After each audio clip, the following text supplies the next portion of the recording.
Okay, call this meeting to order. Members, witnesses, it's good to see everybody here. Hope you had a fruitful constituency week this past week. And now welcome to meeting number 140 of the House of Commons Standing Committee on Finance, and pursuant to the order of reference of Monday, March 18th, 2024, and the motion adopted on Monday, December 11th, 2023, the committee is meeting to discuss Bill C-59, an act to implement certain provisions of the Fall Economic Statement tabled in Parliament on November 21st, 2023, and certain provisions of the budget tabled in Parliament on March 28th, 2023. Today's meeting is taking place in a hybrid format pursuant to the Standing Order 15.1. Before we begin, I'd like to remind all members and other meeting participants in the room of the following important preventative measures, and they have changed. The preventative, to prevent disruptive and potentially harmful audio feedback incidents that can cause injuries, all in-person participants are reminded to keep their earpieces away from all microphones at all times. As indicated in the communique from the Speaker to all members on Monday, April 29th, the following measures have been taken to help prevent audio feedback incidents. All earpieces have been replaced by a model which greatly reduces the probability of audio feedback. The new earpieces are black in color, whereas the former earpieces were gray. Please only use the black approved earpiece. By default, all unused earpieces will be unplugged at the start of a meeting. When you are not using your earpiece, please place it face down in the middle of the sticker. You see that on your desk. For this purpose that you will find on the table as indicated. Please consult the cards on the table for guidelines to prevent audio feedback incidents. The room layout has been adjusted to increase the distance between microphones and reduce the chance of feedback from an ambient earpiece. These measures are in place so that we can conduct our business without interruption and to protect the health and safety of all participants, including the interpreters. Thank you all for your cooperation. In accordance with the committee's routine motion concerning connection tests for witnesses, I'm informed the committee that all witnesses have completed the required connection tests in advance of the meeting. Those are the witnesses here, members.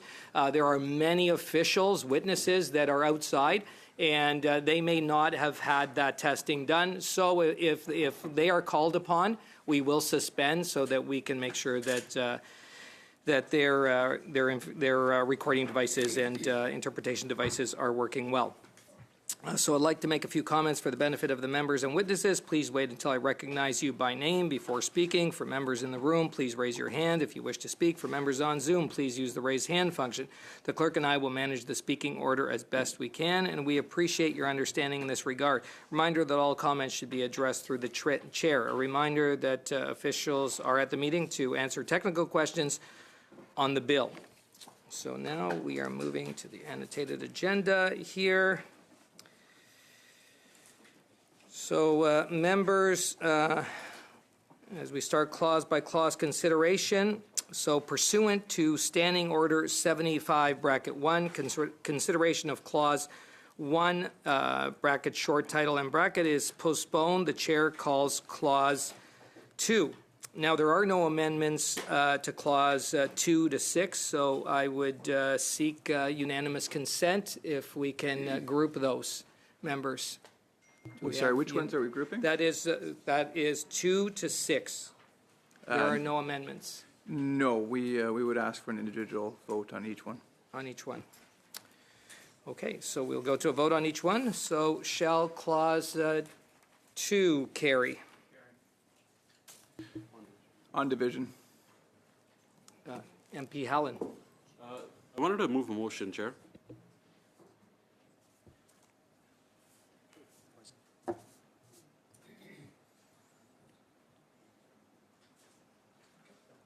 Was first clause 2 adopted on division? Yes? Yes. Okay. Okay, we can now move on to your motion. Chair, the notice or the motion I have on notice I wanted to move today that the committee invite Mark Carney to appear on economic, fiscal, monetary and tax policy for 4 hours no later than May 17th, 2024. It's been circulated and translated as far as we know. I can speak to that, Chair. Yeah. Floor is yours. Well, Liberal Leadership 2024 has kicked off, and Carbon Tax Carney has come blazing out of the gates first. As he's jet-setting around on a celebrity tour, going from outlet to outlet, promoting the carbon tax scam and talking about fiscal and monetary policy and trying to get ahead of all the other candidates.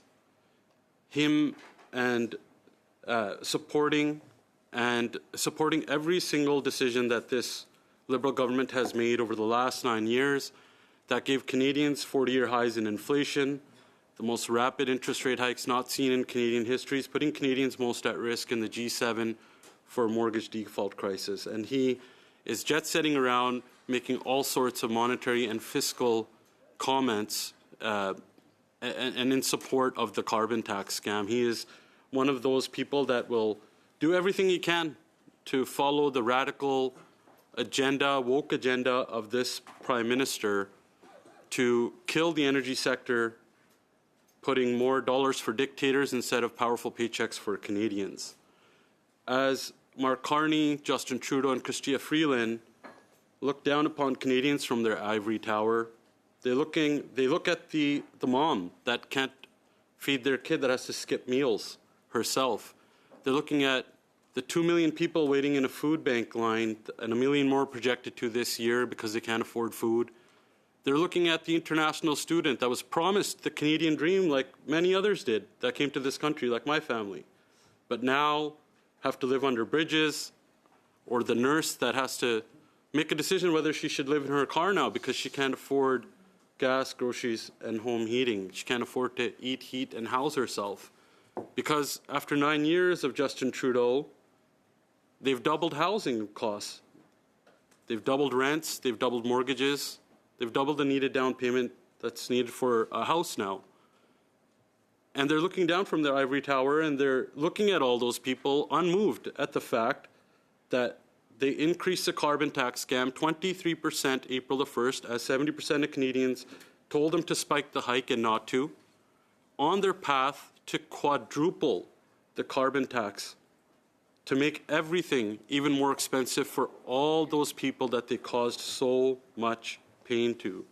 All to follow with their woke, radical climate ideology that does absolutely nothing to help fix the environment and just causes more economical pain for Canadians. And now we have Mark Carney trying to get ahead of all the other candidates and going around jet-setting, talking about all the ways he supported the government in leading to all the pain that Canadians see today, but at the same time promising to continue down that path and not take another path.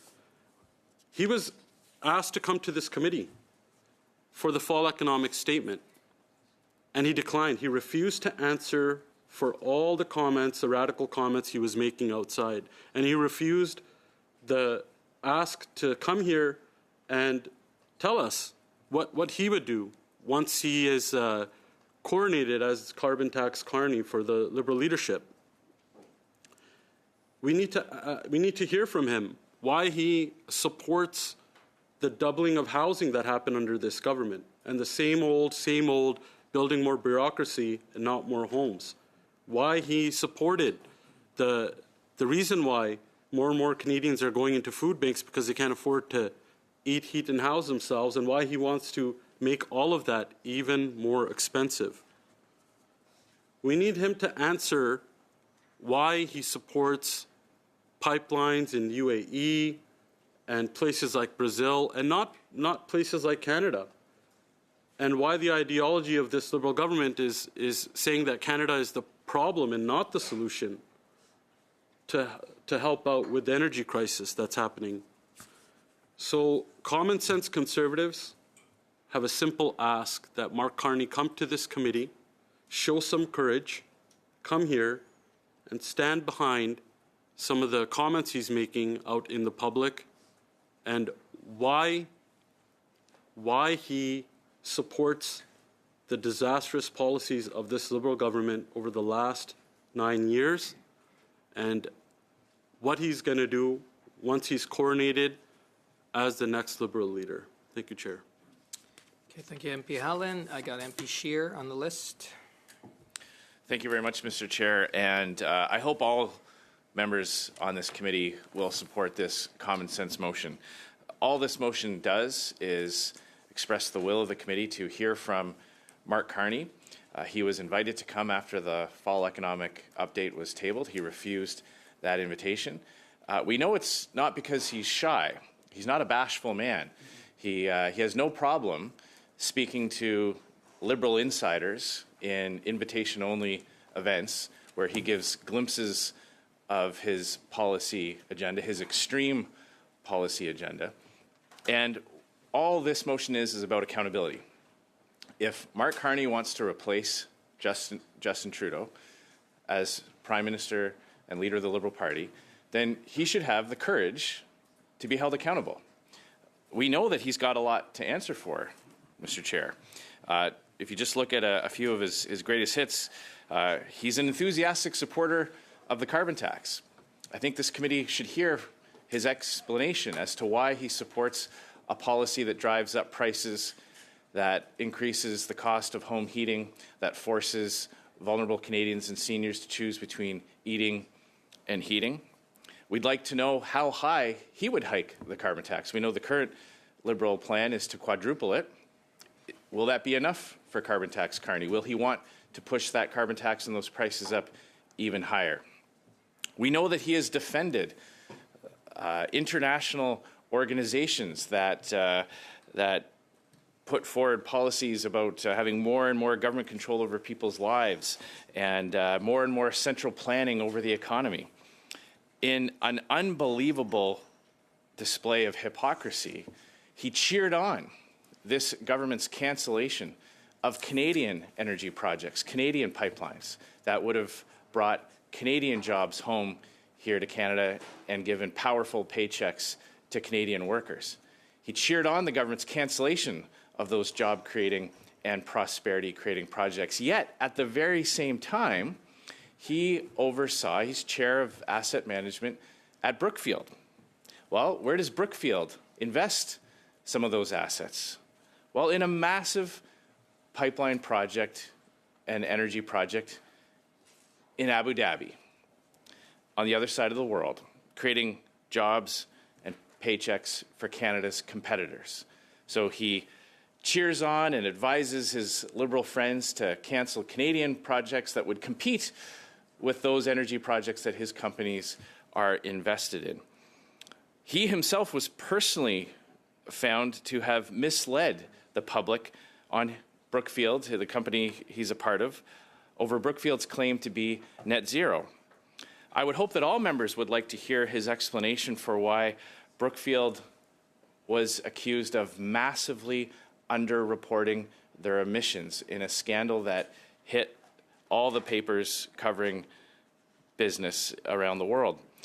Brookfield as well was accused of using favorable tax policies in countries like Bermuda to avoid paying taxes here at home in Canada. We'd like to hear about what he has to say about that, and I would think that all members of all parties would want to hear the explanation for why Brookfield views it as acceptable to avoid paying taxes here at home, especially when we hold that up to the light of the job-killing policies that Mark Carney himself personally cheerleads for.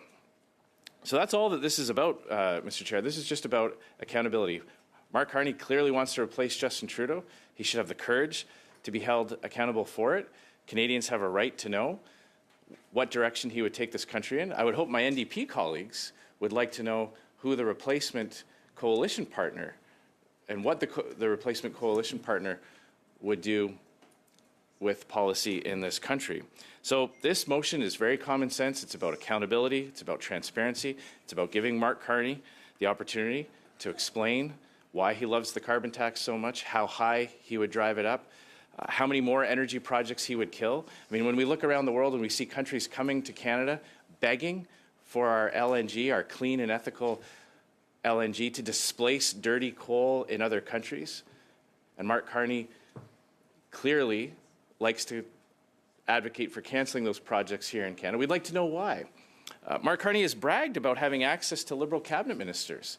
He clearly has no problem giving his advice to them in secret, behind closed doors or over the phone. So we'd like to have him before committee, and he can tell Canadians and tell all parliamentarians what kind of advice he's given his Liberal friends to pursue their anti-energy and job-killing projects. So this is about asking Mark Carney to come, show the courage of his conviction, see if he can withstand the scrutiny and accountability that we ask all senior officials, and that we've given the opportunity for many witnesses to come and explain why they hold the views they have and what advice they give this Liberal government. There's nothing more, nothing less. It's just an accountability session for someone who aspires to take over the leadership of the Liberal Party and become the replacement coalition partner with the NDP Liberal government. So I strongly urge my colleagues from all sides of the House, from all political parties, to vote in favour of accountability and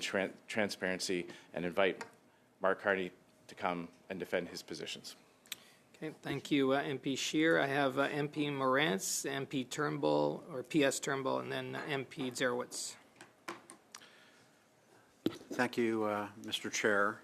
I, of course, agree with all the comments of my colleagues. It's very clear that Mr. Carney wants to be the leader of the Liberal Party. He's been going around the country making speeches where he's been very clear about his intentions, and though it's clear he doesn't want to axe the tax, he's made it very clear that he wants to axe the Prime Minister. In his speeches on economic and fiscal policy, most recently, he attacked the common sense Conservative plan to axe the tax, and he attacked Conservatives on a number of other levels, including using, it seems very odd to me, Brexit as a proxy somehow to, and the rhetoric that was used around Brexit as a proxy to attack Canadian Conservatives. So it's very clear that he's posturing for the position of the Liberal leadership. He supports increasing the carbon tax. We need to know by how much. He has supported this government's inflationary spending, and we saw just today the PBO reported that the actual increase in inflationary spending is actually $61.2 billion and not $57 billion. So it's even higher than we thought, and we, Canadians deserve to know what his position on these types of things are. If he wants the top job, he owes it to Canadians to testify before this committee on his plans for spending, inflation, fiscal and monetary policy. And, I'm sure, we'd have some very pertinent questions for him on monetary policy, given the fact that he was the Governor of the Bank of Canada and also the Governor in the UK. On energy, and my colleagues make a very good point. The Prime Minister keeps saying, well, LNG is off the table. There's no economic case for exporting Canadian liquefied natural gas. But we just had the President of Poland ask for Canadian liquefied natural gas to be exported to Poland. And just about a year and a half ago, the Chancellor of Germany asked for that as well. So it's very important that Canadians are made aware of his position on the sale of liquefied natural gas. It's just for one, in terms of one issue. There are so many others. As my colleagues mentioned, the door was open for him to come to testify on the fall economic statement, but he dodged the committee. And I think it's important that he not be allowed to dodge this committee if he wants to be the Prime Minister of this country. So I think it's incumbent upon all members of this committee, the Liberal members, the Bloc, and the NDP to support this common sense motion that would call on Mr. Carney to come here and answer some very important questions. Another one I'll just touch on is we don't know, for example, what his fiscal anchors might be. Would he actually bring forward a plan to balance the budget? Something that hasn't been done in 9 years by this government? Or does he support the current plan of the minuscule reductions in the debt to GDP ratios that this government tabled in the most recent budget? So what will his fiscal anchors be? We just don't know. We're in the dark. So for all those reasons and the reasons of my colleagues, I certainly will be supporting this motion. Thank you, Mr. Chair. Okay, thank you, MP Morantz. I now have P.S. Turnbull, then MP Zerowitz, MP Davies, MP Helen, MP Lawrence. Thanks, Chair, and great to be here with all the committee members. This is my first Finance Committee meeting. Look, I just wanted to make a few points about this. It sure seems to me like this C-59 and amendments to the Competition Act, the investment tax credit regime that I know industry has been asking for, and the many other components of this bill are the reason that we all came here today. It was to do clause-by-clause analysis of a very important piece of legislation. I note that there's been about 20 hours of witness testimony, and it's actually been many months to get to this point. So it's just interesting to me that the Conservatives bring this motion now at this time, right before we're moving into clause-by-clause analysis. And so it seems to me that this is a delay tactic.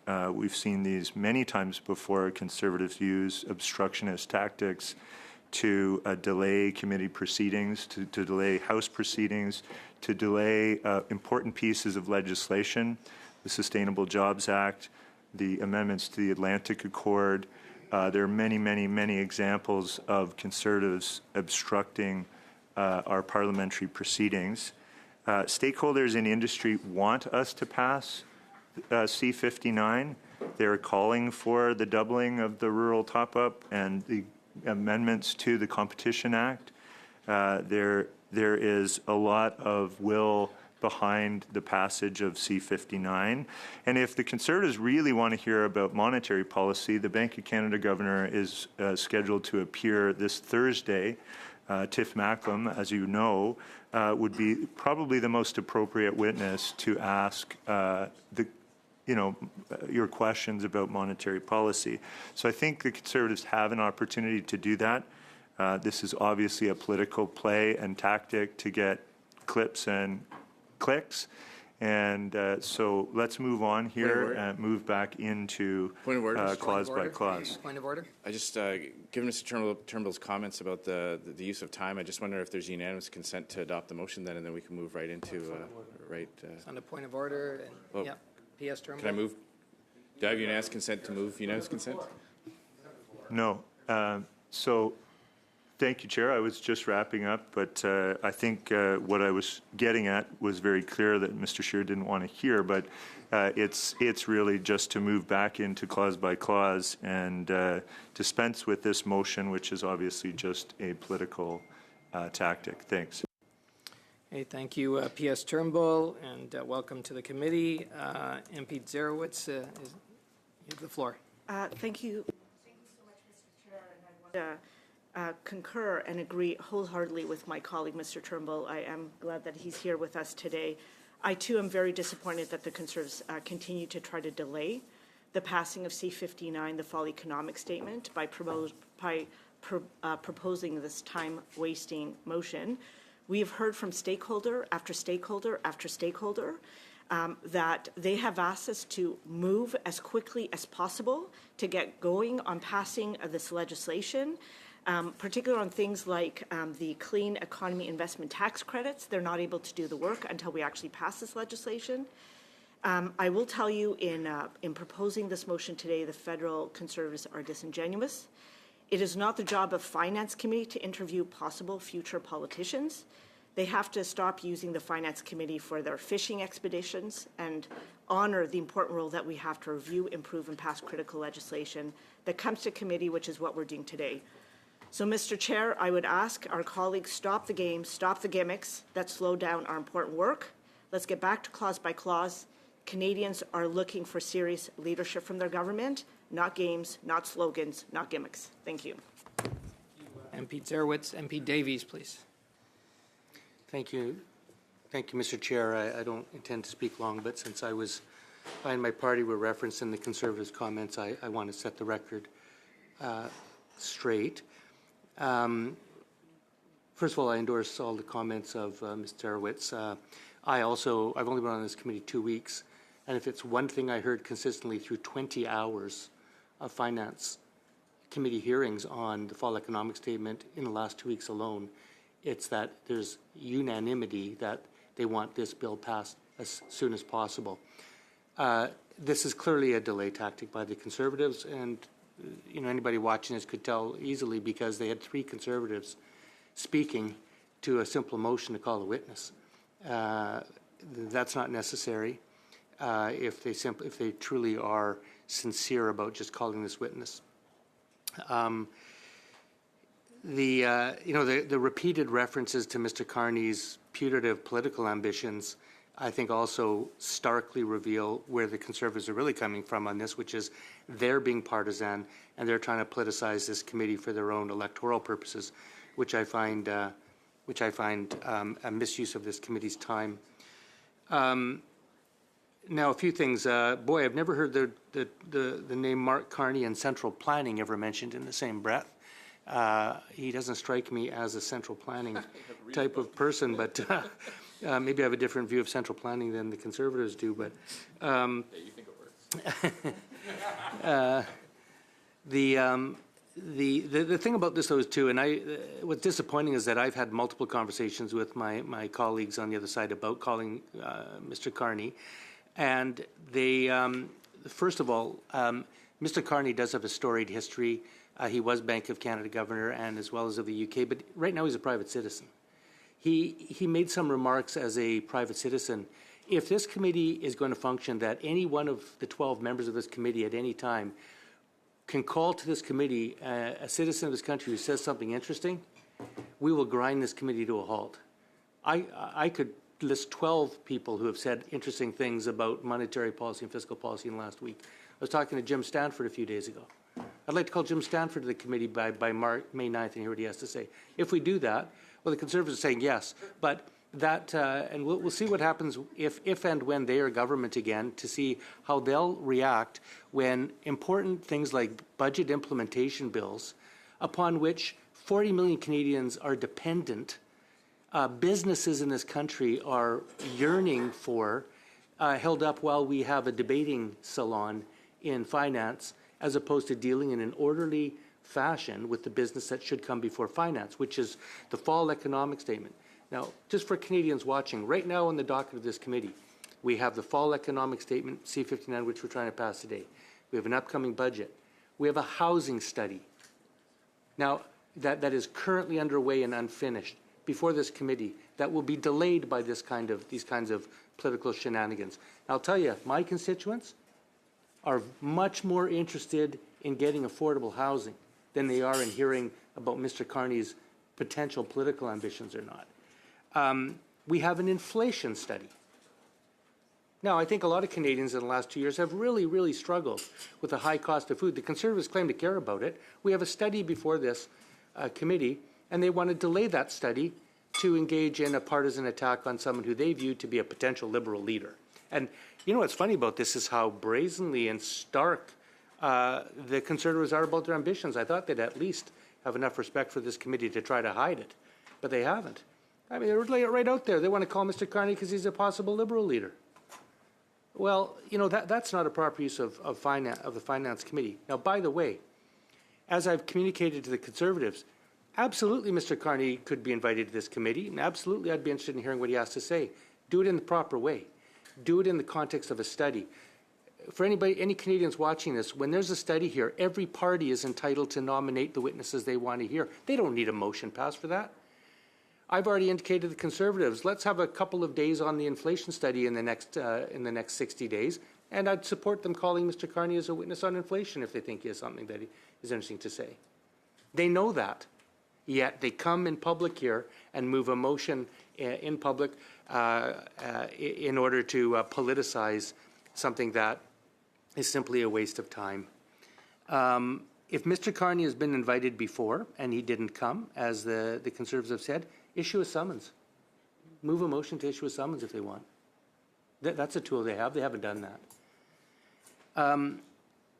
For all those reasons, you know, I'm going to vote against this motion, But I want to be clear on the record that look forward to Mr. Carney coming to this committee at the appropriate time in the appropriate study, which can happen in the next 2 months. But I'm not prepared to hold up the important work of this committee to get Canadians and Canadian businesses the relief they need, the important relief they need, so that the Conservatives can use this committee as a political attack tool, as opposed to an important parliamentary committee that is here to move forward important legislation like the budget.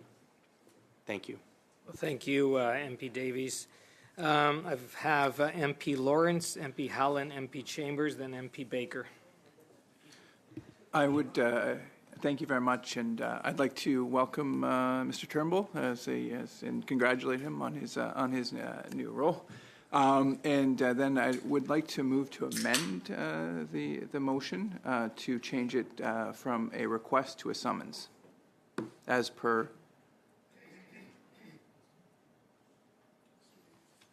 Okay. You move to amend, sure. Thank you. So that amendment has been moved. Am I correct there? Terrific. And now I'll be speaking to the amendment if that's correct. Thank you. And so there. With respect to Bill 59, I just want to clarify that there is no conspiracy afoot to delay this legislation. The fall economic statement was introduced almost 6 months ago. It's unprecedented. It's running parallel to the budget. That's not because of Conservatives. That's because this Liberal Party's mismanagement of their calendar. That's just the facts. And so in part of discussion of C-59, yes, we do think it would be informative, illustrative to have Mr. Carney appear. He is the former bank governor of the Bank of Canada. He's former governor of the Bank of England.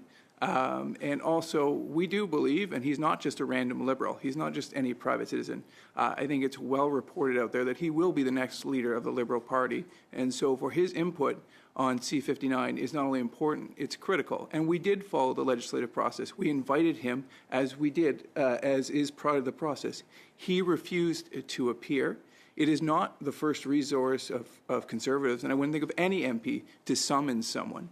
We give them a chance to respond. He failed to respond, and so now we're bringing the next part. 59 is, of course, about ready to conclude, and we have the budget going forward, so it is not out of order. In fact, it's completely within order. We followed the process. We put him on the witness list. He's refused to attend, and now we're coming back, and we weren't going to summons him, but the NDP seemed to think that that's required, and so we will agree somewhat reluctantly with their request to summons Mr. Carney, because we think it's a little bit of an overkill. And we would expect and hope that all members would utilize, in a common sense manner, the powers that are bestowed on us to get important witness testimony from Mr. Carney. Thank you very much. Thank you, MP Lawrence. I have MP Hallen on next, and then MP Baker, then MP Sainte-Marie. Thank you, Chair. Canadians are terrified. They're terrified because if they know that Mark Carney is going to be the next Liberal leader, that there's no hope at the end of this tunnel right now. There's no hope at all that their mortgage, their rent, grocery prices will come down. It's going to be more of the same. More of the same of the carbon tax, high prices. Those people that came here for the Canadian dream will never see it. The young people that will never see home ownership. It'll just be a continuation of the same elitist Liberal Party doing what they always do, rewarding their friends and leaving everyday Canadians more and more behind. That's what Canadians are terrified for. That's what Mark Carney needs to come here to answer for. Will it be the exact same, this pathway to the reality of that Canadians are facing that are going into food banks and living in their cars?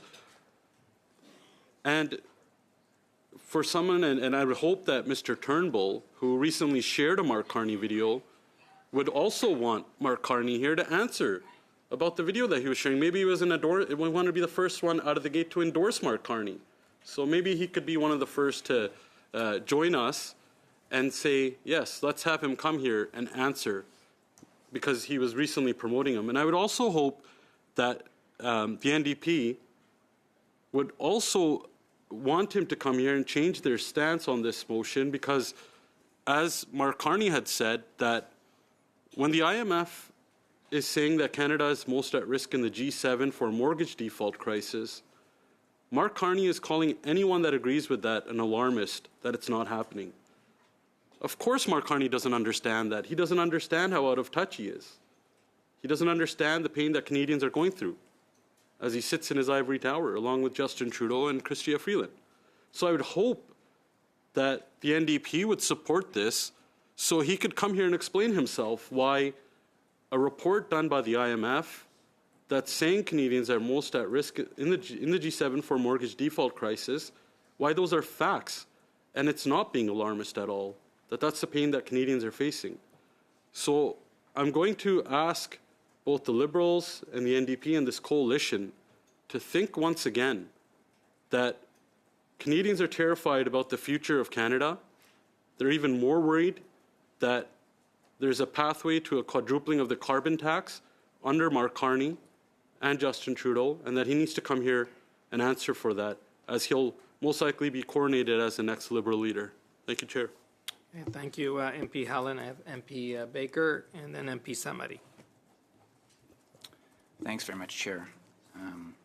So a big thanks to the Conservatives for wasting a bunch of people's time and taxpayer dollars here.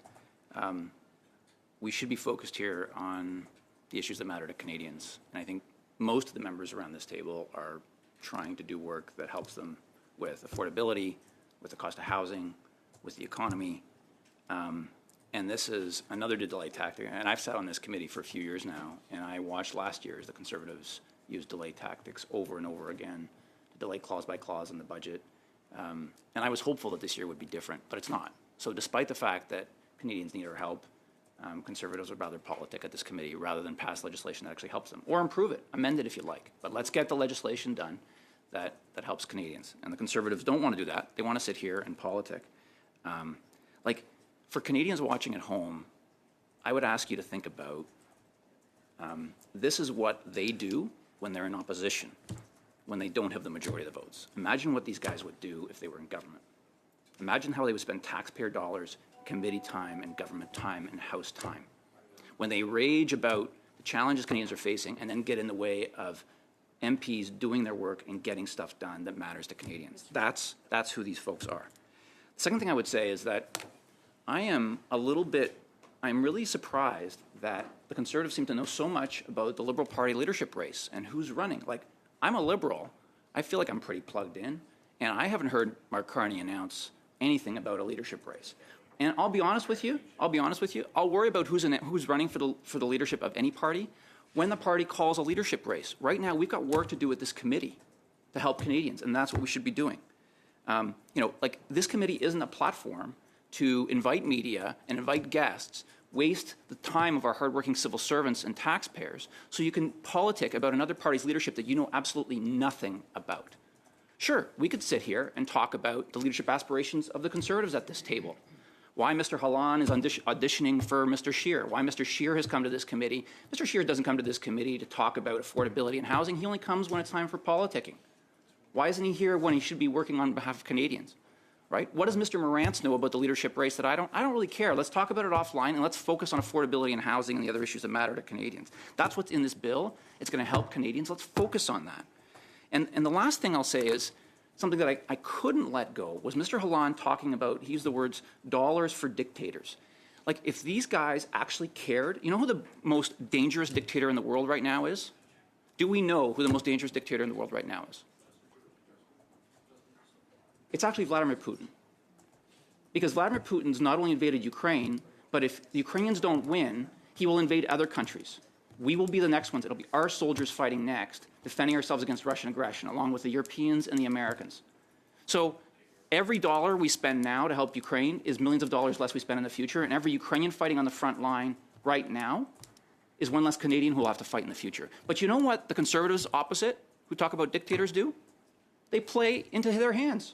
They vote against every single thing that we've tried to do to support Ukraine. And by the way, one of the things that Mr. Davies mentioned is how this this ridiculous waste of time that the Conservatives have perpetrated on this committee is delaying the process of this committee and us getting to the budget, which actually has $2.4 billion in support for the Ukrainians. So maybe the Conservatives, instead of playing into Vladimir Putin's hands all the time, voting against weapons, voting against Operation Unifier, voting against free trade with Ukraine, voting against financial support for those people who are fleeing the war and have come here to Canada, instead of calling Ukraine a faraway foreign land, but then claiming they care about dictators, would be to actually vote in support of Ukraine to help them win the war. Because Ukrainians are on the front line, not only fighting for themselves, but they're also fighting for us. So enough hypocrisy, enough talk, enough nonsense at this committee. Let's get back to work, pass this legislation, because that's what Canadians need. Thank you. Thank you, MP Baker. I have now MP Sainte-Marie, and then after that, MP Zerowitz and MP Helen. Oui, merci, monsieur. Thank you, Mr. Chairman. Good morning, everyone. I'm having trouble taking the floor after Eva's intervention, which was very well said. First of all, I'd like to thank Mr. Turnbull for joining us. Congratulations on joining our committee. As a number of colleagues have already said, I hope we will be able to move on to clause-by-clause study of C-59, and I would like to applaud the presence of all senior officials who are here with us. I don't want to keep them too long uselessly. I have a lot of respect for Mr. Carney as former governor of the Bank of Canada and Bank of England. I'm always in support of the fact that we should be able to hear him in committee, and that is why I like the idea of inviting him to appear before this committee. And for my colleague from the NDP, if there was a proposal for inviting Jim Stanford, it's always very interesting to hear him talk about all of the economic issues that are at stake. So I support what was just said, and especially for what was said by the Conservatives. I support the amendment. I think that at this point it would not be useful to send a summons to Mr. Carney for him to appear. So thank you very much. That is what I wanted to say. Now, MP Zerowitz. Oh, thanks so much, Mr. Speaker.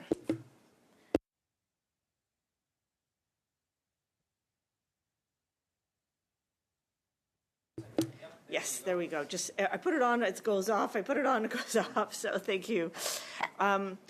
Look, very much agree with the comments of Mr. Baker and Mr. Sainte-Marie. Look, the Conservatives are showing, Mr. Chair, that they actually don't care about industry. And I'm going to reiterate a little bit of what I've said before, and it's been said by a few other people.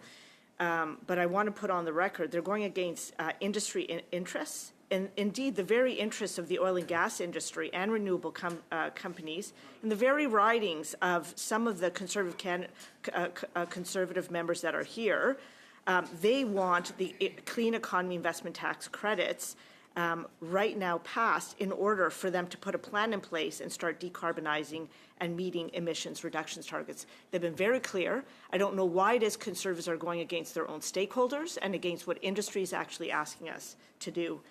The other thing that is important to put on record, and it's ridiculous that we have to do this, but nonetheless, let's do it, the carbon pricing or carbon tax that the Conservatives like to sort of brand or label, they obviously did not get the memo, Mr. Chair. Carbon pricing or the carbon tax has not caused food prices or home pricing to go up. Inflation has been a global issue. After the pandemic, globally, we had a huge inflation issue. And so what's happening is prices have gone up, not only on food, but also on housing. And that's been exacerbated because we've had a housing crisis because 3 levels of government for over 30 years stopped investing in housing. So they have to stop lying and misleading Canadians. The carbon pricing or carbon tax does not cause inflation. Point of order, I'll also Mr. Chair. say to you... Point of order. I think Ms. Zerowitz said that we have to stop lying. I'm pretty sure that's unparliamentary language, and I'd ask her to withdraw and apologize for that comment. I didn't hear that, but if... Thankfully it's recorded. Yeah. Oh, she'll tell you. I did say lying, but it's what's happening. It's the truth. Mr. Chair, with the greatest respect, Mr. Chair. I will then withdraw and say the massive misleading that the Conservatives are doing is just awful. And then let's get to it. Point of order. Mr. Chair. In the House, the Speaker has made it very clear, when another member accuses members of lying, they have to withdraw and apologize.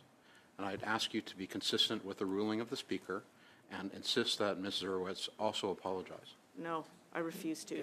MP Morantz, I heard I MP refuse. Zerowitz changed the I'll go on wording, with my and comments, I'll go Miss. with it. I've MP withdrawn my Zerowitz, comment, and so I will say on witnesses that we invite to this committee can say no for any reason. I'll also say to you, a number of witnesses have told me that they don't want to come before this committee, and I want to be very clear. I've never spoken to Mr. Carney about this as we've, so I'm talking about other witnesses. They refuse to come before this committee. They see the Conservatives as gimmicky. They see it as a waste of their time. They see that they're not really looking for answers. They're looking for social media clips. They see that they are badgered and bullied, and they don't see that that a lot of the questions that are made by the Conservatives as serious. So they refuse to come. So what I'd also say to you is we have had witnesses come before this committee that the Conservatives have requested, and they'll ask questions. The Conservatives will ask questions, but provide 0 seconds for witnesses to actually respond. Why would any witness want to come before this committee if that is the way they are going to be treated? Thank you, Mr. Speaker. Thank you, MP Zerowitz. I mean, Mr. Chair, sorry. MP Howland and then MP Davies. Thanks, Chair. Before I make my last plea, I just wanted to clear up some misinformation by Mrs. Zurowitz. In fact, the Bank of Canada's governor sat there and said that the carbon tax scam does contribute to inflation. In fact, 0.6 of the overall inflation number is because of the carbon tax, and which also impacts housing because the inflation. Point of information, that is incorrect. Okay, 0.015. okay, we can't have No, MP Zerowitz. No, you can't, it's in the letter, okay, Ryan. It's in the letter. Members. It's in the letter. MP Lawrence. MP Howland has the floor. Thank you. Allow MP Howland to continue. Thank you, Chair. So I just wanted to make that clarification, and if Ms. Zerowitz thinks that it doesn't, the carbon tax doesn't impact the trucker that's shipping the material to build those houses, and consequently also the farmers who are growing the food, and the trucker that's shipping the food, and the people that are retailing the food, then I think it just goes to show how out of touch and out of reality this Liberal government is. But it just proves how out of touch and how they are about this carbon tax scam. And that's what we're concerned about, that Mark Carney is just as out of touch and doesn't understand the pain of Canadians. Carbon tax has a huge impact on people's lives, whether it's housing, groceries, and it's also a factor why people are going into food banks. 2 million, in fact, now, and 1 million more this year. But this fact flies over the Liberals' heads because they're so ideologically obsessed with their woke extremist view on this carbon tax scam. So, in closing, I just want to throw this out there. If the Liberals and the NDP want to pass this C-59, we're willing to do it right now. We could get done with a vote right now. If the Liberals, if this coalition agrees to pass our motion right now, as amended by Mr. Lawrence, we can get both things cleared up right now within the next minute. That's all we ask for. Let's get both things passed right now. We don't have to waste any more time. Thank you. Okay, thank you, MP Howland. I have MP Davies on next. Well, I'm glad that there's an acknowledgement that they're wasting time. Of course, we can't do that because there's amendments before the committee on C-59. I think there's about 15 of them, and some of them are extremely important. A lot of them come from the witnesses themselves, and I think all parties in the House have actually put forth amendments to C-59, so we can't actually pass C-59 right now without dealing with the amendments. But I do hold the Conservatives to their word that as soon as this motion before us is dispensed with, that we can move swiftly through C-59 so that we can actually pass this legislation, get it back in the House, and give Canadians and businesses the economic relief that they need and deserve. And it's funny, I always hear that the number one thing the business community needs is certainty. They can deal with all sorts of different policies, but what they really want is certainty. And here the Conservatives are holding up C-59 that business after business after business after business came to this committee and said, They want these rules in place so that they can plan their economic activity. Businesses are waiting to invest in environmental technology, in all sorts of investment decisions based on the provisions in this bill. And the Conservatives are holding this up, leading to great uncertainty among businesses. And you know, in business, especially in this global world, time is money and things are moving quickly. You know, while Canadian businesses have to hold off, other countries and businesses are not. And so what the Conservatives are doing here, they think they're being kind of cute in this room, but that would be one thing that would be tolerable. But what they're really doing is hampering Canadian businesses and harming our interests on the global scale. So I'm going to move to adjourn debate, and so that we can get to C-59. I move to adjourn. Okay, there's no debate on this. Yep. Sir? Okay, is everybody in agreement? We're Point of adjourning order? debate? No, there's no discussion. Can I have a point of order? No Not point even a of point of order, just So we will go into. Yep. Okay. Okay. A recorded vote. Mr. Baker?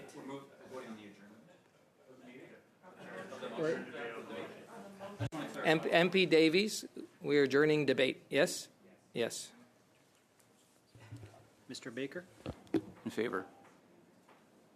Mr. Turnbull? Yes. Mr. Weiler? Ms. Derowitz? In favor. Ms. Thompson? In favor. Mr. Chambers? Nope. Mr. Lawrence? No. Mr. Morantz? Come on. No. Monsieur Sainte-Marie? Non. Mr. Davies? Yes pour 6, nays contre 5. Debate's adjourned, so that's it. And we are now moving back to shall clause 3 carry? Okay. Shall clause 3 carry? Carried on division. Okay. Shall clause 4 carry? Okay. Carried. And well, shall clause. have a question. We're on clause 4. Shall clause 4 carry? Mr. Chair, could we have a recorded vote? Okay. A recorded vote. Did Mr. Chambers have a question?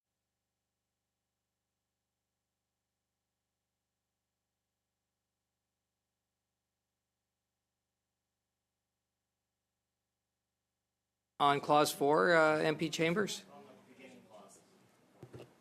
On the beginning clauses. Sure, clause 4. It's on clause 4. Okay, clause 4. Since we have Clause 4. since Yeah. we have officials here and we asked a question during the review of the bill, and I'll note that when we did this first part of the bill, we actually only had one round of questions of officials. So I guess I will just want to clarify whether we have the answer to 2 questions. Who is auditing the investment tax credits? Is that CRA? And 2, how many people are going to be hired as part of this bill? Is this in respect to clause 4? Yeah, it's about the investment tax credits, right? Okay. Who's best to answer that? Okay. What officials? Well, who's best to answer that? Might be someone online as well. Ms. Squire? Yep. I mean, if the question is whether the clause 4 relates to the investment tax credits, it does have some relationship to the investment tax credits. It's consequential amendments related to the investment tax credits. In terms of the other question, I don't know if Max is that. There's no one from CRA here, no. CRA would be the ones that are auditing it and responsible for it, but I don't know if Max, you have anything to add. Just maybe to add, as investment tax credits, the Canada Revenue Agency is responsible for administering and therefore would be responsible for the audit activities. Thank you very much. Follow-up question. So, or a comment. Every piece of legislation that's come to this committee, the same question gets asked every single time. How many people will be hired as part of the bill? CRA did not come to appear to this committee despite being requested a couple times. They're implicated in the bill. We had 20 hours worth of witness testimony. They were unable or unwilling to appear to discuss the fact that they're actually going to be carrying out substantial activities as described in the bill. So, I mean, for all these reasons, I'm voting against them.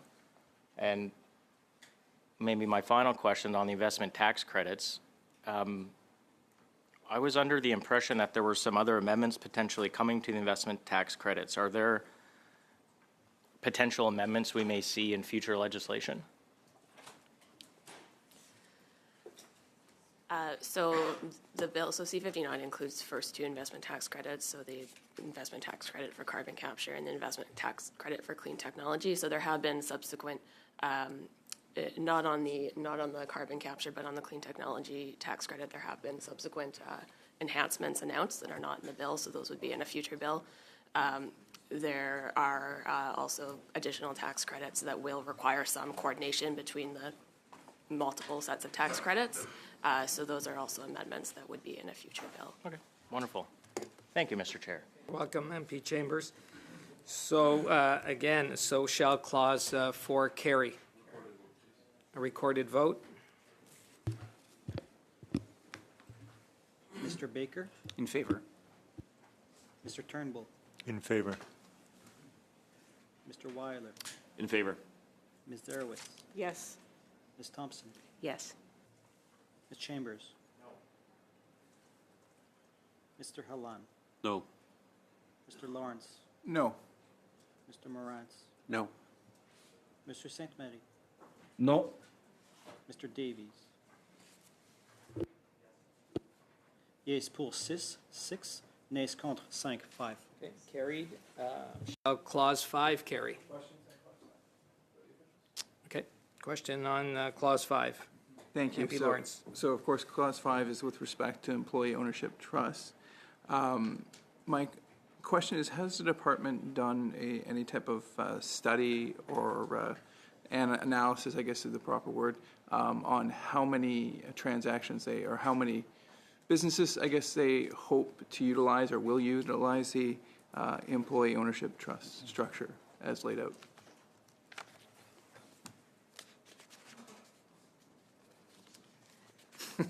So, yeah, the department has been consulting with stakeholders. This is a request that has come from stakeholders. It's difficult to estimate how many businesses will be able to sell to an employee ownership trust and take advantage of these rules. If you just give me a second, I think I may have an estimate in my notes. I just need to find it.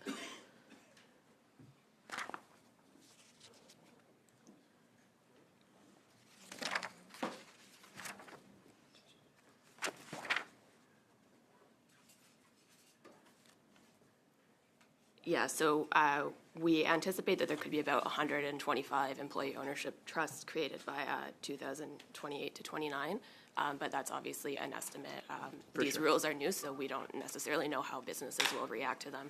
Like I said, we've been consulting with stakeholders, and it's something that's been requested by stakeholders, so we know that there's obviously an interest in it, but the take-up is still that's a rough estimate. Okay. And the initial proposal with respect to employee ownership trusts didn't have much of the way of tax relief. The new one in 59 does have substantial tax relief. And thank you for sharing that answer, by the way. I appreciate that. What is the amount of tax revenue that will be lost as a result of the employee health trust?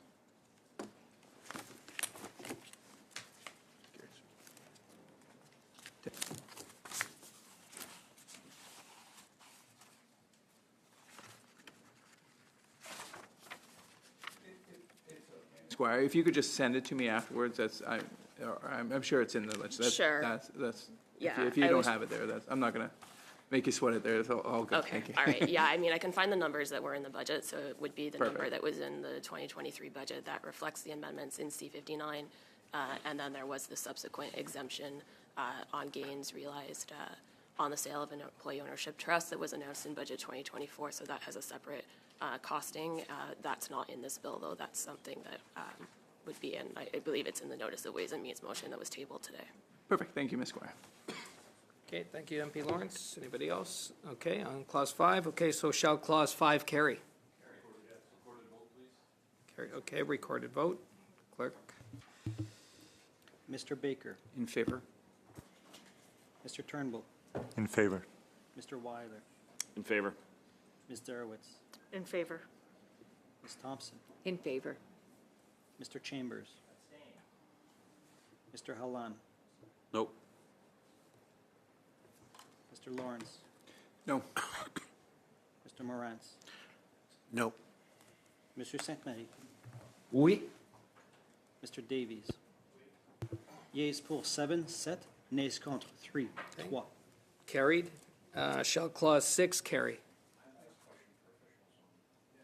Okay. MP Morantz on clause 6.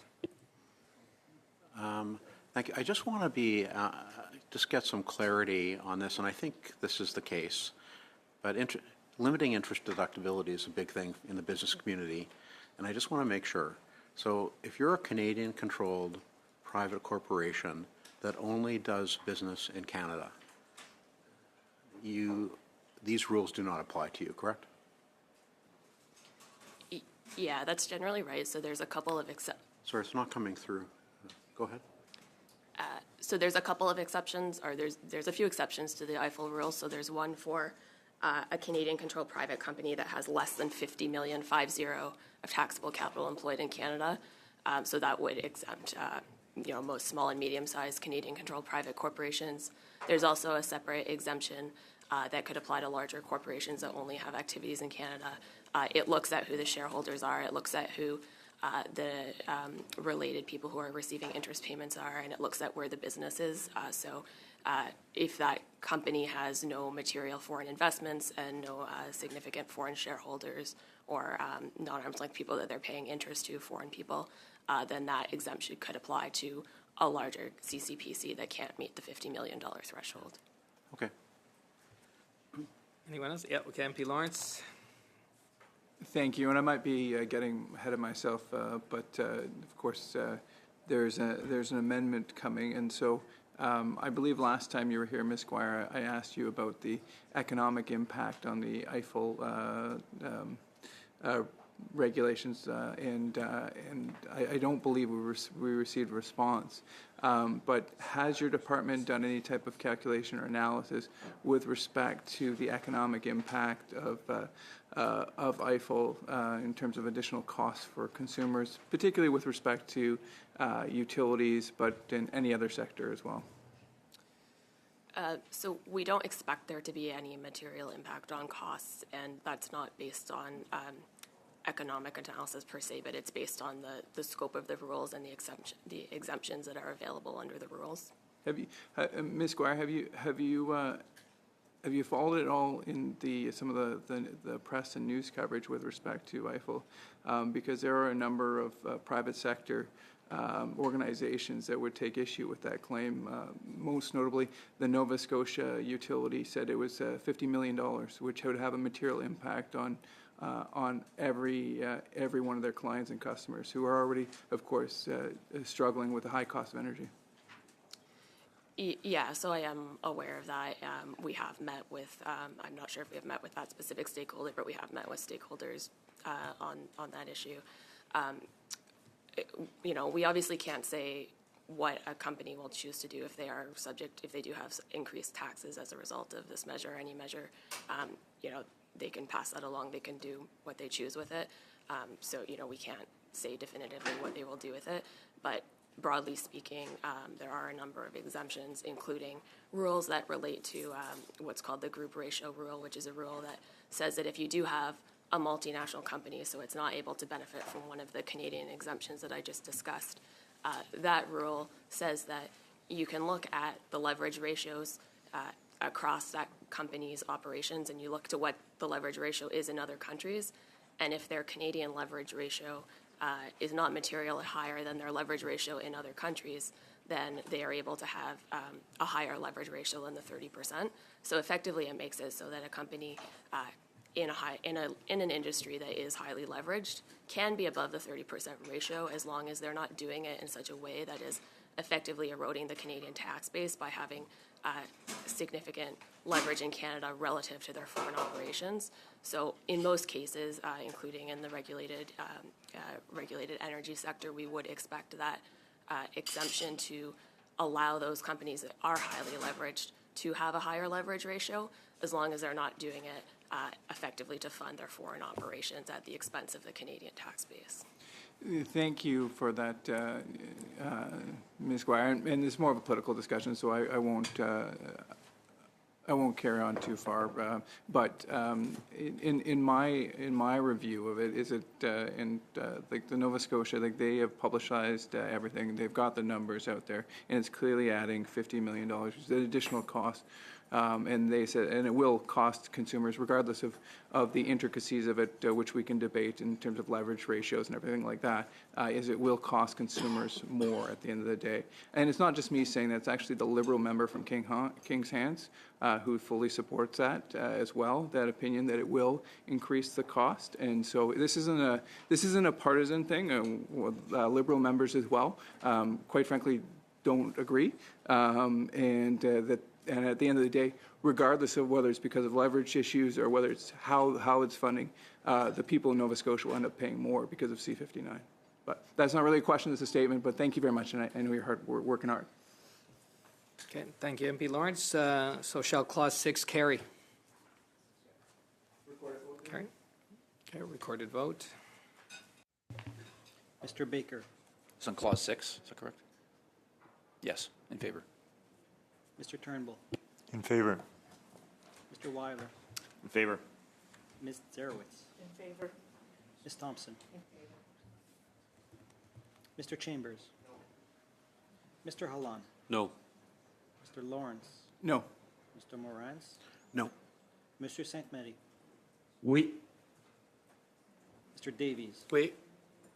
Yeas pour 7-7, nays contre 4-4. Now we are at Clause 7. This is CPC 1. Okay, so MP Lawrence, yeah, would you like to move that? Yes, please. Yep. Thank you. So I believe it's all been included in your packages, and you have it both in English and French in CPC 1. This is an exemption to the Eiffel legislation for publicly regulated utilities. As you just heard from Ms. Squires and I's exchange, it's my belief, the one also shared by Liberal member Cody Blois, and you can confirm that, guys. Bloy, my apologies. Thank you, Mr. Turnbull. And both him and I agree that this will have a negative impact on the people of Nova Scotia. This is of particular importance because of the impact of the carbon tax has already been driving Canadians into energy poverty as this government continues to tax the farmers who grow the food, the truckers who move the food. In reality, they tax everyone because everyone consumes food. In the same way here, when you're taxing the utility companies that provide the energy, you are increasing the cost for Canadians at a time when Canadians are already in energy poverty. We see food bank usage going through the roof. We see unemployment steadily but continuously creeping up. We see GDP per capita, the lowest, it hasn't grown in 10 years. We're facing a lost decade. A large portion of this can be ascribed back to the cost of energy. And so this is not a unique position that I'm taking. It's actually of most countries that have imposed these Eiffel restrictions, which can be helpful in reducing the tax base, which I agree with Ms. Squire on. But countries like the UK, the United States, and many of our other peer countries have exempted publicly regulated utilities. The reason why, specifically, is that the pricing and even the structure of these utilities are often regulated, meaning that they have no control. So that cost will immediately go downhill to the customer. In addition to that, of course, we have the real and present issue of climate change. And so one of the goals of this government has been the electrification of the country. And so just at this time, we're going to increase the cost of on utilities, on electrical utilities. They need to engage, in accordance with its own government, in billions of dollars of investments to electrify our country. And we're going to put an additional cost on them at this time. And so we are hindering our ability to fight climate change. And secondly, we are worsening the affordability crisis. This is something that internationally has been recognized as a good thing in the UK, in the USA, and by Liberal members, such as the member from Kings Hants. So this is a bipartisan plea to help the affordability crisis and to fight climate change. Okay, thank you, MP Lawrence. I do have a speaking order here. I've got MP Thompson, then MP Sainte-Marie, MP Chambers, PS Turnbull. Thank you, Mr. Chair. And I think for clarity, I would ask if the financial officials could speak to this, particularly in light of the comments that we've just heard and the allegations of taxpayer consumers being impacted. So if officials could provide clarity, that would be very helpful. Sure, so I can speak to the amendment. So following up on what I said earlier, the approach that's taken in this bill is to provide broad exemptions that are not sector specific. So as I mentioned earlier, our analysis is that the group ratio rule that I discussed should in most cases provide the appropriate relief. Just beyond that, in terms of the sort of technical aspects of the amendment, so this amendment would amend the bill. It would amend specifically the exemption that applies right now for P3 projects, so for public-private partnerships. So right now that's an exemption that requires 4 conditions to be met. As drafted, this amendment would add 4 additional conditions to that exemption. So our interpretation is that it would have the effect of making that exemption effectively unattainable. It would also require that a regulated industry meet those other 4 conditions that are already in the bill. So effectively, it would be 8 conditions that need to be met in order for the exemption to apply. So our interpretation of this is that it would probably not have the intended, the effect that I think was intended. You were looking for? Okay, and so we've got MP Sainte-Marie, then MP Chambers, and PS Turnbull. Oui, merci, Monsieur le Président. Thank you, Mr. Chairman. With regard to this amendment, CPC 1, I would like to suggest a sub-amendment that was provided a little over an hour ago, and it reads as follows. That motion CPC 1 proposing to amend Clause 7 of Bill C-59 by replacing line 45 on page 19 be amended by replacing electricity of steam or any endpoint other than natural gas, and we should add with 0 emissions. With regard to any other, you all have it before you. Okay. I think that this should be included to support the industry. For the industries, there are some that do not contribute to this. The nuclear industry, for instance, is very risky and it should not be supported. Same thing for natural gas. That is a better choice than any other energy, but should not have the same amount of support. And so the purpose of this sub-amendment is to make the distinction between natural gas and nuclear energy. Member? The sub-amendment? Yep. Okay, so I have MP Chambers now to speak, and then PS Turnbull. Thanks, Mr. Chair. Just for the officials, there's a coming into force date for the EIFEL rules. Can we just confirm what clause? I couldn't find it, like what clause it's in the bill. My understanding it's actually retroactive. Is that true? Yeah, so the rules apply generally to tax years beginning on or after October 1st, 2023. The coming into force would be basically so there's a large number of clauses in here that deal with the EIFEL rules, and at the end of each clause there's the coming into force.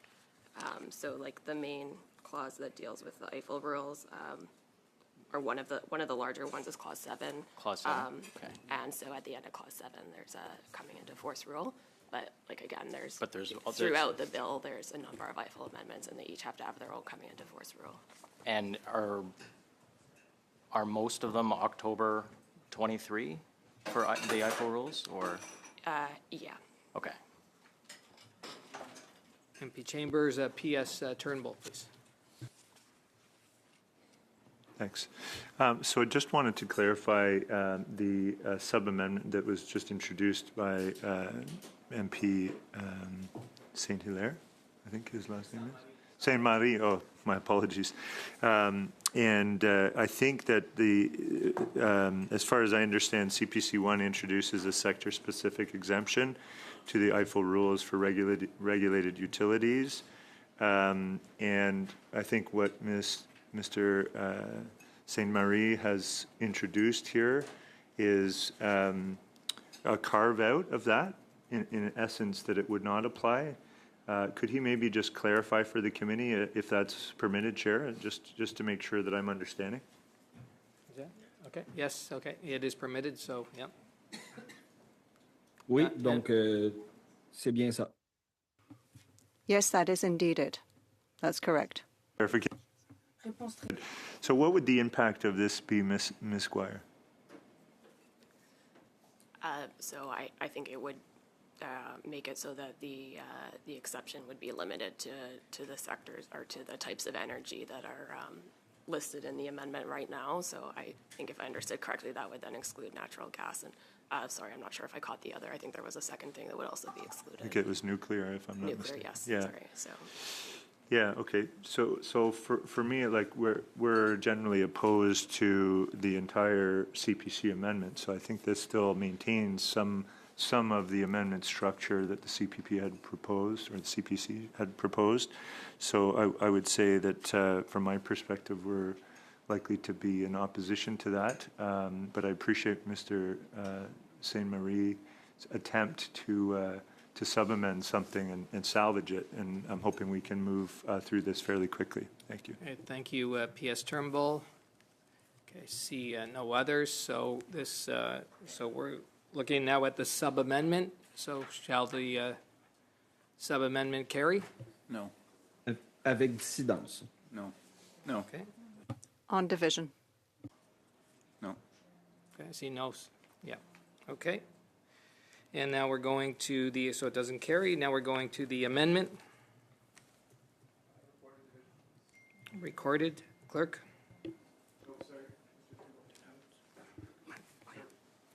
Chair.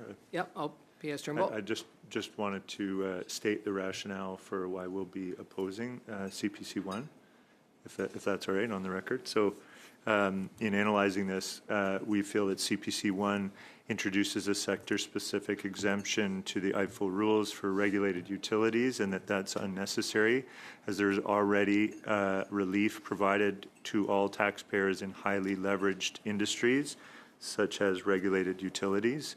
And the amendment would undermine the policy of preventing the erosion of the Canadian tax base from excessive interest and financing expenses by large multinationals that are likely to use this debt to finance activities outside of the country. And lastly, I'll just say the proposed regulated utility exemption is extremely broad. For instance, it would allow regulated utilities to claim excessive financing expenses for borrowings meant to support a utility business outside of Canada, and for borrowings that support any part of the regulated utility business. In addition, the change would be vulnerable to inappropriate tax planning, as it allows interest expenses to be claimed on a non-arm's length borrowings. So for this reason, we intend to oppose it, and I just wanted to make that clear on the record. Thank you.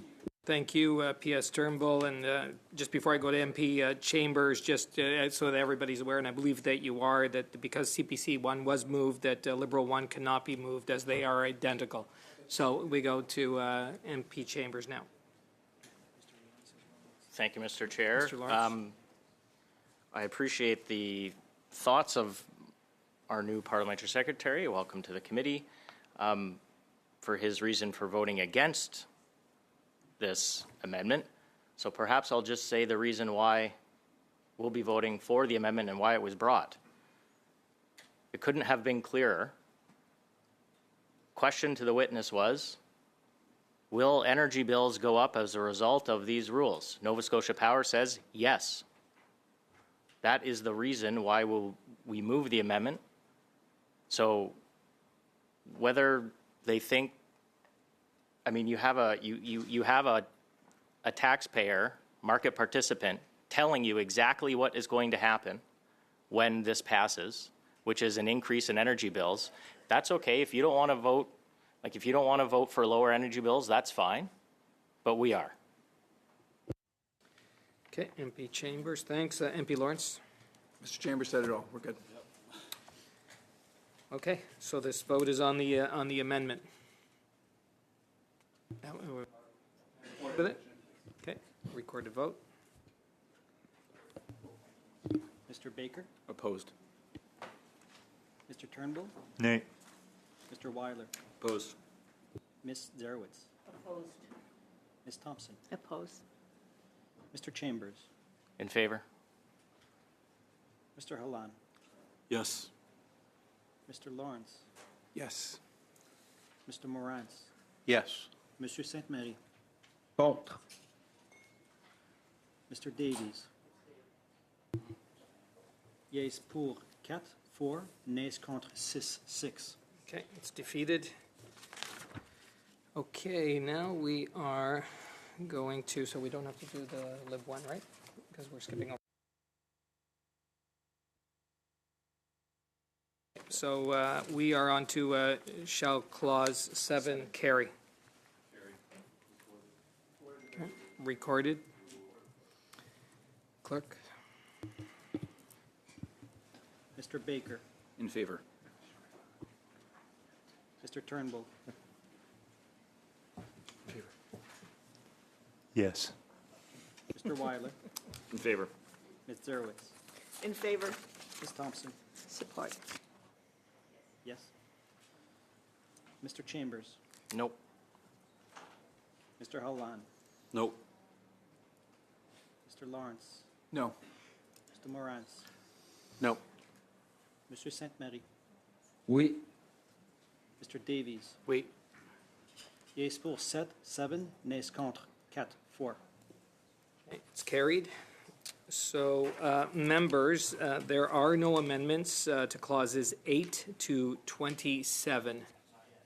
I want to see if MP, do you want me to go into clause 8, or do you? I have one to clause 8 sub 2. You have okay. So, shall clause 8 carry? No, I have an amendment. Oh, was that? You have No, an I have an amendment. amendment. You Yes. have an amendment to Yeah, it's very simple. to clause 8. Okay. It's very simple. Okay. It says October 1, 2023 in sub 2 little a. We'll just change 2023 to 2024. How's that sound? Capture that amendment? Provide some rationale. Can you provide that in writing to the committee, MP Chambers? Change the 3 to the 4. That's Okay, can you just, for the legislative clerk, so that we are aware, what page is that on? sure. While I'm doing that, I'll just provide some Okay. rationale. No, MP Chambers, just what page is that on? If Oh, you can it's on help with page that. 66. 66.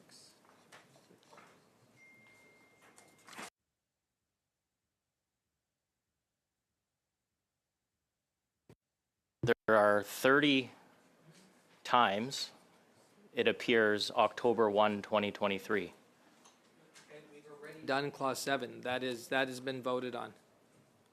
I thought that's an 8. Okay. It says 8. We're going to just suspend for a minute so we can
We're back at MP Chambers. Did you and legislative clerk? Yeah, we're good. Okay. Yeah. So Okay, members, if you just keep the noise down. Yep. since MP Chambers, your mic is not on. If you could just turn on your mic. Yeah, members, please, if everybody could just keep the noise down to a level that we can hear the member. So I regret my misread of the subsection at the top of that page, which I thought was the clause. So recognize we already dispensed with clause 7, but in the interest of expediency, since we don't have to do it for every single time October 1, 2023 appears, and I'll provide this in writing, I want to change every single subsequent reference to October 1st, 2023 to October 1st, 2024.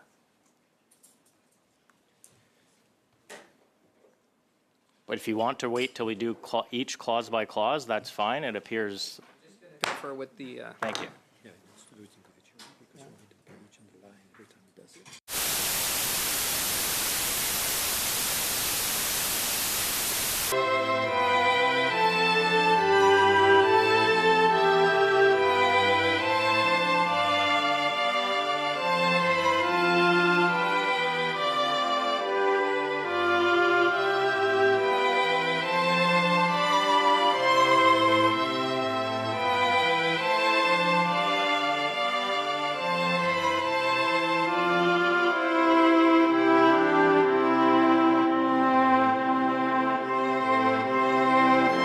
Do it as we go through the bill all along, and you will have to note the clause, the line, and the page number. So. Okay. And in writing, please. Sure. Yep. Okay, so we are still on. We are on clause 8 here. Oh, but it was on. Was it clause 8 though? Clause 8. So we're still on MP Chambers amendment to clause Mr. 8. Chair, Yes. I believe, and I don't want to be disrespectful, but I believe it's the parliamentarian's job to substantively amend it. It is the House of Commons team to help with the page numbers and stuff. That is not a parliamentary responsibility. That is for the clerk too.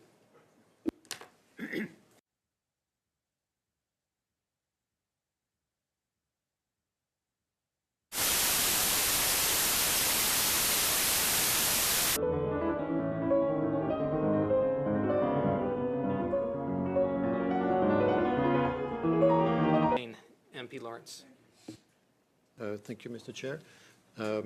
Usually it would be up to the legislative drafter to draft the amendments properly with the page and a line number. Let's say, for example, a parliamentarian say, I want to move an amendment to clause 8 to change a coming into force date, for example. We don't know where that is in the bill unless we are being told where that is. So it's a 600 pages bill. We don't know all the lines of the coming into force. So that would be to the legislative drafter to do that.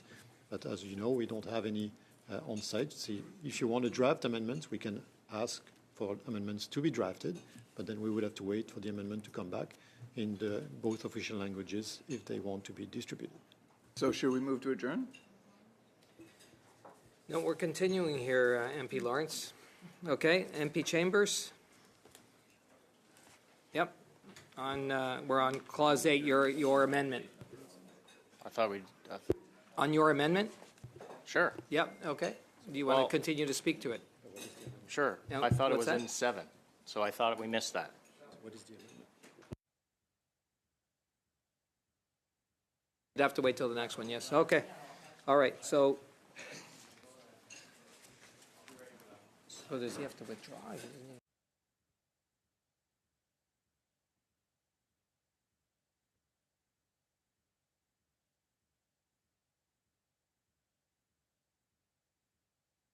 All right, we're, Clause 7 was carried, so we're into Clause 8. Shall Clause 8 carry? Division, and I believe we have an amendment, do we not, Mr. Chambers? Recorded? Okay. Okay. Mr. Baker. In favor. Mr. Turnbull. In favor. Mr. Weiler. In favor. Ms. Zarowitz. In favor. Ms. Thompson. In favor. Mr. Chambers. Against. Mr. Hallan. Nope. Mr. Lawrence. No. Mr. Morantz. No. Monsieur Sainte-Marie. Oui. Mr. Davies. Oui. Yes pour 7, 7, nays contre 4, 4. Okay, it's carried, and just what I did here is, MP Chambers, you believe that the next time that you will want to look to bring an amendment will be at Clause 15, is that correct? Okay, so I will ask the members if there are no amendments from Clause 9 to Clause 14, do we have unanimous consent to group those? No, I prefer to go clause by clause, Mr. Chair. Okay, Should do our so work. we don't have unanimous consent, so shall Clause 9 carry? Recorded division, please, Mr. Clerk. Chair. Mr. Baker. In favor. Mr. Turnbull. Mr. Weiler. Madame Zilwitz. In favor. Ms. Thompson. In favor. Mr. Chambers. No. Mr. Hallan. No. Ms. Lawrence. No, Mr. Lawrence, I'm sorry. that's all good. It's 2024, brother.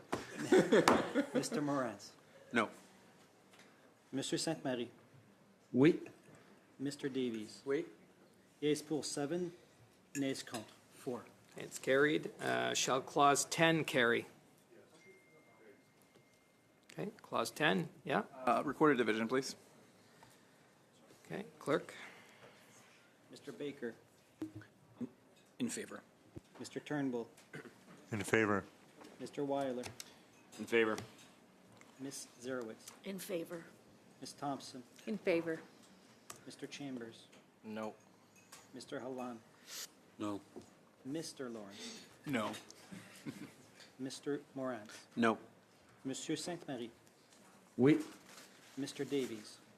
Wait. Is that a yes or a no? Sorry. Yes. Okay. Yes pour 7, 7, nays contre 4, 4. Carried. Shall Clause 11 carry?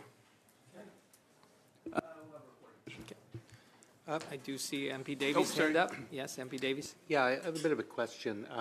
First of all, from the clerk, if I could, through you, Mr. Chair, how many clauses are there in this bill? 360. 365, is that right?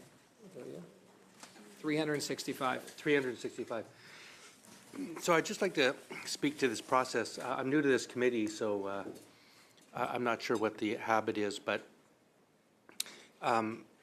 we had a deadline to get in amendments, and we all were given lots of time.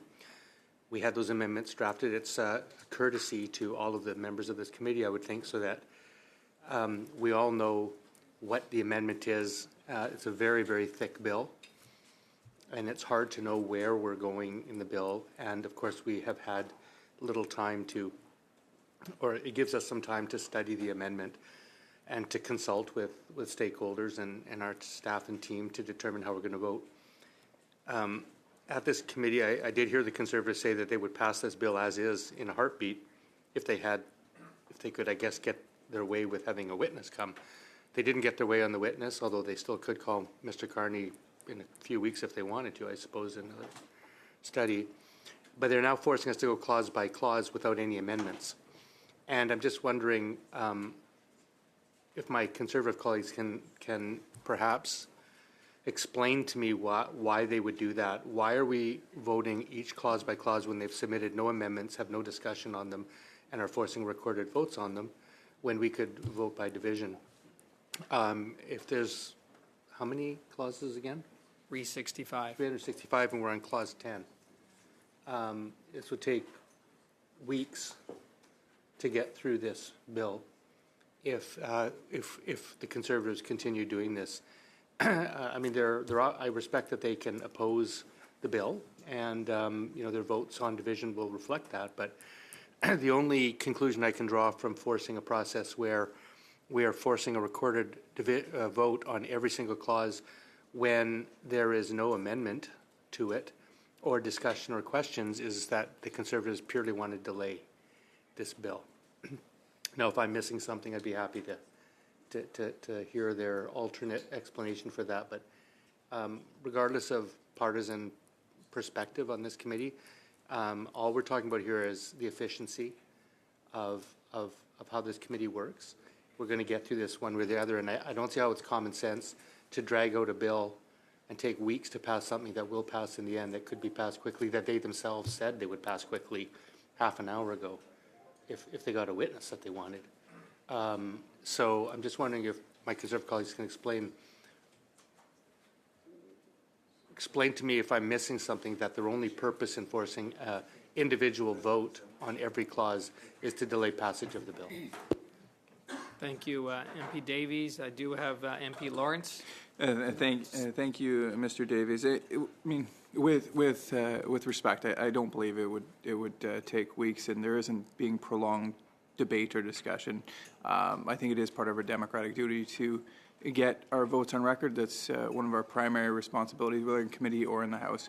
But out of courtesy and respect to my colleague, I would move that we group. I'm sorry, which one are we at right now, Mr. Chair? We are at clause 11. We group 11 to 14 for one vote there. Okay. So members, yeah, we're good with that. We have unanimous consent. Okay. So shall clause 11 to 14 carry? Okay. On division. Okay, so we are at shall clause 15 carry. I see MP Chambers' hand up. I've provided it in writing to the clerk. Yep, thank you. I would like to amend the date October 1, 2023 to October 2024. And I guess the question I'd have for officials, since they're here, in the last few years, I've noticed a interesting trend, which is to make tax increases retroactive. The bank dividend tax was retroactive to a tax year that was already closed. We changed some, was it HST treatment? Page in the line, if is it on? MP, Page yeah, please. 101, line, well, it's in subsection 2. Would just give us a moment. I mean, we're on clause 15, right? Yeah. Is that line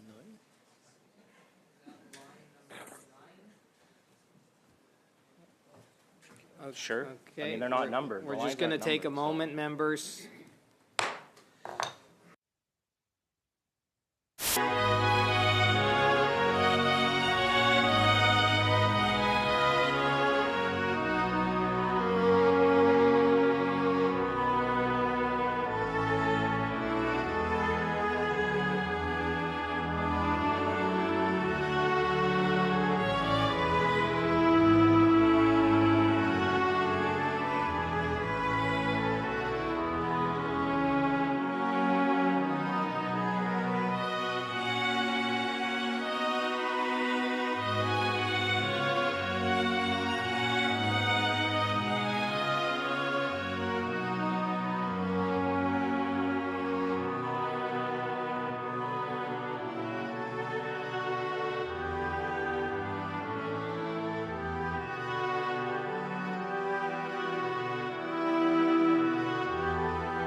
rationale behind retroactive tax increases when my understanding is previously they were almost unprecedented.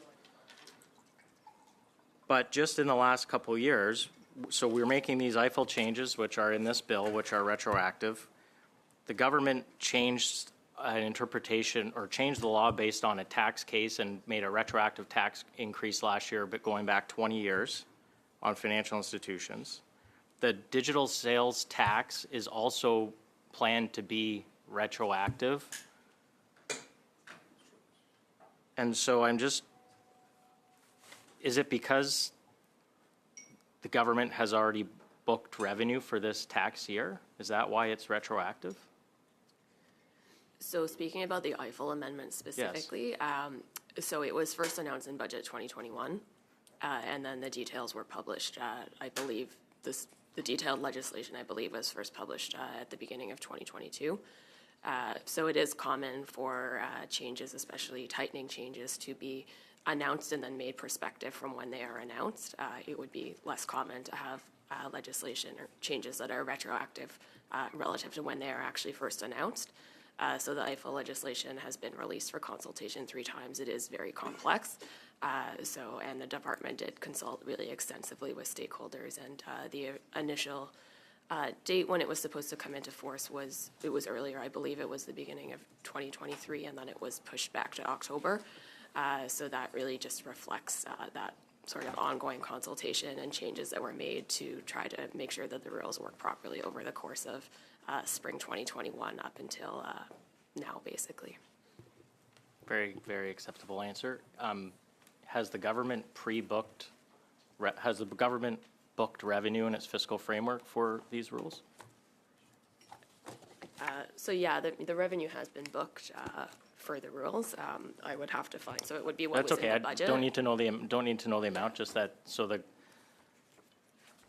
government's pre-booked the revenue. So any changes to these rules, right? So the amendment we just did would arguably affect the revenue that's been booked, right? Yeah, if there's an amendment that would effectively make the rules narrower and it would have costing implications, then yes, that would require a change to the revenues that have been booked. Thank you very much. So the amendment that was just dispensed with would have affected the government's revenues, which is, I'm sure, not the reason why the government members voted the amendment down, but I'm happy to leave the amendment as it is if we can get to a vote pretty quick and you can move on to the next one, Mr. Chair. Okay, I do have MP Sainte-Marie's hand up. Oui, merci, Monsieur le Président. Donc, Thank you, Mr. Chairman. So I have 2 questions for the senior officials. For clarification, please. First of all, I just want to make sure I understood correctly. Before the present Parliament, it was quite common to pass an act that could be applied retroactively, but that had been already announced. So the intention had already been announced. So that was a fairly common practice, even before this Parliament. So that was my first question. Secondly, if we vote for the amendment to change 2023 to 2024 without having the exact numbers, what would be the effects that this amendment could have with regard to the objective of this bill? Perhaps you could give us some explanation of that. Thank you. Just to ensure my answer is clear, I'll respond in English. So yes, first on the first question, yes, it is common to announce it is common to announce changes that are tightening and for them to apply on a prospective basis, and for that to be before the legislation is ultimately introduced into Parliament and receives royal assent. On the second question about the effect of the amendment, so the main EIFEL amendment, so there's amendments, as I said before, on EIFEL throughout the bill. The main sort of rule that would implement the sort of main EIFEL rules was in Clause 7 of the bill, and that has the coming into force date of October 1st, 2023. This Clause 15 deals with a consequential amendment which relates to the debt forgiveness rules, which are a different set of rules. And basically this amendment just relates to ensuring that a debt that should be subject to the debt forgiveness rules is in fact subject to the debt forgiveness rules. So under the debt forgiveness rules, you look at whether interest is deductible on the debt. So this rule says that you look at it as if interest would have been, like if interest is not deductible because of the EIFEL rules, you still apply the debt forgiveness rules to this debt. So it's really just a consequential amendment ensuring that a different set of rules works properly. So if the date for that was changed to October 1st, 2024, it could create situations where the debt forgiveness rules don't work properly in that interim period from October 1st to October 1, 2024. Merci. Okay, merci, MP Samari, and thank you, Ms. Guire, and MP Lawrence, please. Thank you. Just a couple of quick comments, and hopefully we'll move to a vote. One is it? I don't think I'd be doing my job if I didn't point out the fact that this is the retroactively is completely at odds with the recent capital gains announcement that is actually prospective, and that where the government will likely receive additional revenue, they give taxpayers time, but when the reverse is true, they don't do that. The challenging part about retroactive taxation, it's not me talking about this either, this is law professors and tax professors across the world, is that people need certainty in with respect to legislation, particularly underneath the rule of law. The way that our system works and the way that most Western democracies work is that what is written in the tax code or in the in our law books or it was codified is what people can rely on. And so it's like going into a hockey game, and these are the rules, and then after the game is over, we change the rules and say, well, actually the other team won. This is particularly troublesome where you reverse course based on a court case that has gone the wrong way. Basically, a judge has said, no, the taxpayer is correct. Their interpretation is correct. And then the government says, well, no, we're overruling that. It is a conflict of powers, one between, because it's the judiciary's responsibility to interpret the law, our job to write the law. What we're saying is, no, you don't actually get to interpret the law. We get to write it, and if it's interpreted the way we don't like it, we're going to take our ball and go home. And it undermines the entire, I don't want to overstate it, but the entire democratic system. If we just go back in like the case that my colleague referenced, 20 years and say, actually, no, that wasn't the rules, right? And so really, guys, like this is really causing tremendous uncertainty in capital markets in a time when Canada's productivity is near the bottom because we are having extreme difficulty attracting capital here in Canada, right? If you have any sort of care about the prosperity, standard of living, the most vulnerable in our society, stop this. Okay, thank you, MP Lawrence. Okay, so on the amendment, members? No. Okay, it's a no. No. Recorded division. A recorded vote, sorry. Okay, recorded vote. Mr. Baker, Opposed? Mr. Turnbull, Oppose. Mr. Weiler, Opposed. Ms. Zerwitz, Opposed. Ms. Thompson, Oppose. Should I abstain? Ms. Chambers, In favor. Mr. Halan, Yes. Mr. Lawrence, Yes. Mr. Morantz, Yes. Monsieur Sainte-Marie, Contre. Mr. Davies. Contre. Yes pour 4, 4, nays contre 7, 7. Okay, amendment's defeated. Okay, so shall clause 15 carry? Recorded vote. Mr. Baker, In favor. Mr. Turnbull, In favor. Mr. Weiler, In favor. Ms. Derwitz, In favor. Ms. Thompson, In favor. Mr. Chambers, Abstain. 1 second. Mr. Halan, Against. Against. Mr. Lawrence against, Mr. Morantz. Yeah, we're on 16. No. No.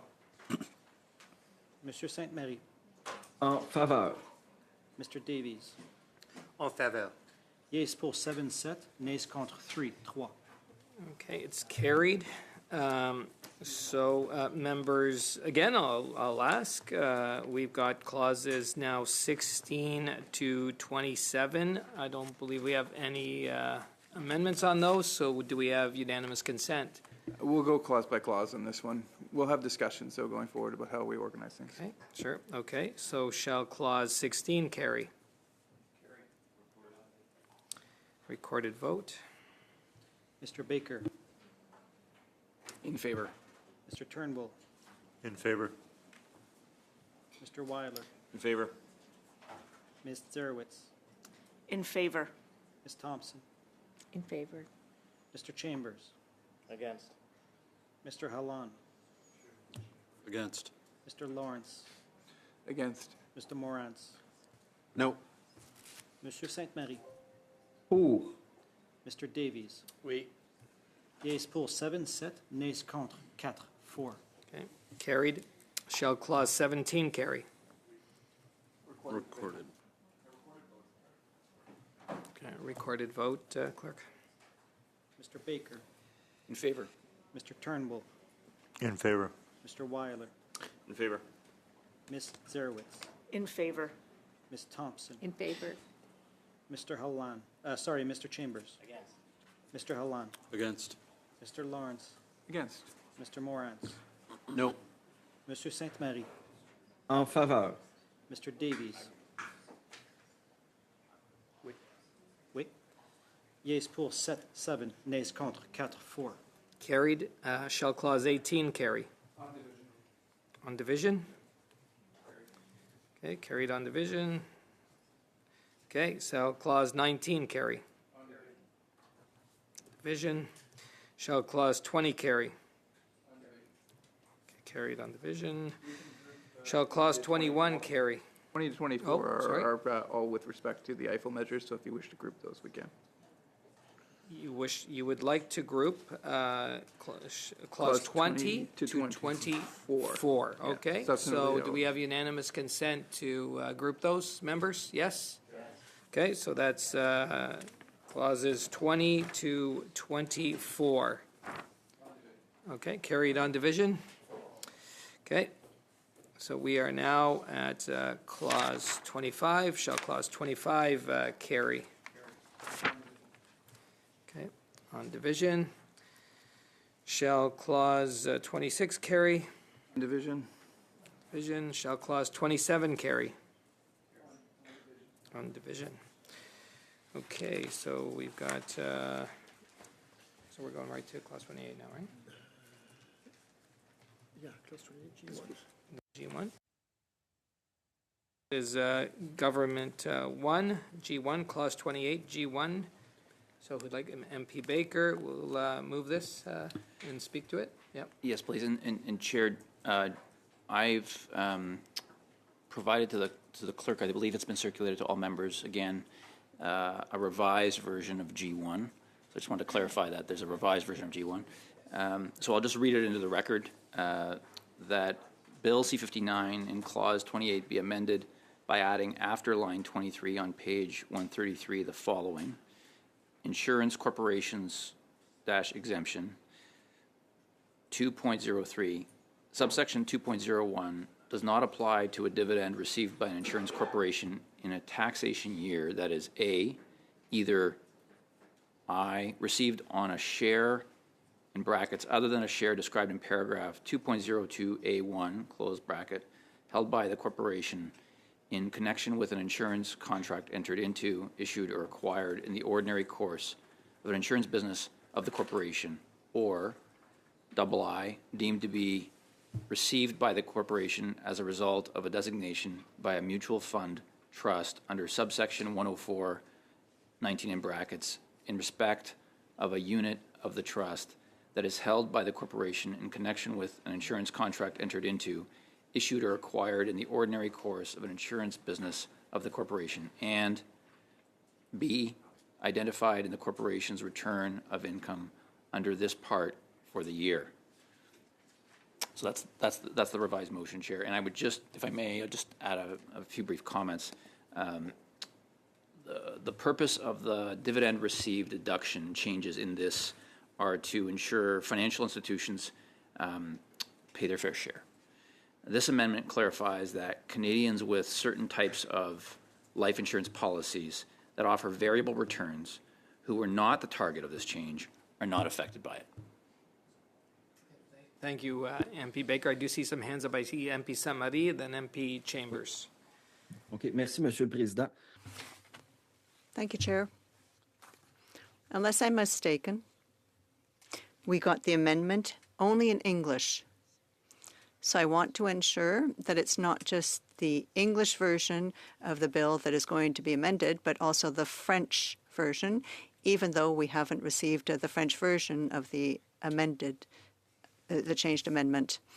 I know that we are always trying to defend the use of second languages, especially the use of French in the chamber and here. But Samari, it was just that we do have the French version, and we will all receive it right now. So okay. okay. So it should be in your inbox right now if you can take a look and yeah. Très bien. Ben, pendant well, while I listen to the other explanations, I will go and read it in French. And given the explanations given by Yvan, I will support this. Yes, Samari and MP Baker, and I do have MP Chambers and then MP Lawrence. Well, I guess I'll wait for it to show up in my inbox. I was just curious as to the change between what was circulated before. Like, what was the big change between what was circulated before and your amended version? It hasn't landed yet. Is it? Okay, so Is it a comma or is it? Do you want to respond to that, or do you want me to go to MP Lawrence and then? I think I'm conscious of being efficient and moving through this. I would say that there was a version issue in the previous draft, so I don't think it's the intention of what we want to achieve is what I described, and it's reflected in the new version of the text. Okay. Yeah, MP Chambers. Thank you, MP Big. Do you know how many policyholders would be affected if this amendment did not pass? Do we have an idea? Okay. And it would relate to any insurance companies. So it broadly would exempt the insurance companies. But it exempts. Does it just exempt? Does it exempt all like insurance companies total, or does it exempt those parts of the insurance company business where there's flow through, like to specific insurance policies, like insurance products? So it would exempt any dividends received by an insurance company in respect of a share that's held by the corporation in the ordinary course of its insurance company business, as well as if the share is received through a mutual fund trust.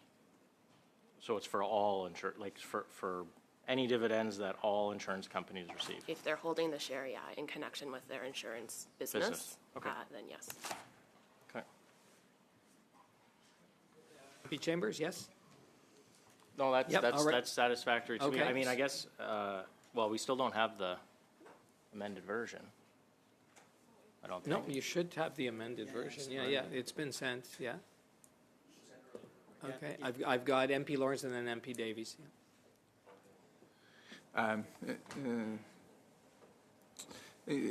C'est un bon discuter pour mon collègue.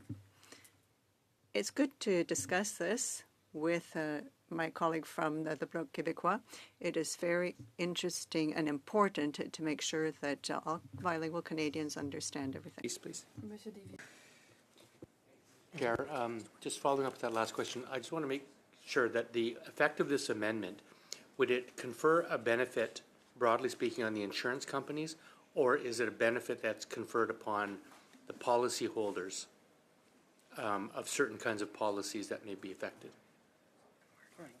So it's a benefit that would, so generally speaking, it would be conferred on the insurance company, but what we have heard from some insurance companies is that that cost would be passed on to policyholders if the amendment was not made. But directly speaking, so the dividend would be under the existing rules for financial institutions, the dividend received deduction would be denied. Including for insurance companies, and this would provide an exemption so that insurance companies, if they meet the conditions of this exemption, would be able to continue to claim the dividend received deduction. So it would impact their tax at the corporate level. So how is that different from a financial institution who could also pass on the extra cost by the change to their dividends, could also pass on the cost to their customer base in the form of bank fees or whatever? Like, I'm trying to figure out why is a life insurance customer, policyholder, worthy of protection from additional costs in the form of their premium as opposed to a bank customer in the form of extra fees? Yeah, I mean, I think it's a policy decision, political decision, whether to provide an exemption for financial institutions more broadly or for just for insurance companies. But I think that one of the concerns is that the insurance companies in particular have pointed to a number of products where they have suggested that fees would be passed on to customers. Okay, thank you. Davies, and okay, I think that's it. So shall the new G1 carry? Recorded division. Okay. Recorded vote. Mr. Baker. In favor. Mr. Turnbull. In favor. Mr. Weiler. In favor. Ms. Zerowitz. In favor. Ms. Thompson. In favor. Mr. Halan. Abstain. Mr. Lawrence. Abstain. Mr. Morantz. Abstain. Mr. Chambers. Abstain. Monsieur Sainte-Marie. Oui. Mr. Davies. Abstain. Yeas pour 6, nays contre 0, aucun. Okay, carried. And now shall clause 28 carry? On division. As amended. Shall clause 28 carry as amended? On division. On division? Okay. On division. Members, we are going to suspend now for 10 minutes, and then we'll be back, and we'll be going straight till 2 o'clock.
So we've got about 35 minutes or so, and where we are right now is that we have no amendments that I know of from clauses 29 to 35.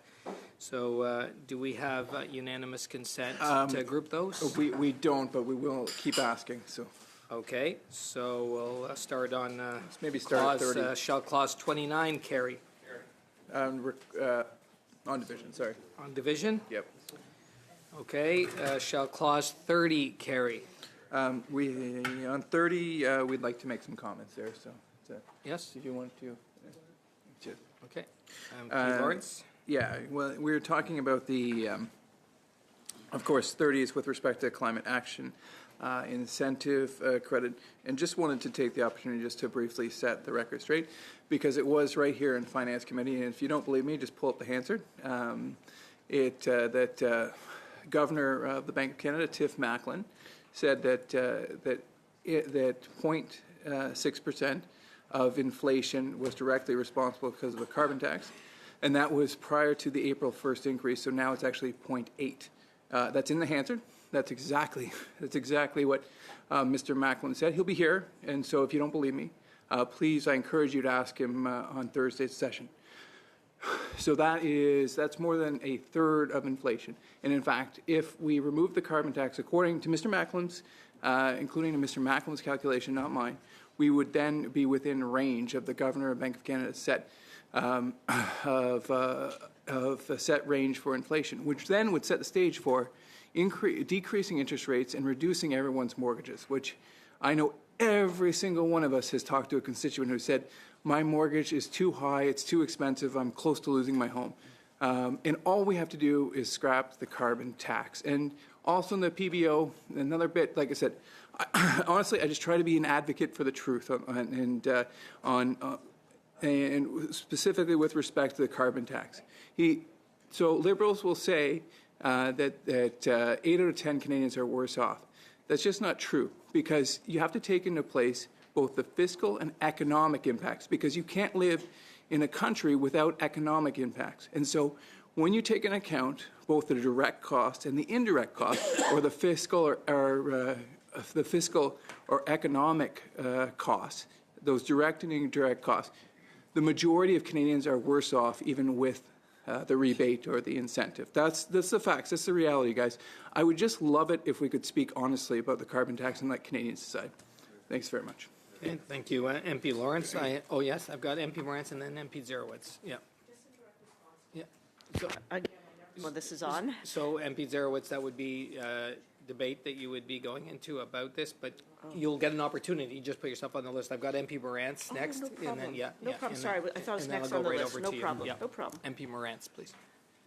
Yes, I just want to reiterate what my colleague, Mr. Lawrence, has said, because I was in the meeting. It was on October 30th, and all members of the Finance Committee were there, and the Bank Governor was very clear. He said that the carbon tax at $65 a ton added 0.6% to inflation, and that if it were to be removed, inflation would be 0.6% less. Now, Liberal members of this committee have spun that to say, well, it's only one time, which is really like a red herring of an argument. Of course, you can only remove the carbon tax once, but the reduction in the inflation rate is in perpetuity. It's locked in forever.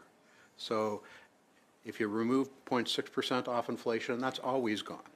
And then what the governor said was that if you add $15 a ton, it goes up by 0.15%. So that's actually what happened. It's not just 0.15%. The cumulative aspect of the carbon tax at $65 a ton was 0.6.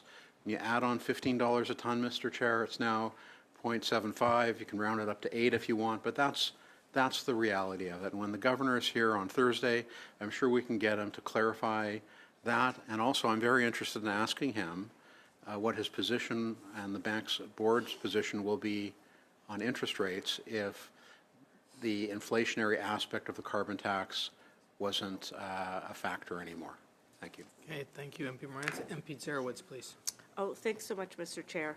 I do think it's important for us to go back to the actual transcript of the meetings that we're talking about, because we have something different than what Mr. Lawrence has indicated.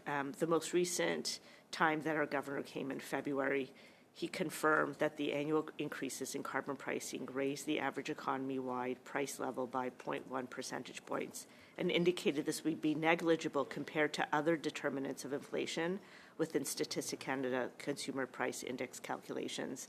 It's also a one-time increase, and it's important for people to know, and often when you're talking 0.1, 0.016, 0.1, it's hard to sort of articulate to the public what that means, but I think part of it is just to make sure that people understand it's a one-time cost. It's tiny and negligible, according to what our governor has indicated, compared to other determinants of inflation within the Stats Canada Consumer Price Index. Thank you. Okay, thank you, MP Zero. MP Lawrence? Thank you very much. And so the confusion, and I'll be generous to my colleagues and call it confusion, might stem from the fact that the governor's talked about two different things. One is he talked about the annual increase in the carbon tax, of which he has ascribed 0.15% to the increase. Okay, and then but the overall carbon tax. At the overall carbon tax, he's ascribed 0.6, and I'll quote Governor Macklin. Response to my question. The second question you asked me was what the effect of inflation would be if the carbon tax was eliminated. This would create a one-time drop-off in inflation of 0.6%. That's the transcript right there. And earlier on, I asked him about the increase, and he said, one question is how much that carbon tax are adding to inflation each year. That number is 0.15. So we add the 0.15, and I actually asked him about this, to the 0.6, and he said it actually, altogether, it's 0.8. The current rate of inflation is 3.1, I believe, and 2.9. So that's fully a quarter, if not almost a third of inflation. If we remove that 0.8, we'd be down to 2.1. The governor's range, or the Bank of Canada's range, is 2%. So we're then within the margin of being within the range, which then allows us, guys, to reduce mortgage rates, reduce interest rates, get the economy going, just by cutting the carbon tax. Okay, well, thank you, MP Lawrence. I think that's the discussion. Okay, so shall clause 30 carry? On division. On division. So shall clause 31 carry? On division. On division. Shall clause 32 carry? Mr. Chair, if I could interject. Okay, yeah, MP Lawrence. Could we possibly group 31 to 35, unless there's we already 31 already carried. Yeah. Oh, sorry, MP Samari. Oui, donc évidemment, je suis. Obviously, I'm always in favor of grouping these together. Can you hear me? Shall I continue? Can you hear me? Okay, good. Thank you. I would like to ask for a vote on Clause 35, and I would say I'm in favor of grouping all of the others together. So what I'm hearing is that we would group clauses, because we've already carried 31, so clauses 32 to 34, and then MP Samari wants to vote on 35. Okay, so clauses, shall clauses 32 to 34 carry? On division. Okay, on division. And now we're at clause 35. Shall clause 35 carry? Je voudrais juste faire parler. I would just like to talk about Clause 35 very briefly before we call for a vote, a recorded vote. First of all, my political party and I do not agree with the transitional economy plan of this government because there are tens of billions of dollars that are going to go to the oil industry for carbon capture and to encourage the nuclear energy industry, which presents some serious issues. And that is why I will vote against Clause 35 and the other clauses that refer to that, and that is why I would like a recorded vote on this clause. Anybody else to speak? So, okay, we're going to go to a recorded vote on Clause 35. Mr. Baker, In favor. Mr. Turnbull, In favor. Mr. Weiler, Favor. Ms. Zarowitz, In favor. Ms. Thompson, In favor. Mr. Chambers, No. Mr. Holland, Against. Mr. Lawrence, No. Mr. Morantz, No. Monsieur Sainte-Marie, Contre. Mr. Davies. In favor. Yeas pour 6, nays contre 5, 5. Okay, it's carried. Okay, so we are at clause 36, and we have Green Party 1. So there's an amendment from the Green Party. MP Morris. So do you wish to move this? Yep. Okay. Amends line 26 on page 160 with the words 2034, 30%, or in respect of a clean technology property that is intended for use for at least 183 days in any given calendar year, 15%.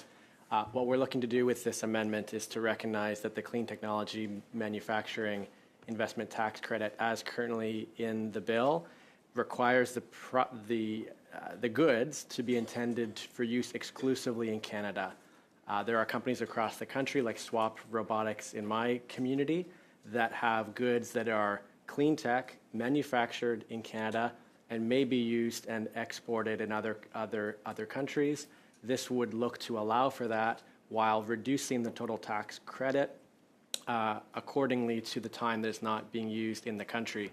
In their case, it's solar-powered vegetation cutting equipment, for example, that would be included in this tax credit at a lower rate if it were to be passed. Well, thank you, MP Morris. There is a chair's ruling, and it is that Bill C-59 amends several acts, including the Income Tax Act, to allow for the creation of a refundable tax credit related to the acquisition of clean technology products to be used all year round. The amendment seeks to create a partial refundable tax credit for goods that can only be used for 183 days in a calendar, which in effect would create a new category for which a refundable tax credit could be paid out of the public treasury.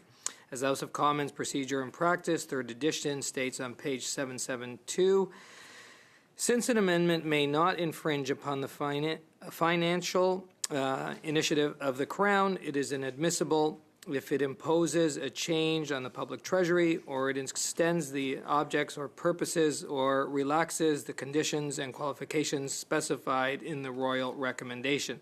In the opinion of the chair, the amendment proposes a new scheme which could impose additional charges on the public treasury. Therefore, I rule the amendment inadmissible. Mr. Chair? Okay. That was a very harsh ruling. I'd like to challenge the chair. I apologize because I like you very much, but I found that to be unduly harsh. Okay, MP Chambers, that is your prerogative. Clerk? The question is, shall the decision of the chair be sustained? If you are in agreement with the chair's ruling, you vote yes. If you are against the chair's ruling, you vote no. Mr. Baker? Yes. Mr. Turnbull? Yes. Mr. Weiler? Sustain. Ms. Zarowitz? Sustain the chair. Ms. Thompson? Yes. Mr. Chambers? Against? Mr. Holland? Against. Mr. Lawrence? Sorry, Peter, no. Mr. Morantz? Against. Monsieur Sainte-Marie? Contre. Mr. Davies? Oui. Yeas pour 6, nays contre 5, 5. Well, the ruling is upheld. The amendment is inadmissible. Okay, so shall clause 36 carry? Okay, on division. So we are at clause 37. This is NDP 1. And I'll just give Mr. Davies an moment. So MP Davies. So we're at clause 37, NDP 1. So would you like to move that amendment? Before I do, I'd like to speak to it. Yes. I'll move it if, well. Yeah, you move it and speak to it, yeah. Before I move it, I just wanted to clarify something, if I could. I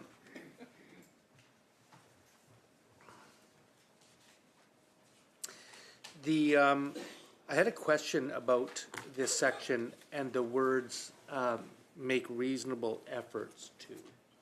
Let me just get to my point here. And I wanted to ask the officials, at page 169, it's sub-apprenticeship requirement, sub 5, sub A.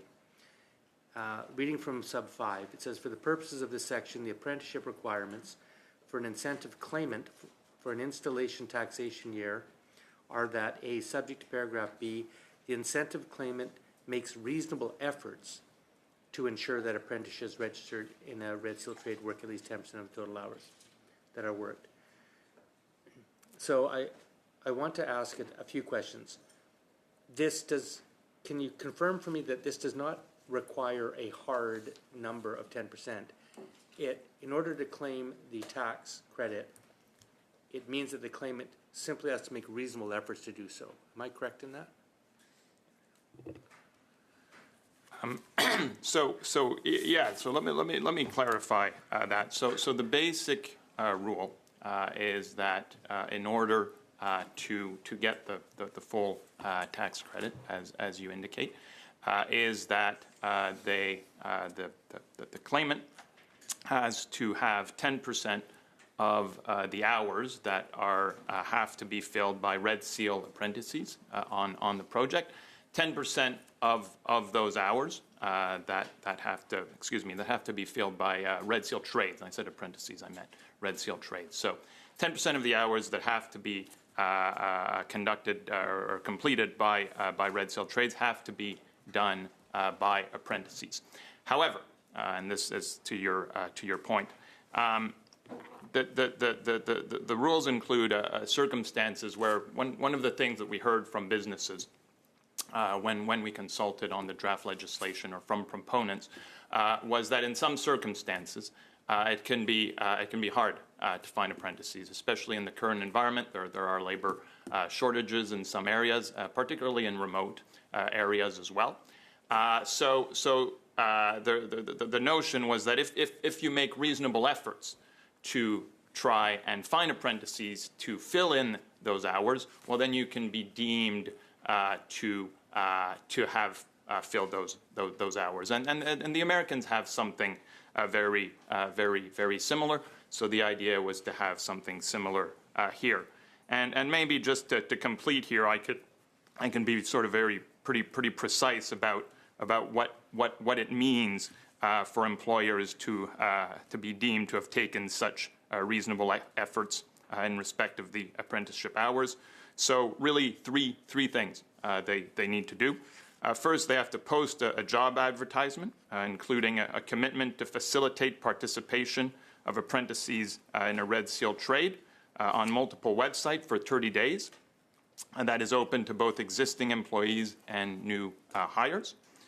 Second, they need to communicate with at least one secondary school or educational institution that can be reasonably expected to facilitate the hiring of apprentices position described in the job ad. And third, they're expected to communicate with a union that can be expected to facilitate the hiring of the apprenticeship positions described in the job ad and receive written confirmation from the union if they're unable to fulfill the request for the apprenticeship. And if an employer does not hear back from the union within 5 business days from their request, then the written confirmation is not required. And just to close off, these hiring efforts would need to be completed every 4 months. Now, if they do that and they still don't fill the 10%, they're deemed to have satisfied the requirement. Hopefully that. Thank you. Just a couple follow-up questions. Yes, of course. Where do those criteria exist that you just read out? They're in the law. So it's subsection 16. It's page 173. Okay, so that's right in the. Yeah. Sorry, I missed that. Great. And my last question is who would be responsible for looking into this or enforcing it? Would it be CRA?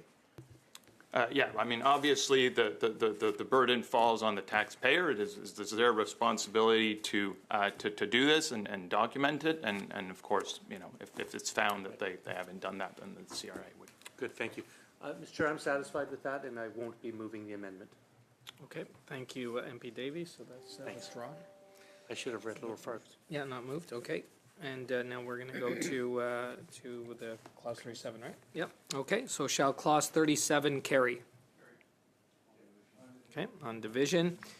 Okay, so members, we have another grouping here, if you so decide, and that is clauses 38 to 71. I don't see or know of any amendments. Would members like to group those? Do we have unanimous consent? Yes? Okay, we do. Okay, so those so clauses 38 to 71 are carried. Carried on division. So now we have new clause 71.1, which is CPC 2, and I'll look to MP Lawrence. Yes. Yeah, thank you very much. And of course, this is the removing of HST on home heating, and so we have witnessed, and I'm sure whether you're in Nova Scotia or whether you're in British Columbia or certainly Alberta as well as Ontario, we've all noticed the additional cost of heating one's home. It's an issue across all over country, but particularly in rural areas where oftentimes the only option is to heat your home with either oil or natural gas, and the cost of heating has gone up dramatically. And heating isn't, obviously, in this great northern country of ours, it isn't an option. And so if the idea, as my colleagues from across the aisle say, the idea is to drive up the cost of carbon-based fuels in order to have people make other choices. If, in fact, you have no choice but heat your home, and the only choice that you have is to heat your home with propane or natural gas or oil, it's an inelastic. So they said this is just basic economics here, and my one wish is that we could just have an honest conversation about the impact of the carbon tax. I think it would not only help us on the Conservative side, but I think it would help the Liberal members as well. And so if we've got an individual who's perhaps in the lower end of the economic spectrum, a vulnerable person, who's desperately trying to get by in a cold Canadian winter, I think it's a reasonable thing to do to reduce the cost of home heating by simply removing the HST on home heating. And I think this is an eminently reasonable, and it doesn't have to even have anything to do with of course, I'm against the carbon tax, and our party is against the carbon tax, but it really doesn't even have to do anything about your personal ideology with respect to environmental issues. What it has to do is, do you have compassion? Do you have compassion for the single mom trying to get to the end of a month in a cold winter? Do you have compassion for the worker who's working overtime just to pay the carbon tax on his gas and on his home heating? Do you have compassion for the individual who's perhaps looking at freezing next winter because they can't afford it? It's really a compassion test. It's not even an environment. It's not a carbon tax. It's not even an economic issue. It's a compassion test. So I'm hoping that everyone in this committee will pass this compassion test. Thank you, MP Lawrence. I do have MP Davies would like to speak to this. Well, I expect there to be a ruling on this, but I just wanted to say I very much sympathize with the sentiments of my Conservative colleagues, but I would just point out, you know, the NDP has, as a condition of support for the government, proposed that we bring in dental care for 9 million Canadians who are the lowest income. You have to make under $70,000 of net family income, and you can't have any dental insurance. These are the poorest people in the country. These are people making $15,000, $20,000 a year, seniors who are living on fixed incomes, who can't get their teeth fixed. And yet, and this plan would allow these people to be able to go to the dentist instead of paying out of pocket when they have to get, and getting better care, by the way, too, because they don't have to get their teeth pulled. So the Conservatives either don't care that these people get any oral health care at all, or they insist on driving these poorest, most marginalized people to the dentist to pay out of pocket for what is essentially primary health care. And yet the NDP plan that we've worked in concert with my Liberal colleagues to bring in would save these people real dollars as well as improving their health care. So I find, yet the Conservatives oppose it. They voted against it and they oppose it. But I'm sitting here listening to a claim that the Conservatives care about people's month-to-month living costs and people freezing in winter. Well, what about seniors writhing in agonizing pain? That and having to spend money for that. So I just think it has to go on the record that if there's any virtue in politics in being consistent, I think this is a situation that calls out for that. And you know, I'd be happy to have the Conservatives prove me wrong in this by supporting dental care and coming out and saying they're going to vote for it. Same thing with pharmacare. So, but I just can't let a statement that claims to care about poor people in this country by Conservatives stand on the record as a justification for a vote when they take positions antithetical to that in the next breath. Thank you, MP Davies. And now I've got MP Samari, and then I've got to go to my ruling. Yeah, MP Samari. Oui, OK. Merci, Monsieur le Président. Thank you, Chair. So I understand that you're going to give your decision on the amendment. So I would like to listen to the amendment, and then I might speak. But first of all, I'd like to remind you that the NDP had made this proposal that you have before you on an opposition day in November, and the Conservatives were against it. So I'm having trouble following the logic here. I'm waiting for your ruling. Thank you for that, MP Samari. I just was advised, so after my ruling, you will not be able to speak, as you know. Okay. So, my ruling. Bill C-59 amends several acts, including the Excise Tax Act. The amendment seeks to amend Schedule 6 of the Act to add a new Part 11 to exclude home heating fuel from taxation. This is a new scheme not envisioned in the bill, which goes beyond the scope of the bill as adopted by the House at second reading. As House of Commons Procedure and Practice, third edition, states on page 770, an amendment to a bill that was referred to committee after second reading is out of order if it is beyond the scope and principle of the bill. Therefore, and for the above stated reason, I rule the amendment inadmissible. Mr. Chair, I'd like to challenge your ruling. I find it very... Okay, it's been challenged, so we'll very inconsiderate so we'll go right to the vote. Canadians who are paying a tax on a tax. Okay. The question is, shall the decision of the chair be sustained? Mr. Baker. Sustain. Mr. Turnbull. Sustain. Mr. Weiler. Sustain. Ms. Zerowitz. Sustain the chair. Ms. Thompson. Sustain. Mr. Chambers. Against. Mr. Halan. Against. Mr. Lawrence. Against. Mr. Morantz. Against. Mr. Sainte-Marie. Oui. Mr. Davies. Wait. Yeas pour 7, nays contre 4. Okay, the ruling's upheld. The amendment is inadmissible. So, members, now we are down to, we've got clauses 72 to 95. There are no amendments with these clauses that I know of. I'm just looking to see if members are open to grouping those. I see a thumbs up. Okay, so we are going to be grouping now. So this is shall clauses 72 to 95 carry. Division.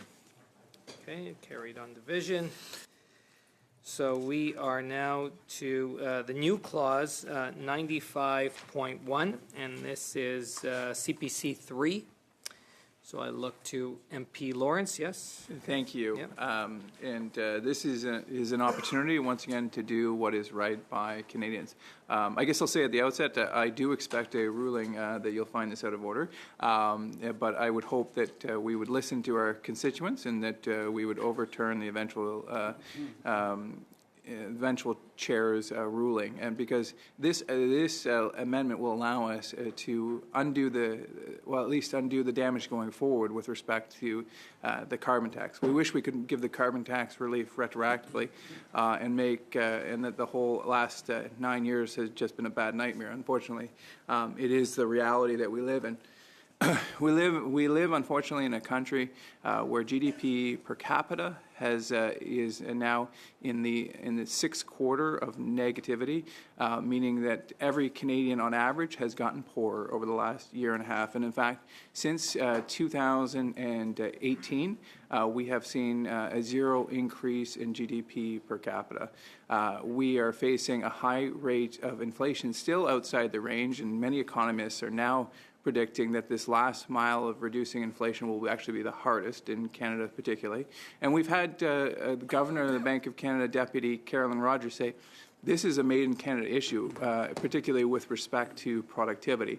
And so every policy decision that I would hope that any government would make, given the fact that productivity is a crisis of standard of living, and of course when standard of living decline, it's the most vulnerable who often get hurt the most, and this will be the case here.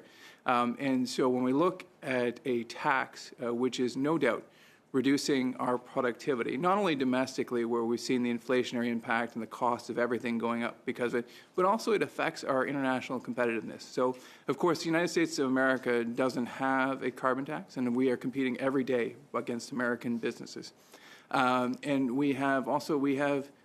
Mexico has a very tiny carbon tax that barely needs mentioning. And so the companies in Mexico, the United States, have a competitive advantage, our most direct competitors. And of course, in the PRC, they do not have a carbon tax either. And so major manufacturing companies, our closest neighbors, many of our peer nations do not have a carbon tax, which puts Canadian businesses at a disadvantage.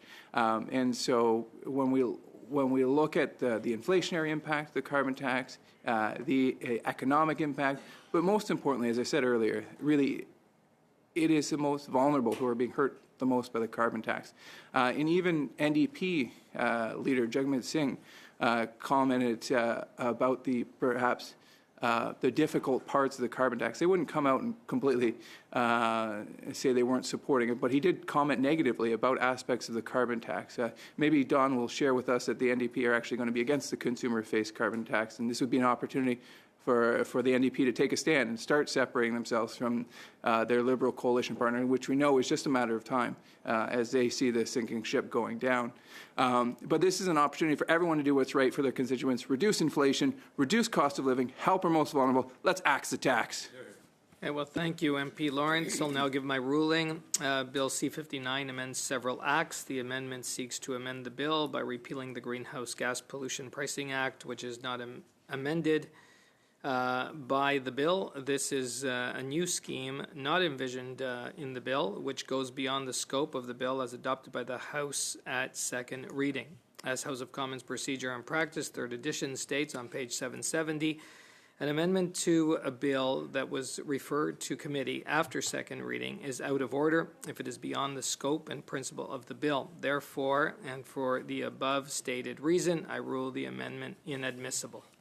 Mr. Chair, it pains me to do this because you know how much I normally always respect your well, decisions, no debate, but so again, I'm going to have to challenge your ruling in this case. Clerk.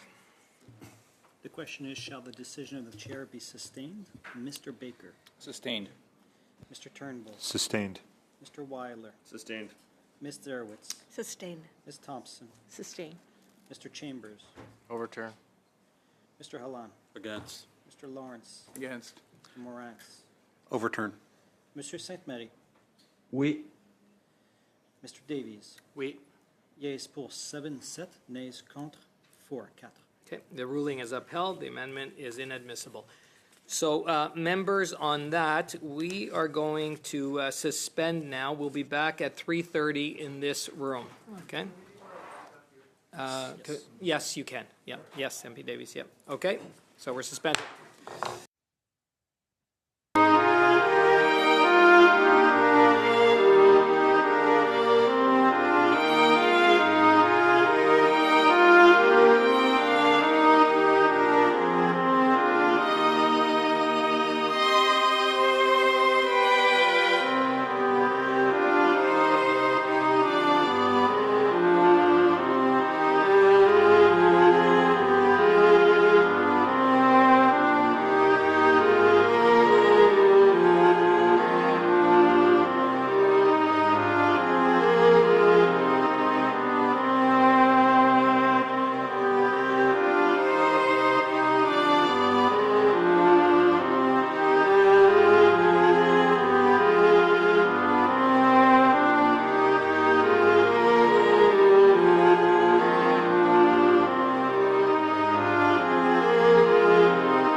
And so we are now at clauses 96 to 136. There are no amendments to these clauses, so just looking around to see if we can group these. Yes.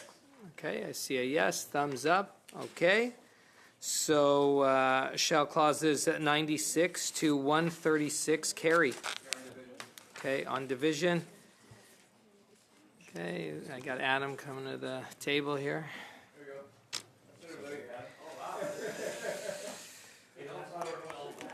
All right. So now we're at clause 137, and this is block 1. So MP Samari, would you like to move the amendment? Yeah. Donc, je voudrais présenter bloc 1. On a eu beaucoup d'appels des... I'd like to present Block Amendment 1.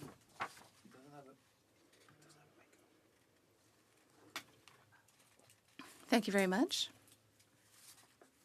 So there are a number of organizations that are part of therapeutic orders that have asked us for help with regard to the situation in Quebec.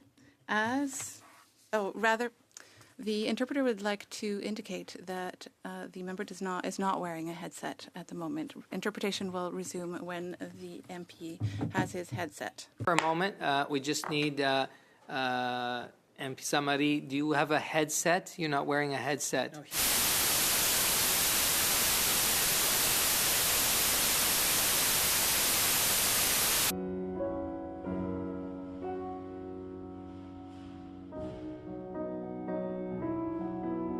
Interpreters were asking about not having a headset, so they couldn't do their job. But I guess you're using a mic that's approved by the House.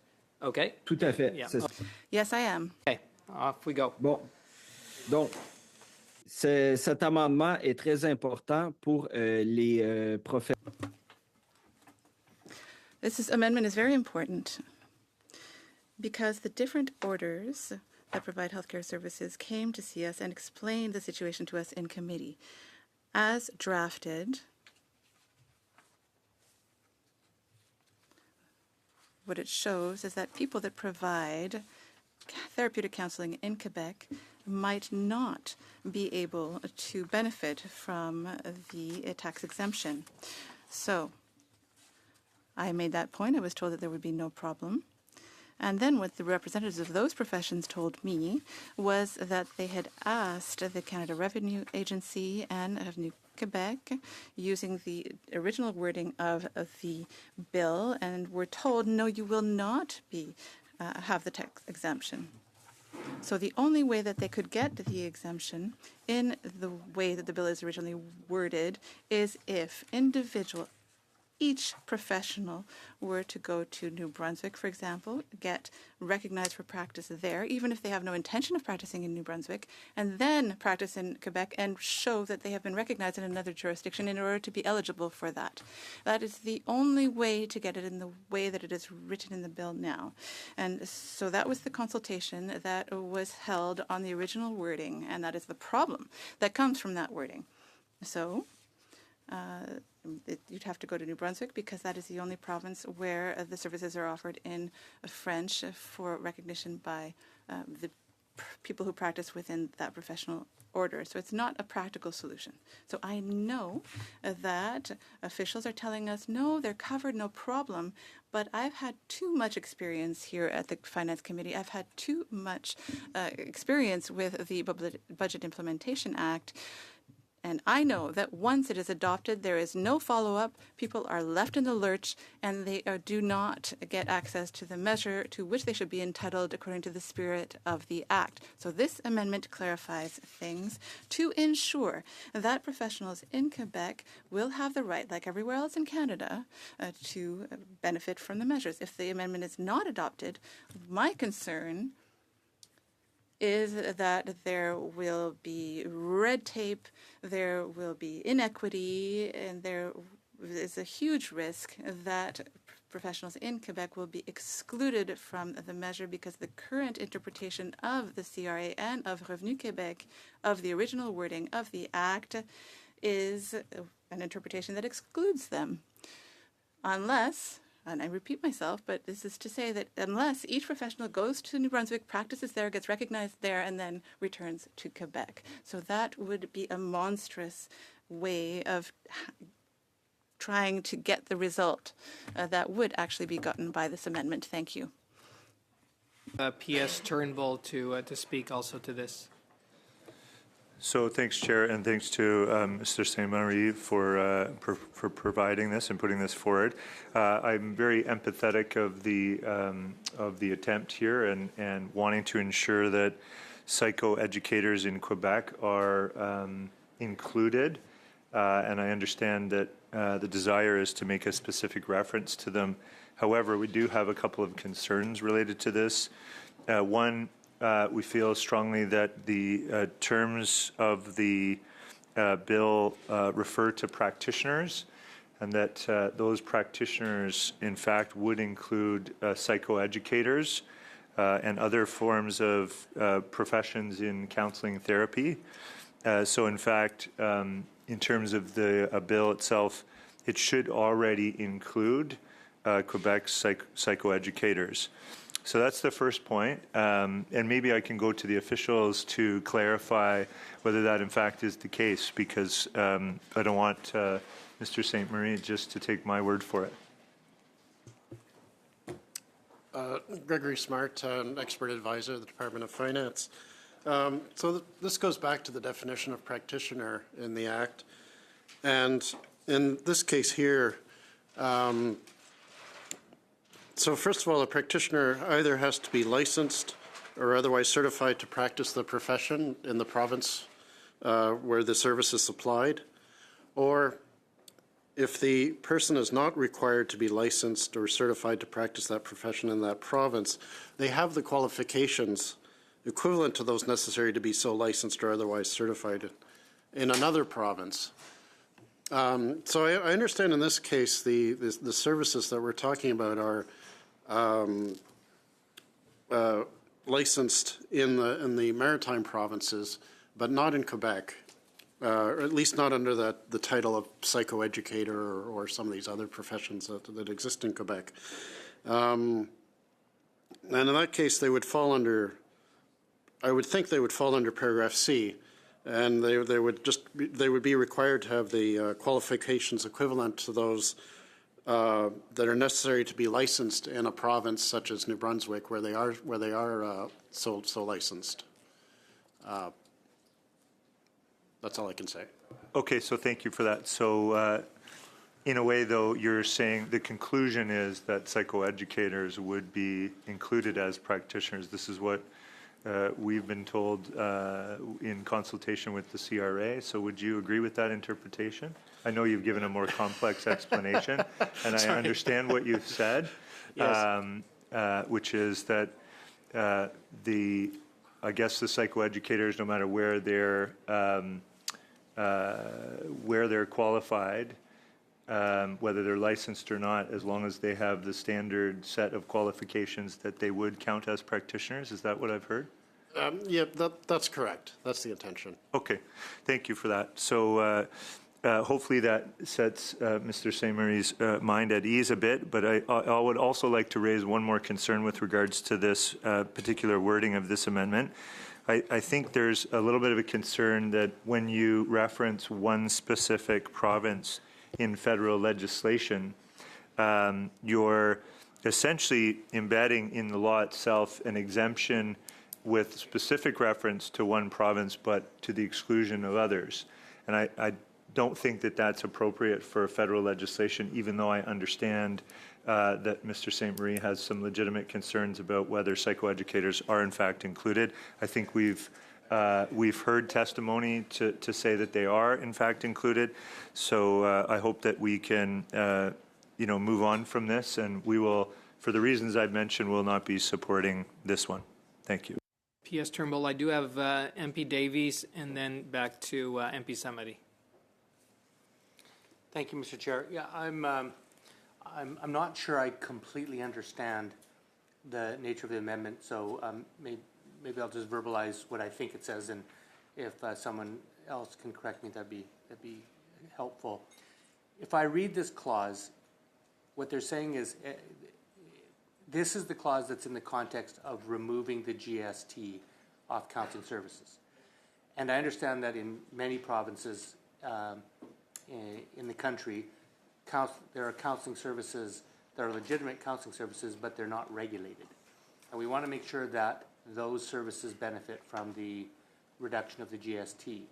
So when I read this clause, it seems to me to be saying that if someone is supplying these services in a province that does not regulate the provision of counseling therapy,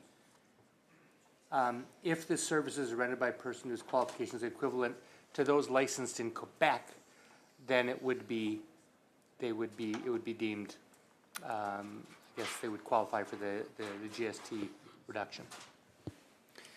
If that's what I'm understanding, what it seems to me to be doing is it is delegating to a province, in this case Quebec, the ability to set the national standard. Now, however much I may admire Quebec's leadership in that area, if my understanding is correct, I don't think that's appropriate to determine the application or not of a federal tax reduction to what one particular province may or may not do.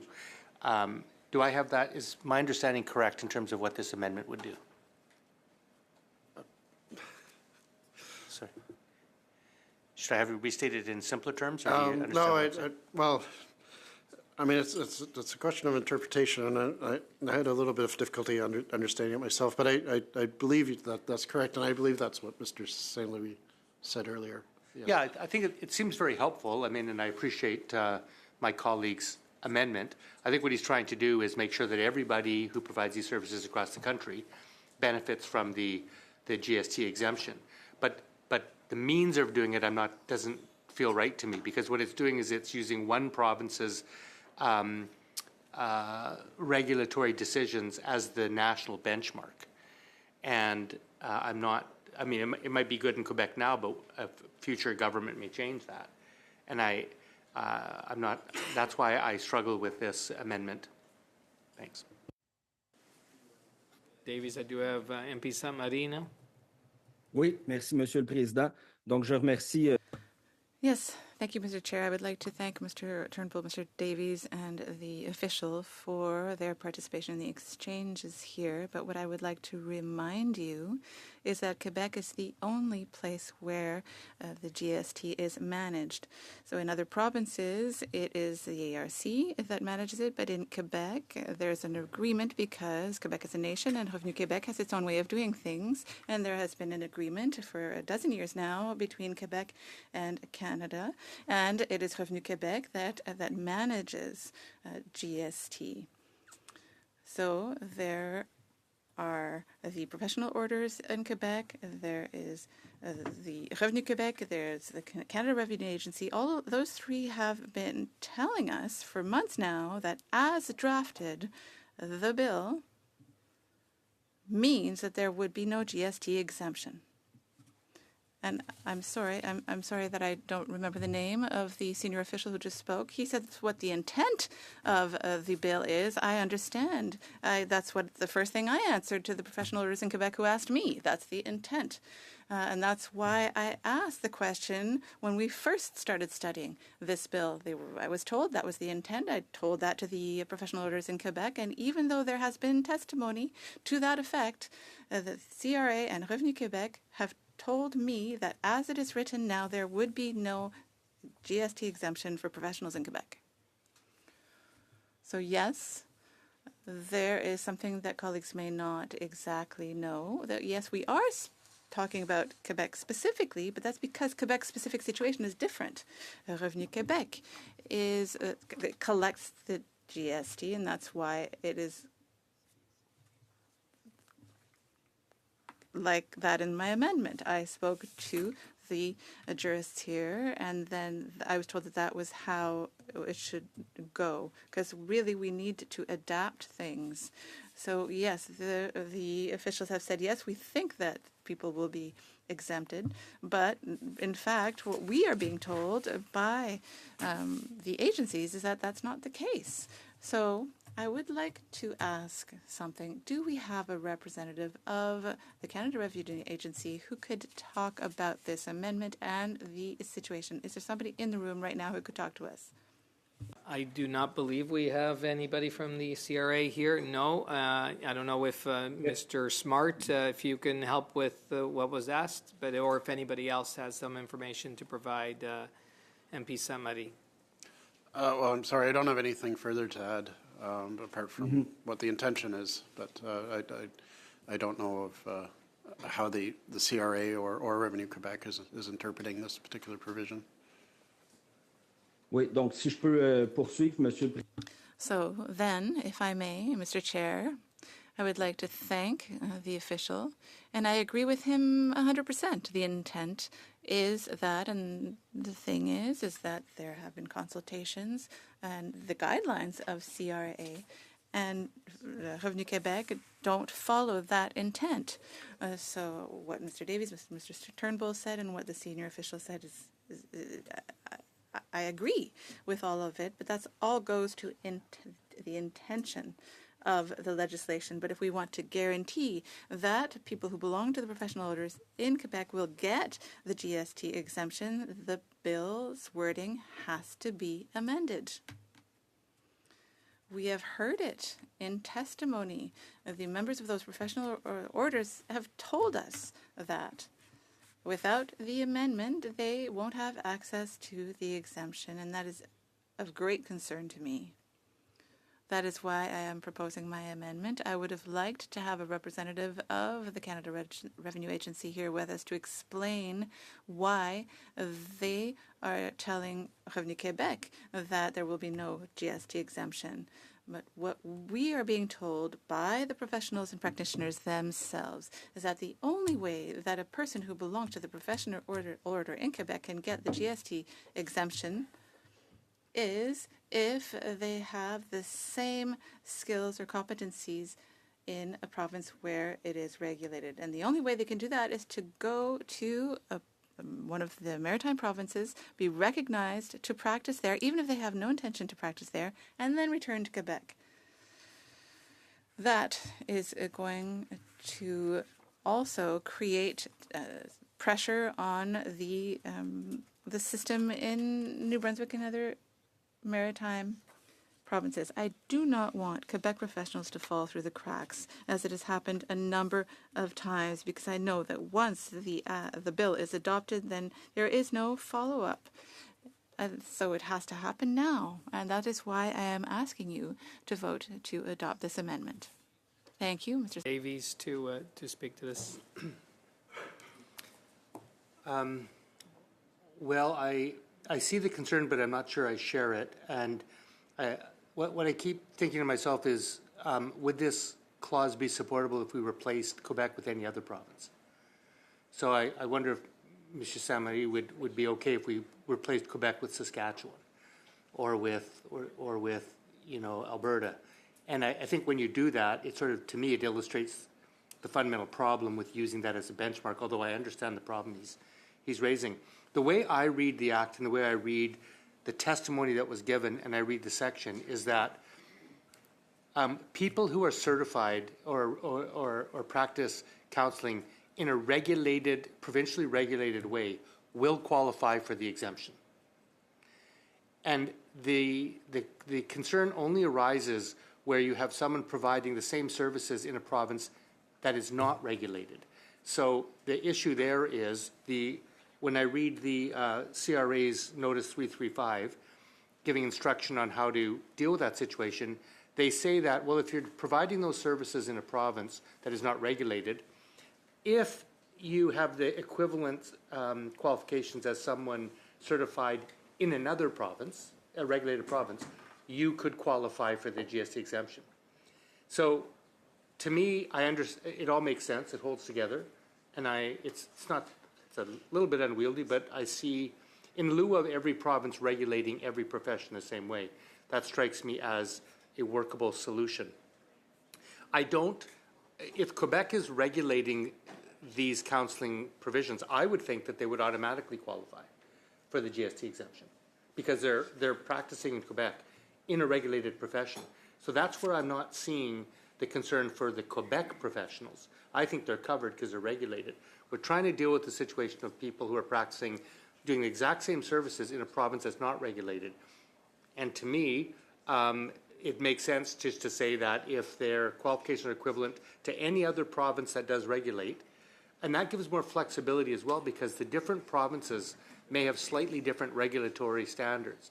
So if a person providing counseling services in an unregulated province can point to one of the various examples, and I understand it's Nova Scotia, PEI, New Brunswick, and I understand Quebec, then the person could point to one of those provinces, say my qualifications are equivalent to one of them, and therefore they would qualify for the GST exemption.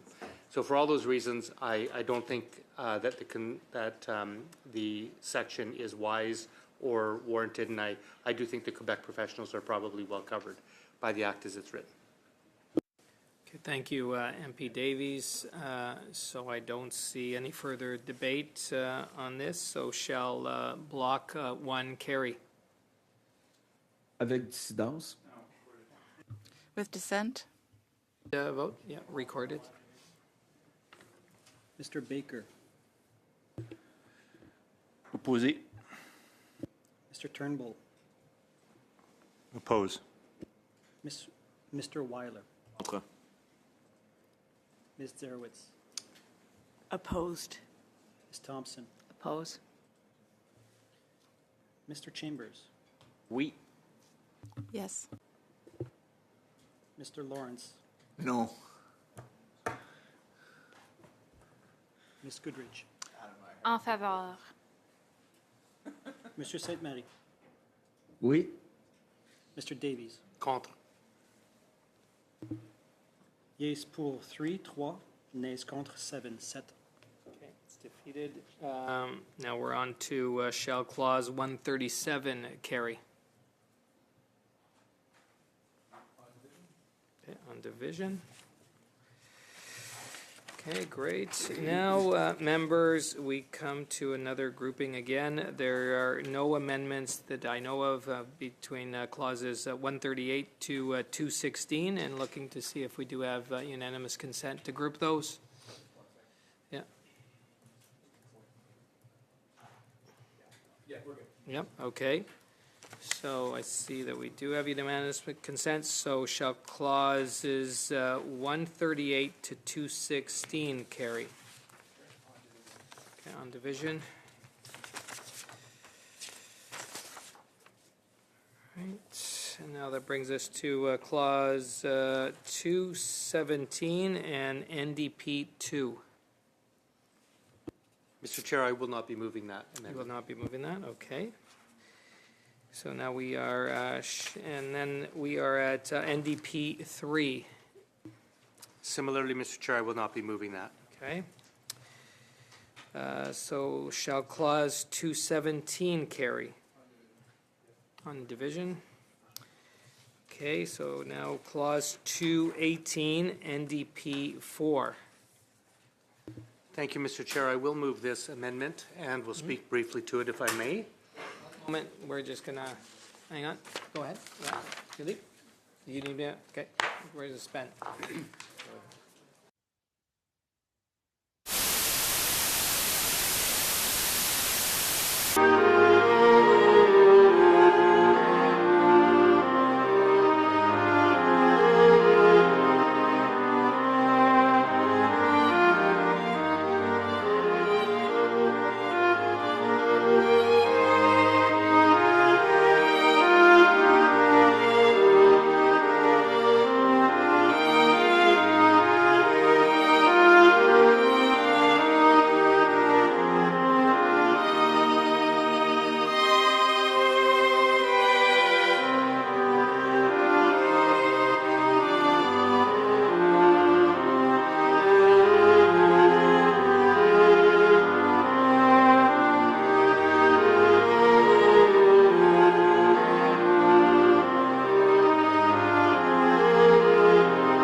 We're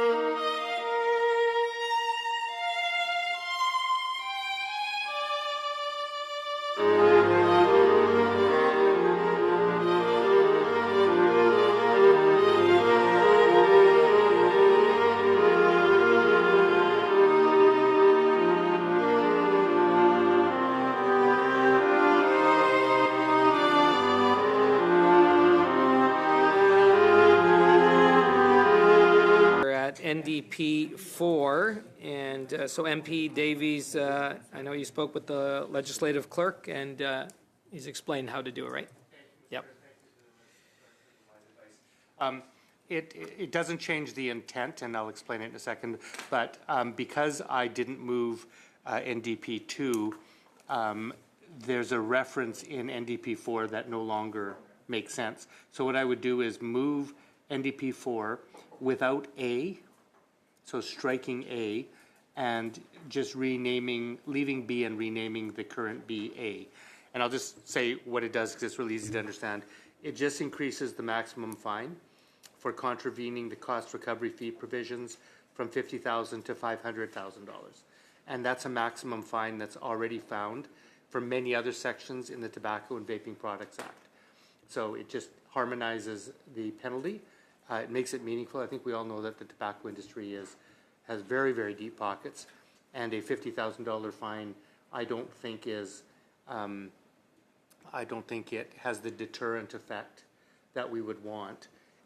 Especially if we're bringing in the cost recovery fee provisions, we want to send a clear message to the industry that we don't want them to contravene it, and if they do, the maximum fine is meaningful. Thank you, Mr. Chair.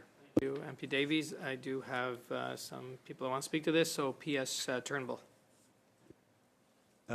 Sorry. Thanks, Chair. I don't know if we have any officials here left to ask questions to, but I did have a couple of questions for them.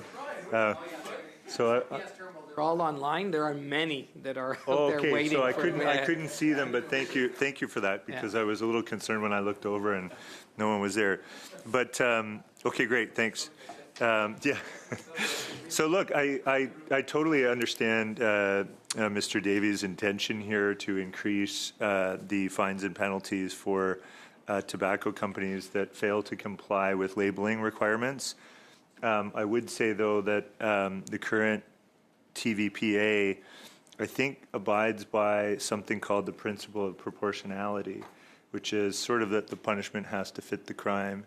And I understand that, all of us want to see tobacco companies who, I agree, have deep pockets comply completely with the labeling requirements. But I'm just a little bit concerned that perhaps changing the fees and fines that they would get for non-compliance from $50,000 to $500,000 is a very big increase. So maybe I could go to any of the officials online to outline any of the issues that they see with that would be would arise as a result of the proposed change to the penalty that Mr. Davies has put forward here. So with the officials that are on, no, hang on one second. Yeah, we're just going to have to test your mic before you answer. Okay, so we're going to suspend right now. Hello.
Questions?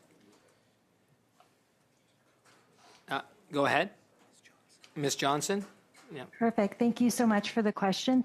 So just to reiterate, with the fees, the fines that are proposed with these amendments, so we do have the necessary authorities and tools that are available to us to take immediate action to enforce the proposed cost recovery framework for the Tobacco and Vaping Products Act.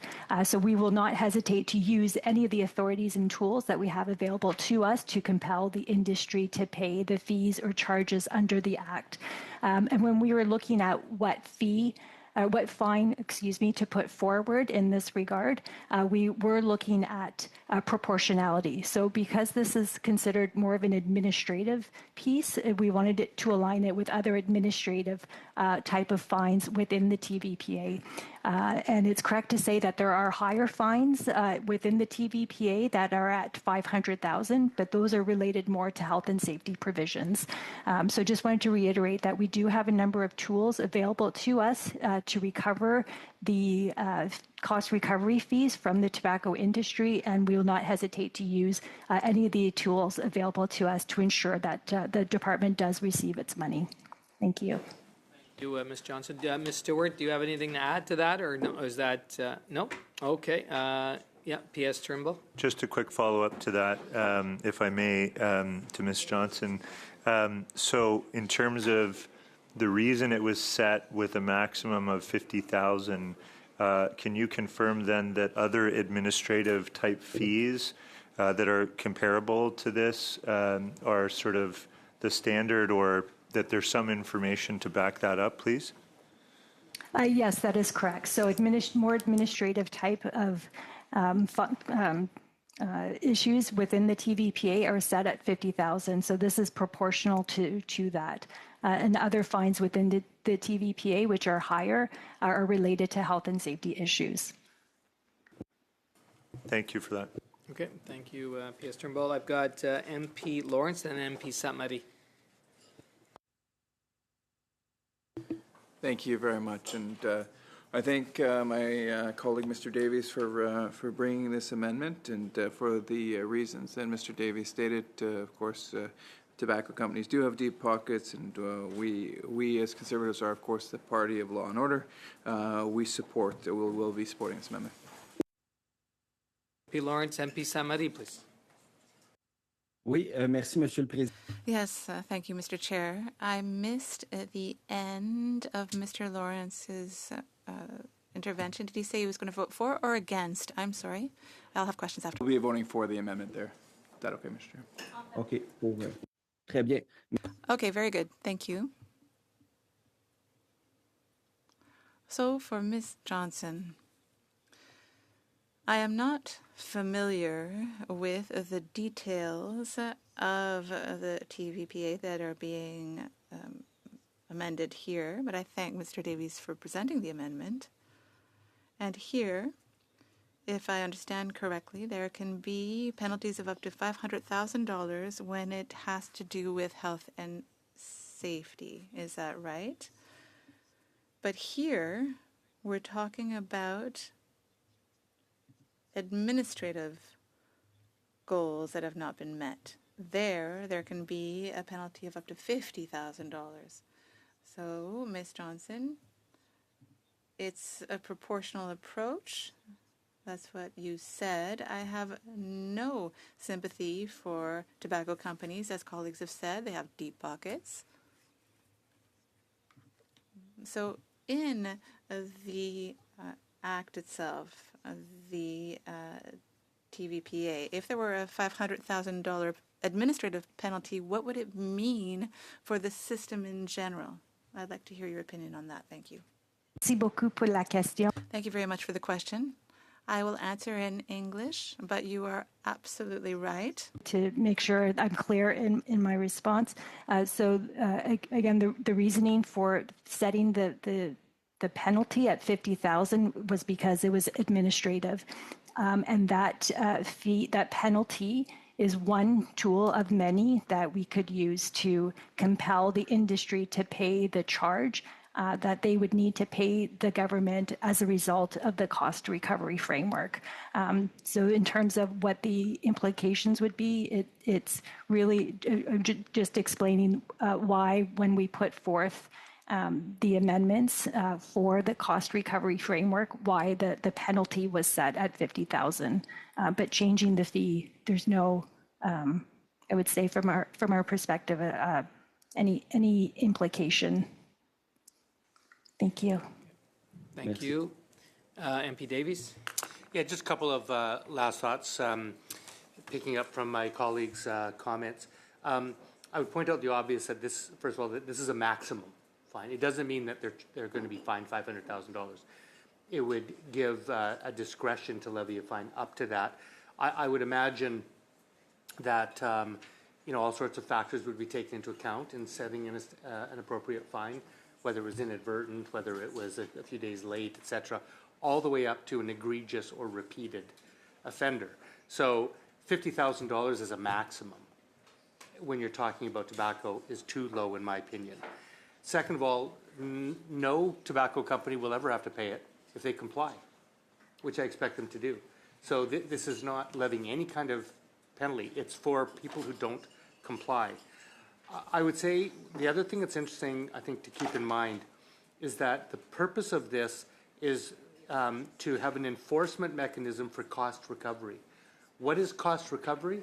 It's putting onto tobacco companies the costs that Health Canada has to expend to deal with the health impacts of their product. So it's circular. At the end of the day, it comes down to enforcing health for Canadians. And that's why I think sending a strong message, in theory, is there. And it's avoidable, entirely avoidable by tobacco companies. They just simply have to comply with the cost recovery provisions. I will conclude by saying the Canadian Cancer Society asked for this in testimony, and tobacco companies are in addition to having deep pockets, they're very, very sophisticated. Then they have proved for decades they will use every lever at their disposal. They will use every pressure point to try to have their products sold in Canada. And so to me, it's very important as a government that if we're going to allow this very dangerous, it's a carcinogen, an addictive carcinogen that is sold in this country. If we're going to allow that to be sold, we have to make it very clear that the costs of dealing with that will be enforced and enforced in a meaningful way. So for all those reasons, I would rather err on the side of sending a strong message to the tobacco industry than a weak one. And so I'll just leave it there and happy to live with whatever decision my colleagues have. Okay, well, thank you, MP Davies. So I see no further debate on this. Shall NDP 4 carry? Recorded vote. Mr. Baker. Opposed. Mr. Turnbull. Oppose. Mr. Weiler. Opposed. Ms. Zerwitz. Oppose. Ms. Thompson. Oppose. Ms. Goodridge. In favor.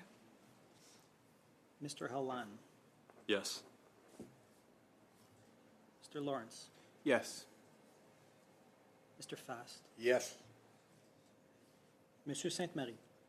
Contre. Mr. Davies. Yes. Yes pour 5, nays contre 6. That's defeated. So now we're on to shall clause 218 carry?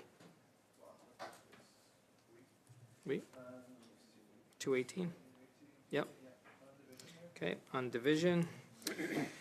Okay, members, so again, we're coming to a point where we've got no amendments to clauses 219 to 233 that I know of, and we would need a unanimous consent to be able to group those. I see a thumbs up. Yeah, everybody is okay with those. Okay, so shall clauses 219 to 233 carry? Okay, on division. Brings us to clause 234, and we have NDP 5.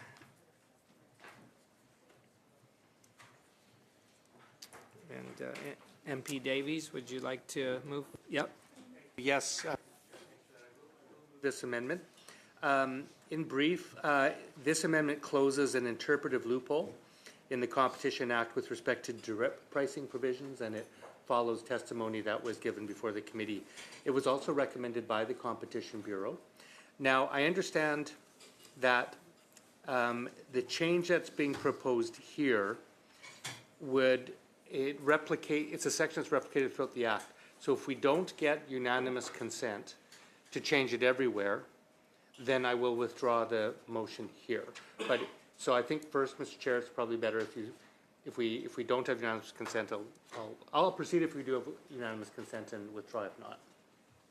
Okay, so if, P.S. Turnbull to speak to this.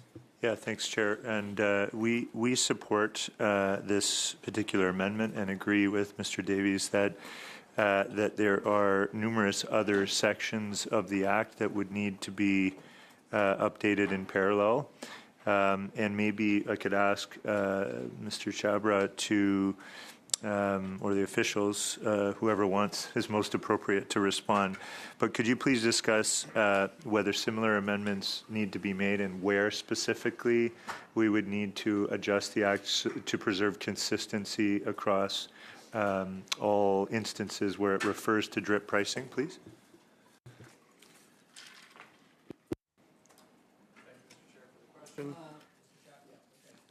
Thank you. So indeed, the provision in question is mirrored in a number of areas in the Act. If it were to be amended only in this area and then not in others, there would then be an inconsistency about the approach that's being taken to drip pricing. And so if it were to be done uniformly across, it would also open sections 52.1.3 and 74.01.1.1.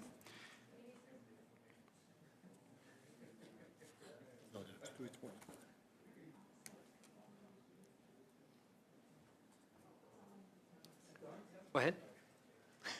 Did you? Sorry, Mr. Chair, I believe the question to me was what other sections would need to be opened and amended to be addressed for uniformity, and I've responded to that question. Okay. Well, thank you. Perfect response. Maybe if I can yes, continue yes, on.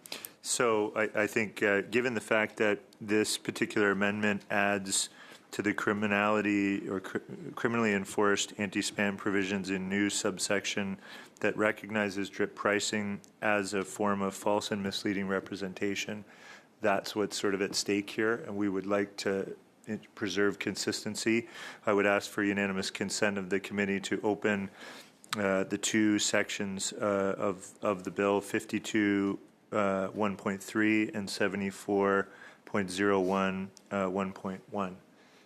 In order to make those amendments consistent with the one that's being proposed in NDP 5, please.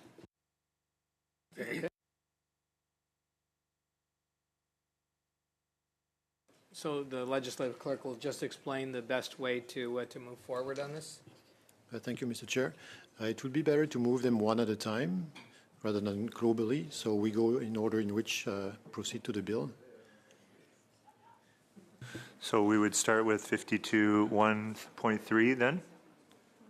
NDP 5 first. Okay. Oh, excuse me, no problem. Do we, whatever you advise. First on NDP 5? Yeah. So first we need to vote on NDP 5 here.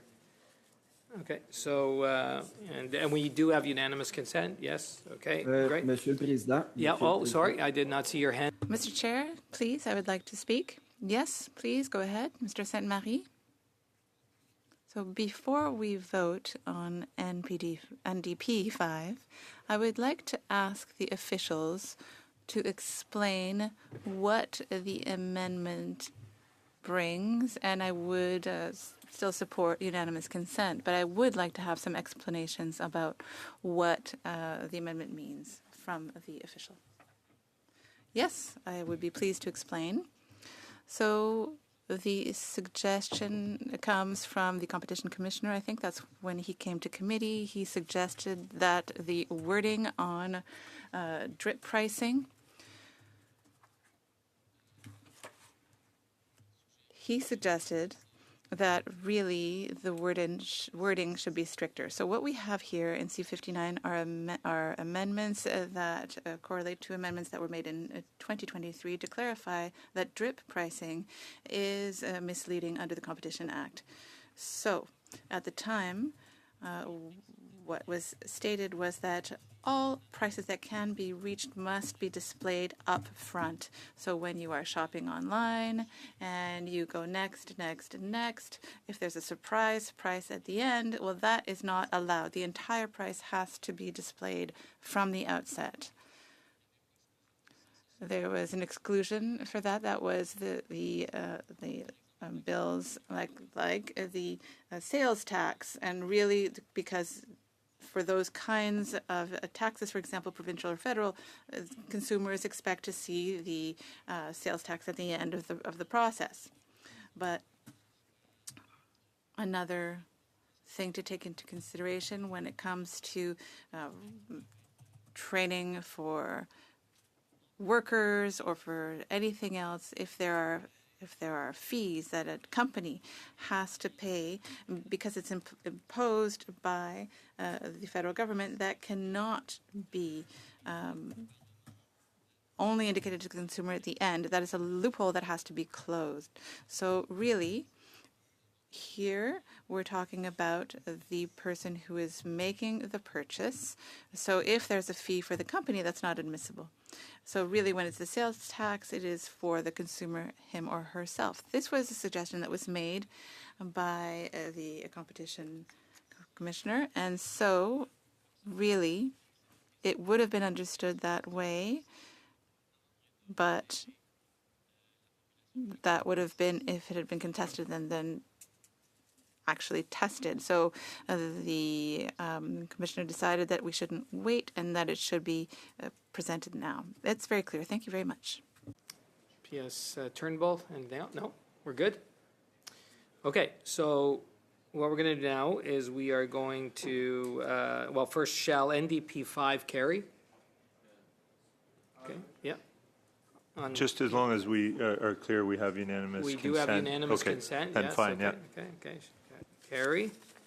Okay, and now we're going to shall clause 234 as amended carry. We? Okay, on division. And now, members, we're going back to shall clause 233 carry.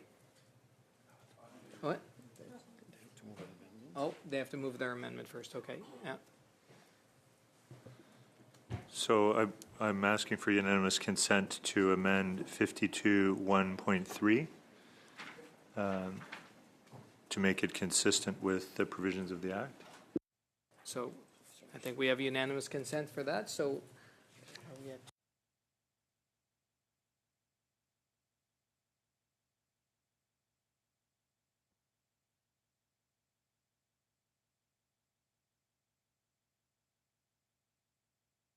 suspend for a moment.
back. And so we are going to new clause 233.1.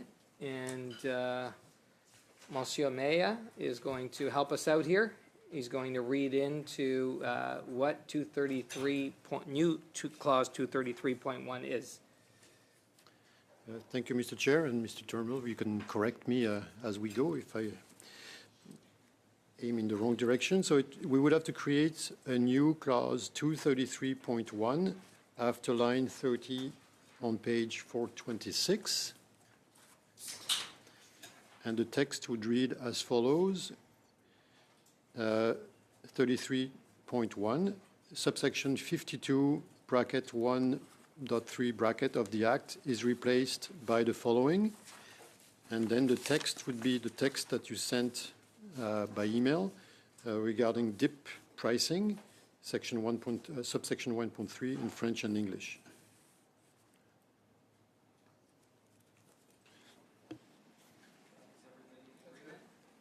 Yeah. Okay. MP Lawrence. Just so I understand it, I'm not disagreeing, but this is a little bit unusual, so I just want to make sure I understand it. So, we have amended one section, but in order to make it consistent, we had to open up different sections. We had to open up different sections in legislation in order to make this consistent. Is that correct? Yeah. My question though is for the clerk though, because I mean, if we rule it if the chair rules it that something's out of scope, one of the things that can happen is even if we override, not that we ever would, Peter, but if we override your decision, the speaker can then go back and say, well, this is out of scope and throw it out regardless. I'm just curious, is there any chance that that might happen with this piece of legislation because we're opening up other pieces of legislation or no? Yeah, go ahead. I'm just curious. Yeah. Yeah. No, it's the same. It's the same act that's being amended. It's just amended another section of the act. That's all. It's the same act. Okay. All right. So everybody's. I'm not sure if they have the text. Does everybody have the text? Yes. Okay. Yes, they do. Okay. So now we're going to go to new clause 233.1, right? Yeah. Okay. Just, okay. Shall new clause 233.1 carry? Okay. On division. All right. And from here we are jumping to, now we're at what, 235? We did 234, right?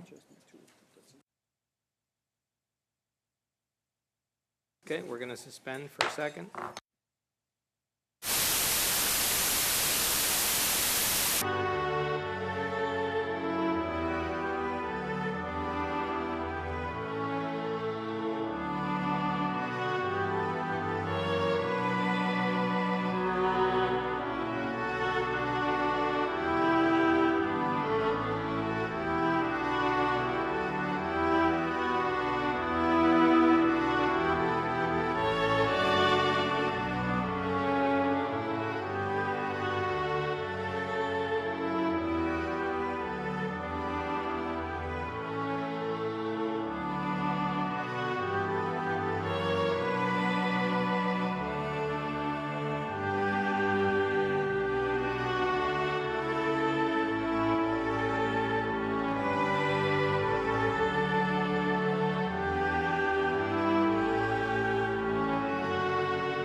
division. Okay. And now we are at clause 236. This is block 2. Yep, block 2. Oui, So, MP Monsieur le Président.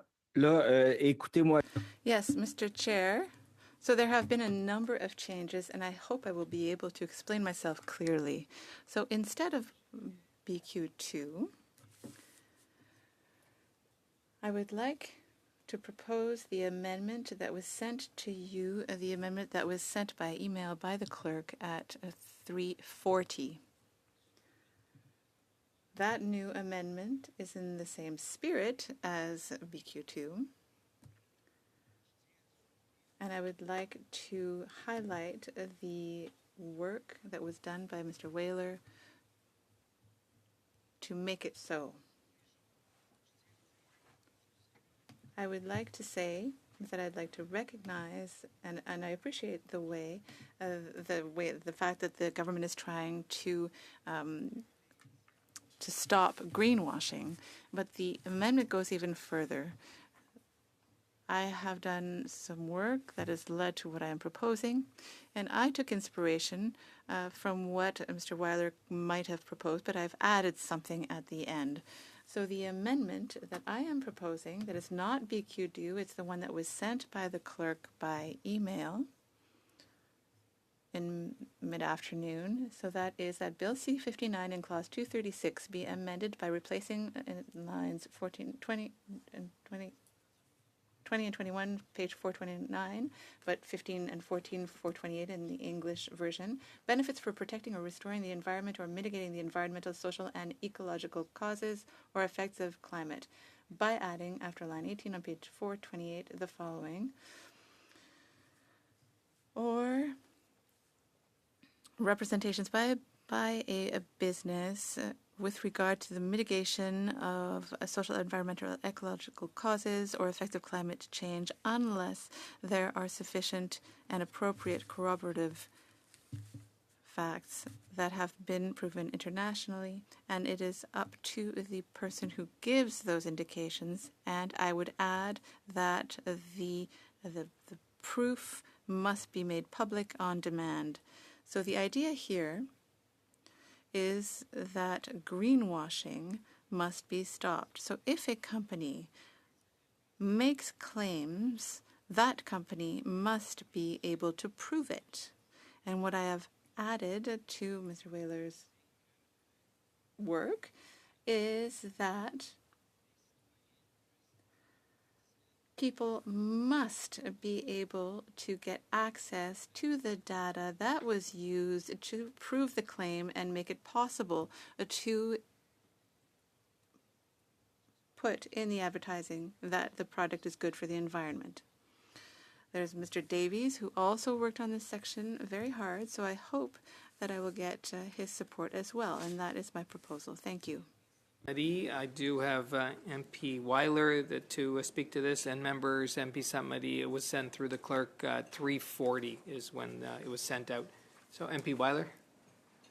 Merci, Monsieur le Président, et je veux aussi remercier. Thank you, Mr. Chair, and I also want to thank Mr. Sainte-Marie for his amendment. We worked together, and I know that Mr. Davies also worked on this section.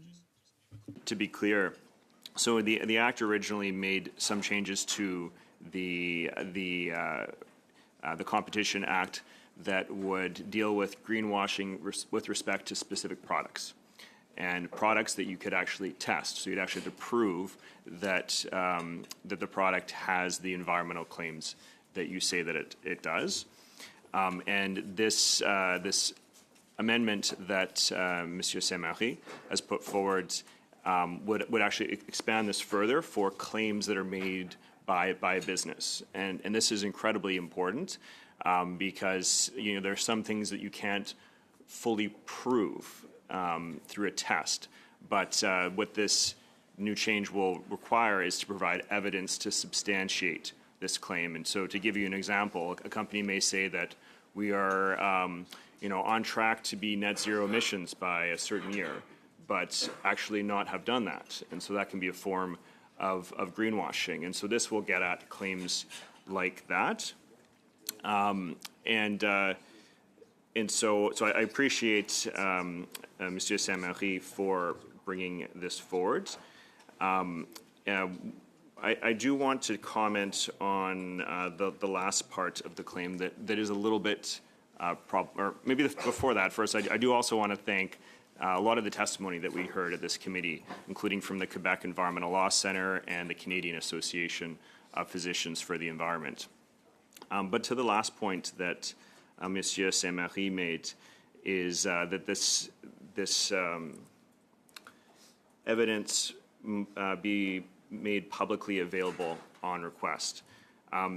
This one does create some problems, and while there are other jurisdictions that have similar provisions, they're not done in the context of antitrust law. And so this would create some challenges in this regard. And also there isn't any guidance about how that information would be provided, in what form, in what time period, what would be the penalties for not complying with that.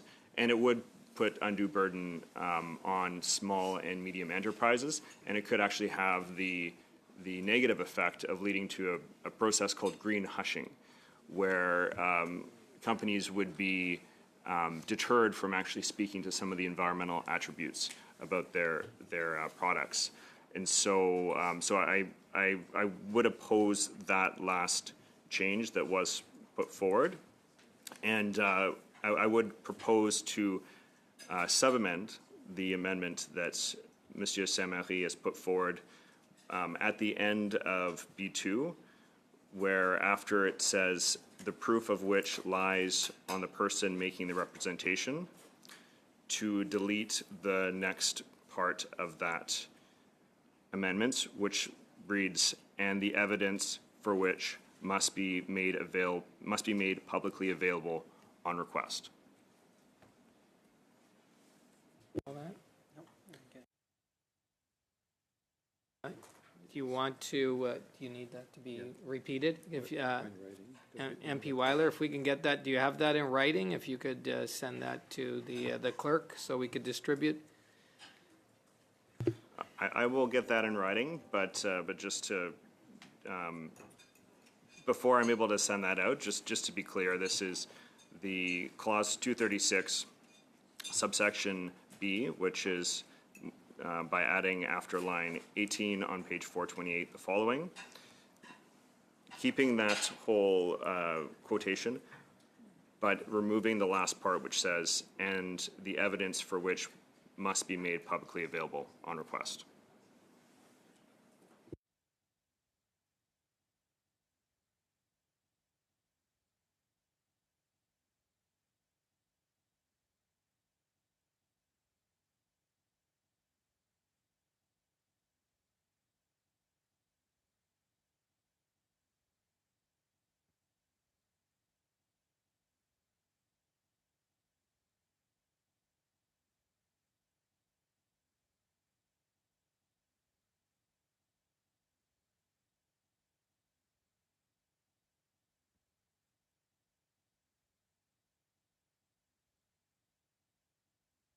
Give everybody a minute or two.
So members,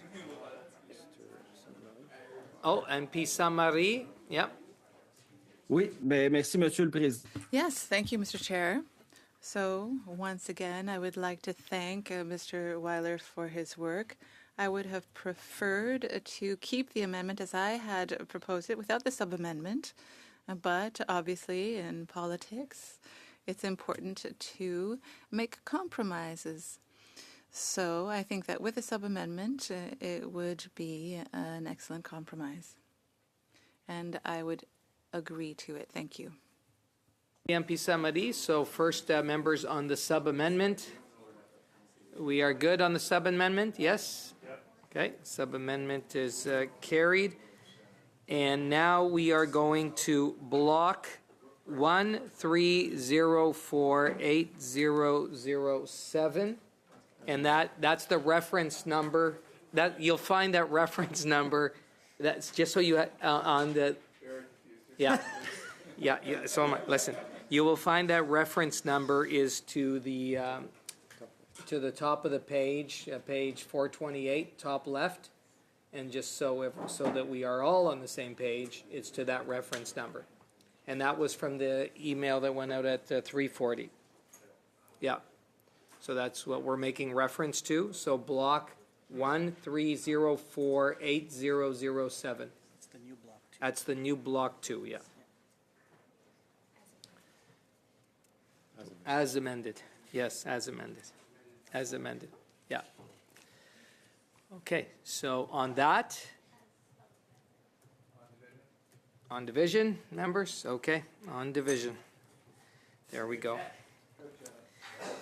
Yeah, so now we are at shall the same, right? So shall. No. BQ3. Oh, we got to go to BQ3 now? Well, because we just voted on the sub-amendment, now we have to vote on the amendment. So we just did. No, we did. No? We did. Okay. So now where are we going? Okay.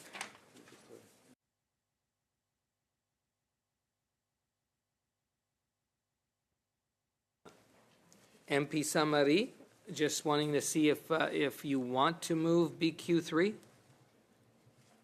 Oui, eh bien, Monsieur le Président. Yes, Mr. Chair. I now see that BQ3 is identical to NDP 6 unless there are some nuances that I have not noticed. So perhaps out of courtesy, I could let Mr. Davies present his amendment, which is identical to BQ3. Thank you. Mr. Sanders. It's not quite the same. Okay.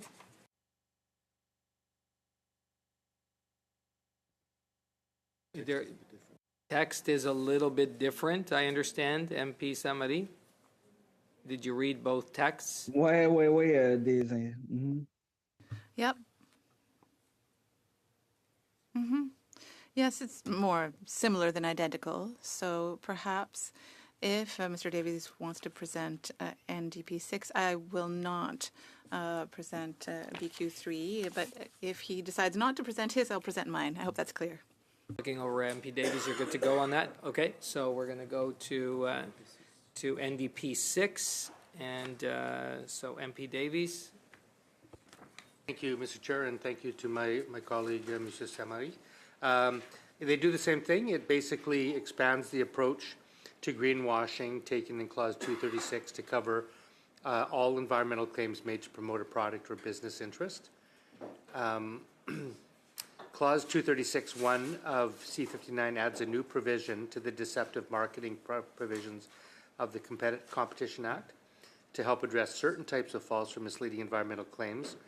It specifies that the claims about a, quote, product's benefits for protecting the environment or mitigating the environmental and ecological effects of climate change, end quote, must be based, quote, on an adequate and proper test, end quote. Importantly, the burden of proof would fall on the person making the representation and making it a type of reverse onus provision. While the Competition Bureau, has welcomed the new tool to address certain forms of greenwashing, it has also noted that it may prove to be a limited change that is more in the vein of clarifying the law than expanding it. Notably, there's already a similar reverse onus provision of the Act dealing with product performance claims. That's at paragraph 74.01. That provision prohibits making a claim about, quote, the performance, efficacy, or length of life of a product that is not based on an adequate and proper test. And it would likely capture some of the same claims captured under this new provision. The reality is that a significant portion of the greenwashing complaints that the Bureau receives do not involve claims about products, but rather more general or forward-looking environmental claims about a business or brand as a whole. For instance, claims about being net zero or carbon neutral by 2030. So these more general claims to promote a business interest can also be false or misleading, and they may be captured by our general deceptive marketing provisions. However, these claims are not reverse onus, and as was stated by the Competition Commissioner, it can be challenging for the Bureau to prove that they are false or misleading in a material respect. So while these more general claims may not be amenable to testing like product performance claims, businesses should at least be able to substantiate them if challenged. So that's the rationale behind the change, and I would have been happy with BQ3, but I think they do the same thing, so I hope that we can get support for it. Thank you, MP Davies. I've got PS Turnbull. Yeah, so thanks for the exchange here. I think these three amendments, when we were looking at them, we looked at the various aspects of them together, and by the three of them, I mean BQ2, BQ3, and NDP 6. My understanding of the sub-amendment and amendment which had just passed, which was the sub-amendment to BQ2, that we have already covered general claims or representations made by companies in relation to environmental performance or protection. So I believe, if I'm not mistaken, Chair, and maybe I would just ask for clarification from the legislative clerk as to whether NDP 6 is redundant at this point, just given the fact that we've already dealt with the matter at hand that I think is the intention of this particular amendment. Okay, thank you, PS Turnbull. Yeah, that would be a question for the officials. So if my apologies to the officials then. Thank you very much for the question, Mr. Chair. I would concur with the analysis presented by the honourable member. Our view as the department when we were reviewing the proposed amendments was that BQ2, BQ3, and NDP 6 all touched the same section of the Act and all operatively had similar effects. And based on the conversation that just was held by committee members and the motion that was adopted on BQ2, I see very little or nothing left in terms of substantive differences between NDP 6 and the motion that was just adopted. Okay, thank you. Mr. Chair, I'll accept that and withdraw the amendment based on that position of Mr. Turnbull. Was that? Oh, we do need unanimous consent for that withdrawal. Yeah. All right. Okay, so now we're at no. NDP 7? No. We go to the new.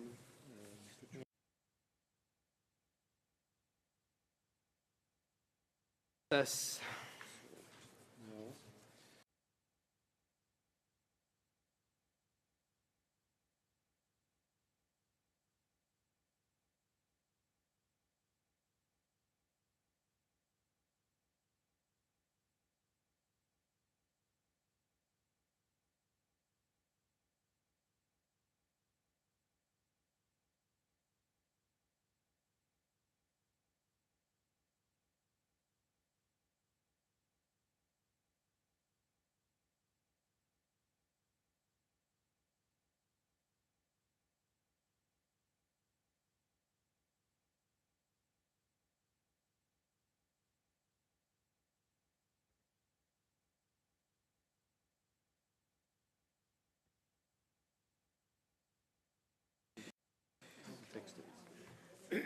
Okay, so members, we're now going to clause 236, bracket 1.1, and our legislative clerk will explain. Thank you, Mr. Chair. Since the adoption of the amendment to BQ2, there is a necessity to add to subsection 74.1 bracket 1.1 of the Act a new amendment. So I can read what it looks like or sounds like. Yes, please. So we're going to add after line 18 on page 428 a new subparagraph 1.1 that reads as follows: subsection 74.1 bracket 1.1 bracket of the Act is replaced by the following, and the following is the text that was sent by the clerk a few minutes ago from Mr. Turnbull.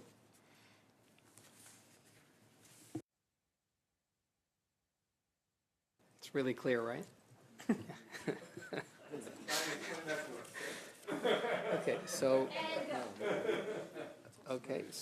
So now are the members voting on this? Yep.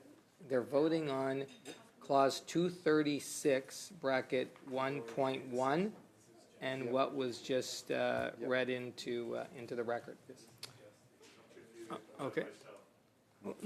Sorry, Chair, I'm just going to say that I'm sure all of us are in the same state here of a bit of confusion.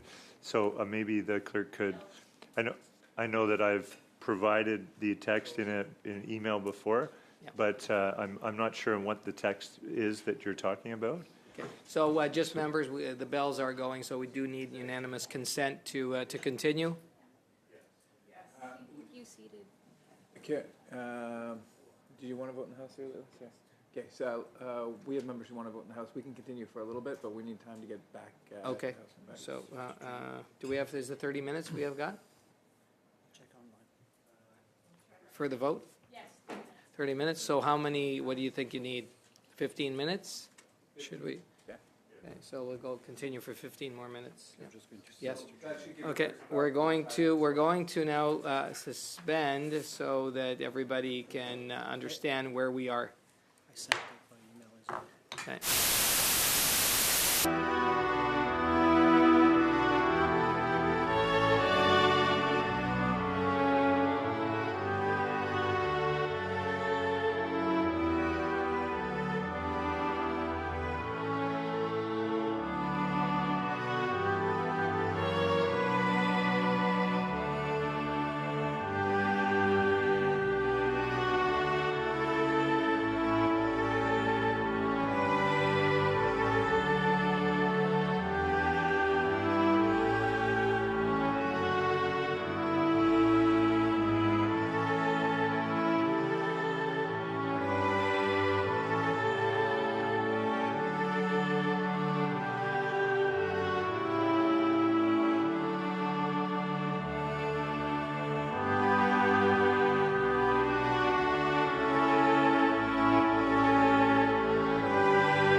Clause. Yep. Mr. Clerk, if you could just explain what you explained to Mr. Turnbull to all of us. If you can explain, yeah, sure. I was going to defer to Mr. Turnbull. I'm happy to sort of say that what the clerk had just revealed to me, which I didn't understand when he first spoke, was that this is related to drip pricing. It's adding, by the sounds of it, another clause in order to deal with the drip pricing inconsistency that we would have in the Competition Act. I think it's 74.1.11, if I'm not mistaken, which is the section of the Competition Act which has to get amended in order to preserve that consistency. So we all gave unanimous consent, and we passed the other section, because there's two sections. The other one was, remind me of the number, 52.1.2? Yeah, 1.3, right.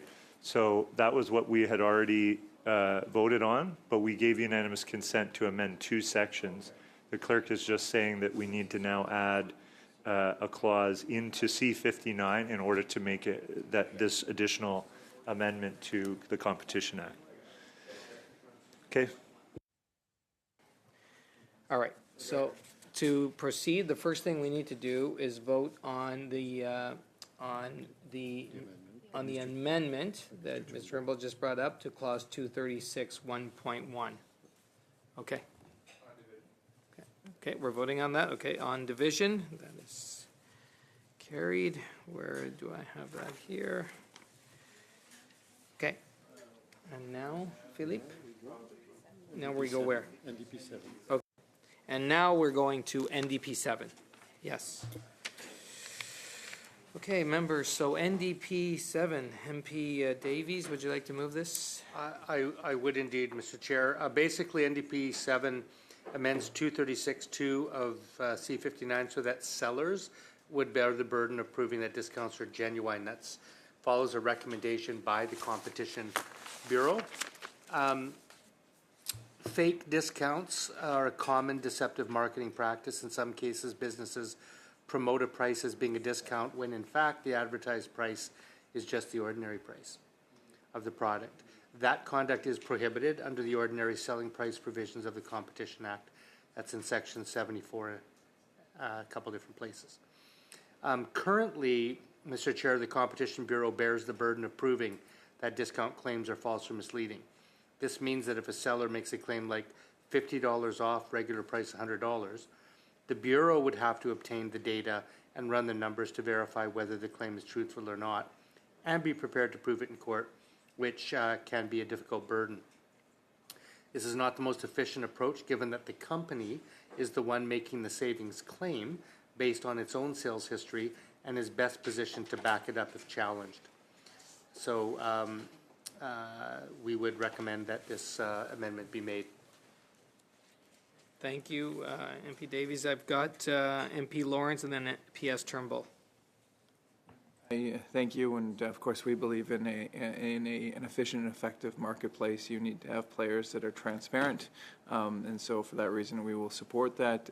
The only, I guess I say half-jokingly, is that it would be nice if this applied to the government as well. Okay, thank you. PS Turnbull. Thank you, Chair. So let me just check on this, or I have a few questions for officials. While I agree with the overall intent, I'm not sure whether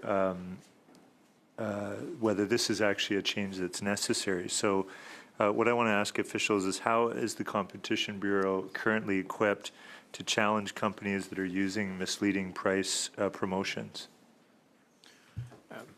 Thank you, Mr. Chair, for the question. In Clause 236, the government had proposed to make an adjustment to the English version of the Act to ensure that representations about prices, particularly a discounted product, are presumed to be making the comparison to their own prices rather than potentially to an unspecified market price or prices of competitors. What that does is enables the Bureau to be much clearer and more targeted about going after any deceptive marketing in this space that takes advantage of a different selling price. The Bureau, of course, has its tools, investigatory tools, the ability to compel information from organizations under an investigation. And, of course, following the passage of Bill C-56, also has the ability to seek orders to compel information in the course of a market study. So there are a couple of different ways that the Bureau can get access to this type of information. My understanding of the change that's being proposed via NDP 7 is that it would introduce additional requirements that include demonstrating or establishing that a business has sold a substantial volume of product at that price or a higher price within a reasonable period of time before or after making the representation, and then B, that they have offered the product at that price or a higher price in good faith for a substantial period of time.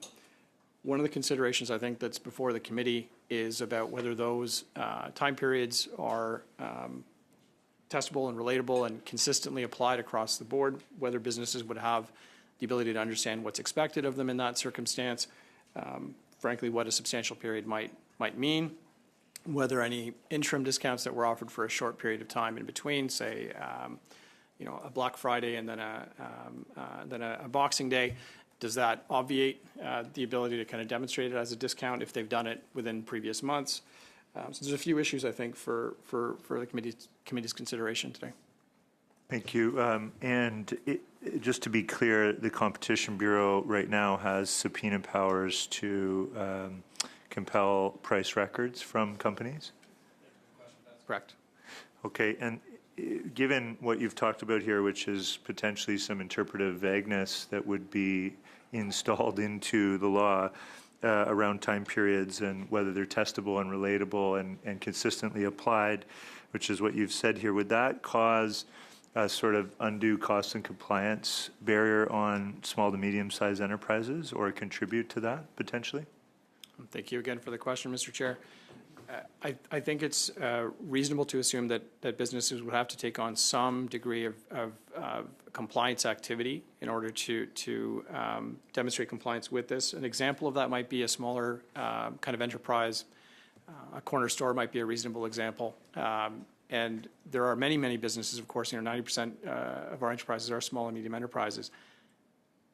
Be challenging, I think, in some circumstances for them to be able to prove that they had documented appropriately their selling prices over a period of what constitutes a substantial period of time.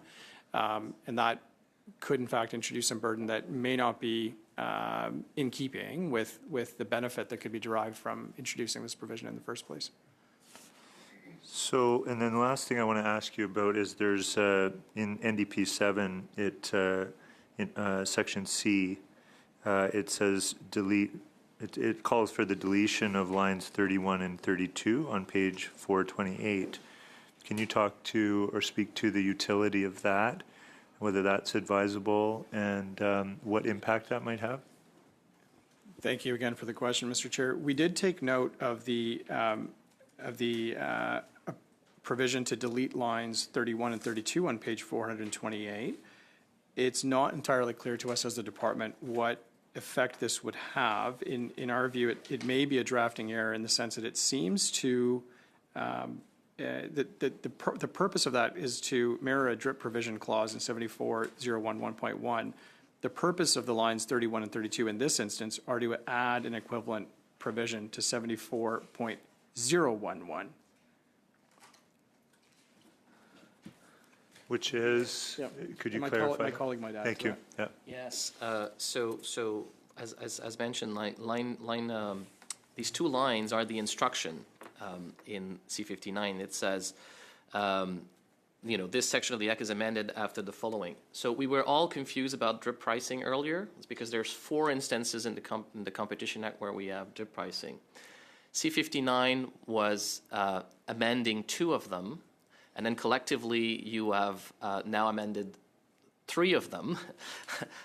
I think the drafter here was confused and thought that we were doing something twice. And so it deleted the instruction thinking, we've already dealt with DRIP pricing, this exact same wording. So they've added these things here. It's not necessarily to add a new thing. But in fact, what it would do is it would defeat the purpose we're all trying to achieve, which is to make the same change in four different places. It would leave 1 places unamended if we were to delete that instruction. Thank you for that clarification. So, I've made asked the officials questions to help make the argument for why I would oppose this amendment, not because I don't agree with the intent, but I agree that the subpoena powers are already there and that there's some potentially adverse consequences or unintended consequences by the particular wording proposed by NDP 7. But also, at the very least, I would ask Mr. Davies, even if committee members support this, that we consider at the very least taking out the deletion of 31 and 32. Thank you. Okay, thank you, PS Turnbull. I do have MP Davies, then I have MP Samari, and we've only got 2 minutes. We said we would suspend at 15 minutes before the vote. Yeah, so we're almost at, we're at 17. That's what I've got, but okay. Yeah, so we'll suspend at this time, and members will come back to this. Okay.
you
I believe we're on NDP 7. We left off, I think, I can't recall exactly if it was a PS Turnbull, if you had the floor. I think an MP Davies also then was next, and then MP Samari. Yeah. Okay, so PS Turnbull. Thank you. So perhaps I'll just go back to the officials, and I just wanted to further clarify in terms of this particular amendment. I think there's serious concerns that I've already asked about, you've already talked about. You've talked about the interpretive sort of vagueness that this might create and the challenges in implementing it, the potential cost of compliance barriers that this would create for small to medium-sized enterprises. I guess, help me understand, like what this imposes upon small to medium-sized businesses. Is it that they have to, like my understanding is if you're a large company and you have to keep pricing information and data, you're probably already doing that on a regular basis. But if you're a small to medium-sized enterprise, how much of a burden might, having a price list to the detail required within this amendment that this amendment sort of would require? What would that look like for that small business, and what can you kind of unpack for us a little bit more about the burden that might create? Thank you very much, Mr. Chair, for the question. I think my response earlier pointed to some of the features within the formulation here that might be challenging for a small business to interpret. In addition to that, obviously they would have to then maintain records of all goods sold over a period of time, as well as the pricing information that went along with that. And in that sense, particularly for a small business, it could be quite challenging to do so. Again, I gave an example earlier of a corner store. Not clear that they would have an inventory management system that would have the ability to drill down on each and every single type of item and inventory that's been sold, and then to have a price associated with each transaction that occurred.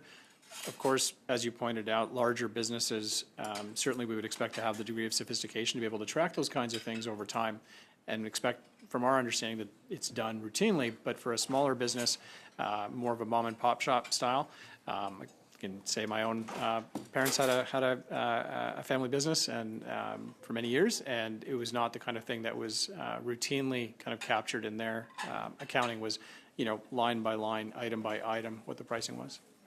So would this open them up to being accused of misleading discount claims if they struggle to actually comply?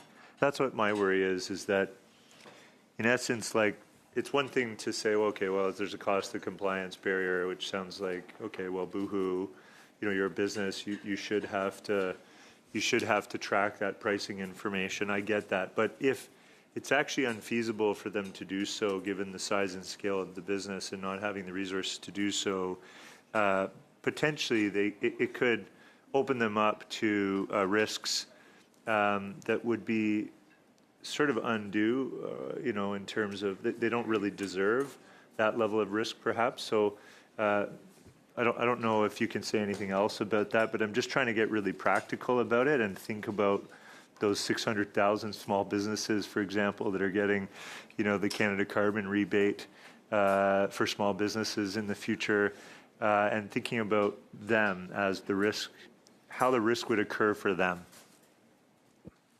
Thank you again for the question, Mr. Chair. I think it's a good question. I think there's probably two elements to how this might break down in practice.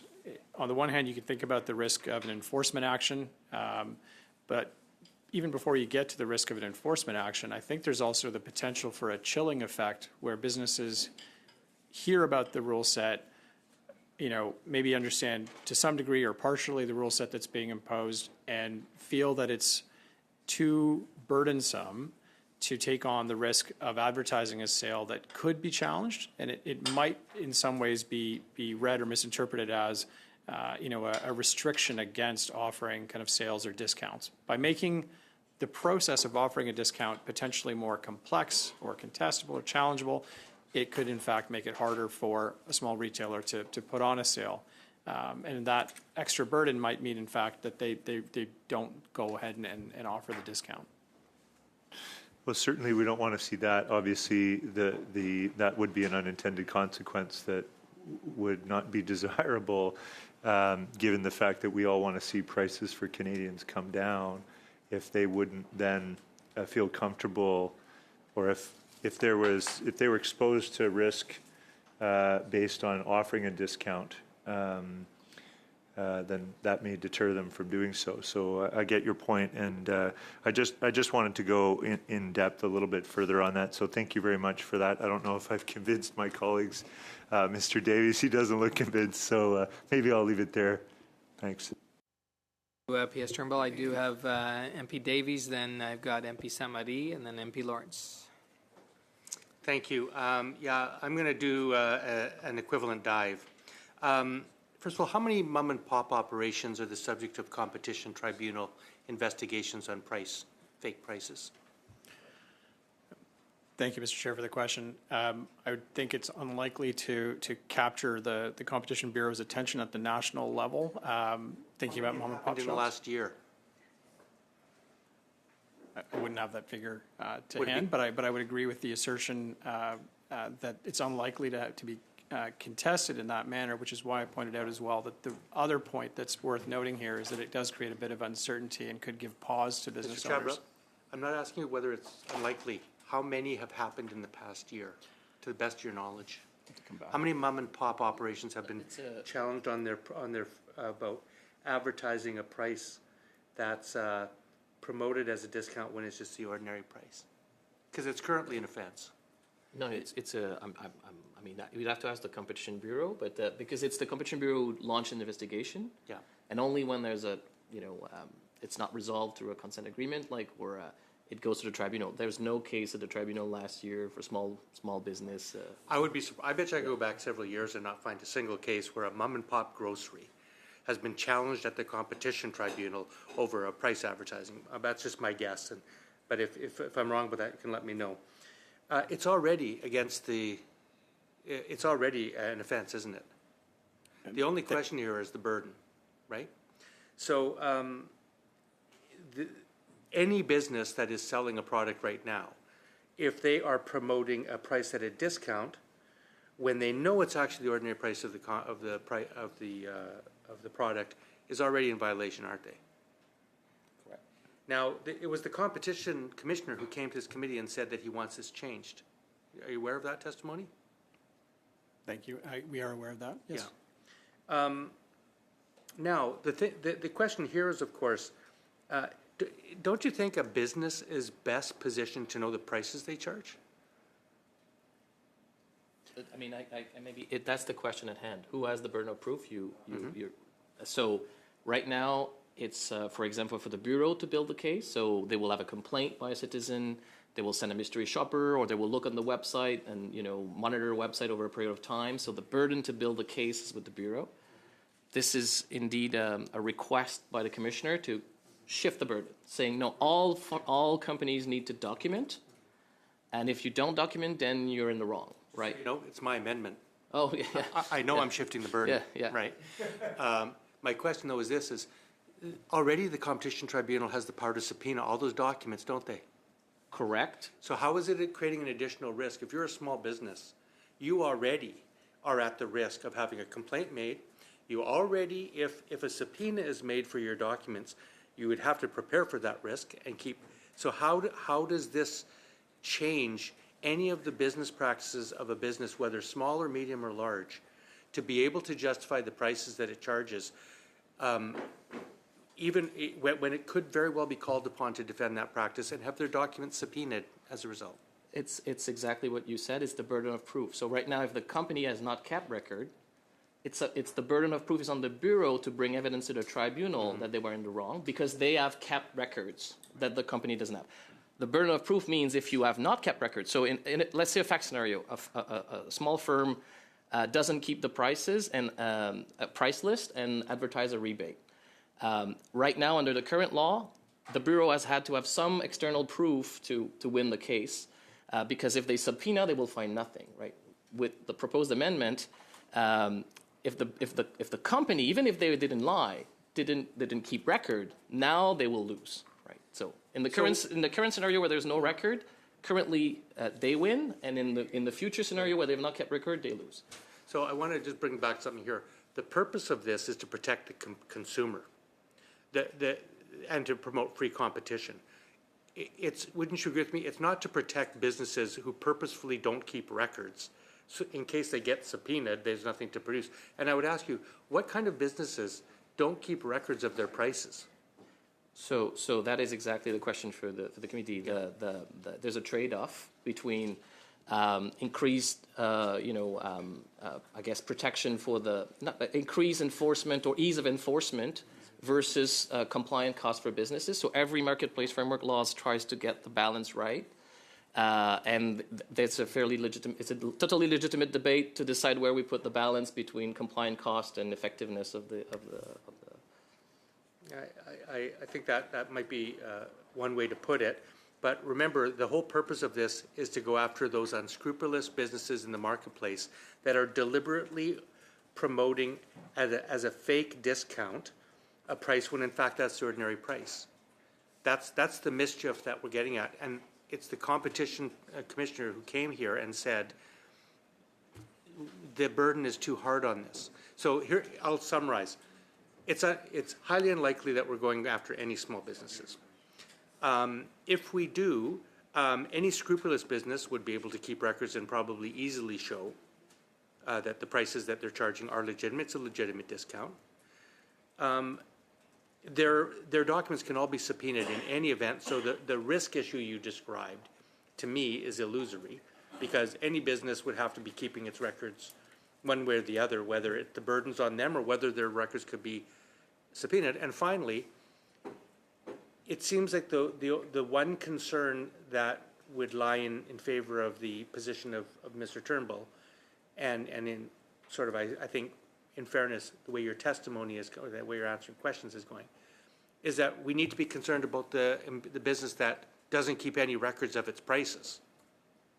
Now, that would strike me as a highly unusual situation, and I can't see the policy benefit of worrying about the business that doesn't keep prices so that they couldn't actually satisfy the competition tribunal. So, so I guess I'll just throw that out. Is anything I've said, does any of that ameliorate any of your concerns? Well, thank you for the question and the comments. I'm not sure I would agree that it would necessarily ameliorate the points we've raised here. I think it's quite true that the overall ambit or thrust of the proposed amendment, as we understand the Commissioner of Competition's point of view, and as my colleague already pointed out, is about shifting a bit of the burden. The ease of enforcement versus the compliance impacts to business is kind of the issue at hand. I think our responsibility as officials is to raise the consideration about how this could roll out in effect and what kind of impacts it may have. And that was the reason for pointing out that there may be a cadre of businesses, likely a significant number of very small enterprises that may not have the detailed pricing records. And as my colleague, Mr. Smart, already pointed out, the issue here is about the burden of proof and who's responsible for that burden. Certainly take the point that under a subpoena situation or in an investigation, any business would have to then be called upon to either provide the records. But because the burden of proof would rest with the commissioner in the current formulation, it would not result in the same outcome necessarily as the approach that would be followed if this amendment were to carry. I'll just conclude with two just brief points, Mr. Chair, then I'll leave it for the vote. But my first point would just be that the tribunal has discretion as to whether they want to pursue a case. So I guess one would have to have some confidence that the tribunal would not, pursue a business that is clearly, acting in good faith. But rather we want to give the tribunal the power it has to go after it when it really perceives there to be a deceptive practice in the marketplace. And the second thing I would just say is the reason that I'm being a little bit passionate about this is that businesses themselves are in the best position to know their prices and the history of what they've charged. So it's rather than play a game of cat or mouse where the tribunal has to go to extraordinary lengths like subpoenas and getting documents and all that process, if there's a complaint or a question about whether a price is a legitimate sale, it should be a relatively easy thing for, I would say, most businesses to be able to say, look, this is a discount. Here's what we were selling it at. And my last point would be on the substantial volume and substantial period issue, which you raised, which I think are fair points. To me, that builds in a lot of discretion, because to take in the sort of the various examples that you put in about the Black Monday, et cetera, that generally you'd have to show that you were selling at a substantial price for a substantial period of time, which would give discretion to the tribunal. Finally, the last point I'll just make is I think you're absolutely right. Thank you, Mr. Smart. I think you caught the deletion of 31 and 32, I think, is exactly as you said. I think it's a housekeeping matter from the DRIP. So I've said way too much on this, but that's my position on it. And as the mover of the motion, I just wanted to be very clear about why I thought it was necessary, and maybe to respond to Mr. Turnbull's concerns. Okay, thank you, MP Davies. I do have MP Samadi and then PS Turnbull. Oui, merci, Monsieur le Président. Thank you, Mr. Chair. I see this amendment, and it's a good amendment to me. There's nothing revolutionary or extreme. All it does is it puts a limit on misleading advertising. So if someone says, listen, I'm offering a $100 discount on something when in fact that's the actual price of it, then at that point, this amendment addresses that. Why am I saying that it's not revolutionary? Is that in Quebec we already have that. We have the Consumer Protection Act in Quebec, and it's all covered and it works. And all of the concerns that have been raised here, in theory, I can tell you that in practice, as far as I know, with the Consumer Protection Act in Quebec, we don't see those things.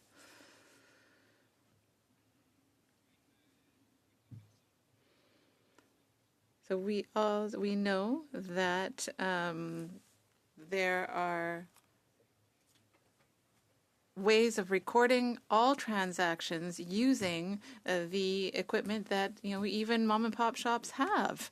So if there's an advertisement of a $100 discount on something, and it's very easy to see with the equipment that records the prices and transactions whether it's the real price of the item or not. So I would also like to recall that really when you go to a tribunal, then a testimony under oath is admissible as proof.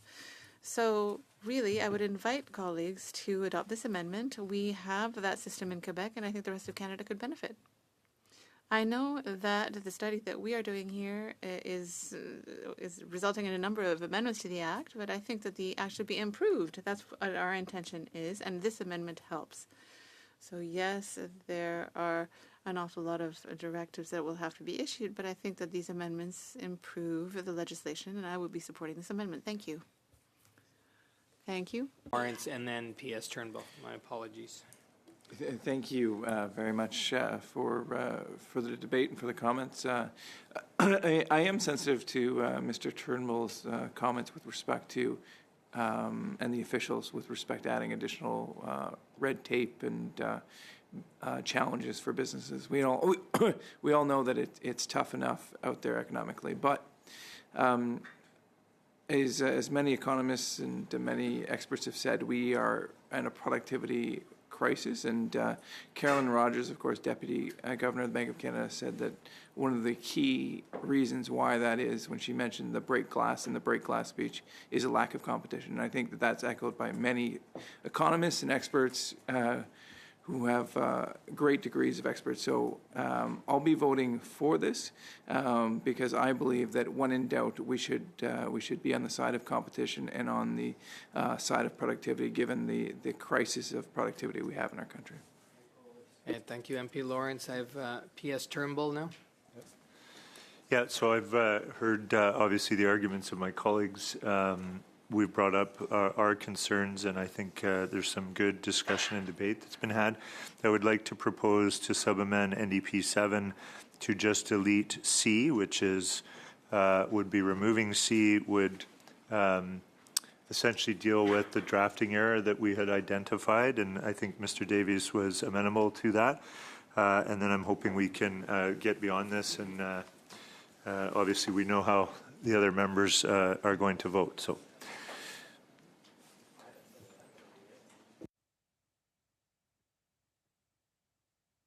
Okay, so we would first have to vote on the sub-amendment.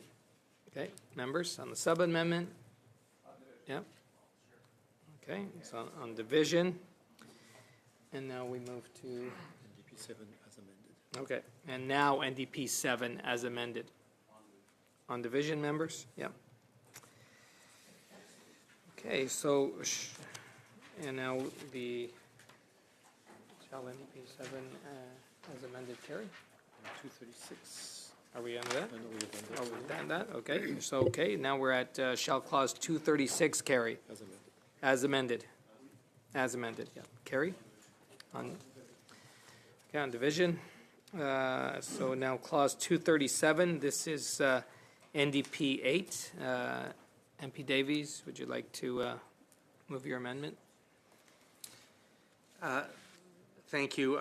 So NDP 8 also closes an interpretive loophole in the Competition Act with respect to drip pricing provisions. Again, this was recommended by the Competition Bureau in their testimony at committee. In this case, drip pricing is the deceptive practice of omitting mandatory fees from advertised prices, thereby misrepresenting the total cost of goods and services. I'm just wondering if this is different than the one before. Maybe Mr. Turnbull understands it better than I do. Thanks for that. So PS Turnbull? Yeah, we just, I would say, have looked at this and we support it. So just wanted to get that out there early on. And I don't think it needs to be debated. I think we've already had the debate on this. Thanks. Yeah, I'm happy just to go to a vote. Okay, great. Okay, on division. Okay, so carried on division. Now we're at shall clause 237 carry as amended.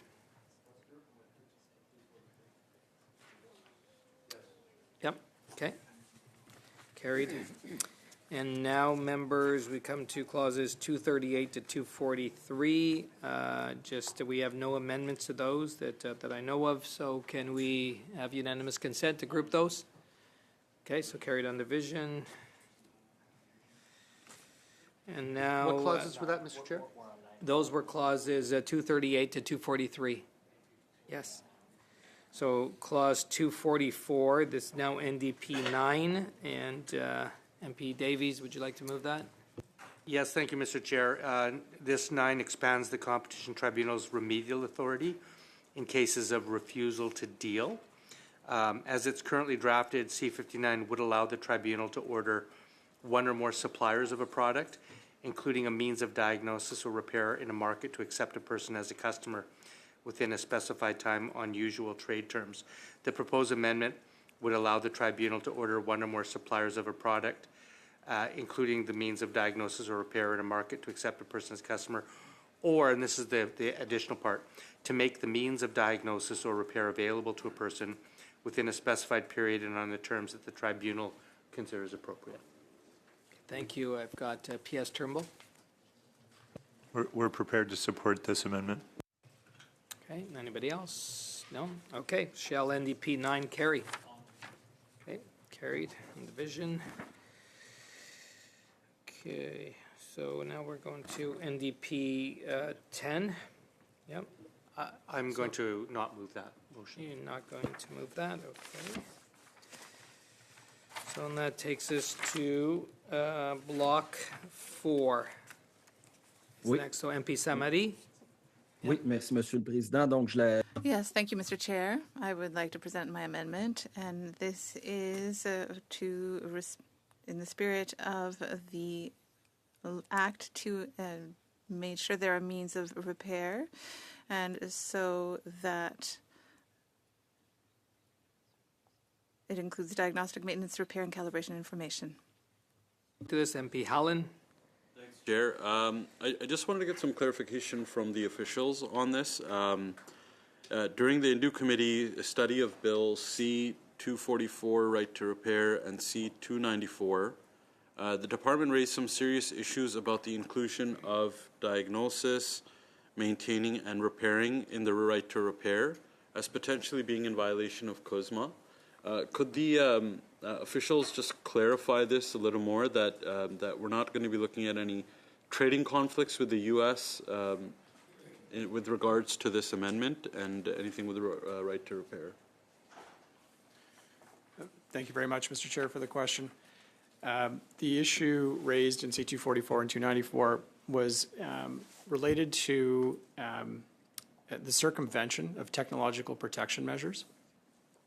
And in the case of the United States, the approaches were different in terms of what is enabled to, what cause or what rationale enables the circumvention of a technological protection measure.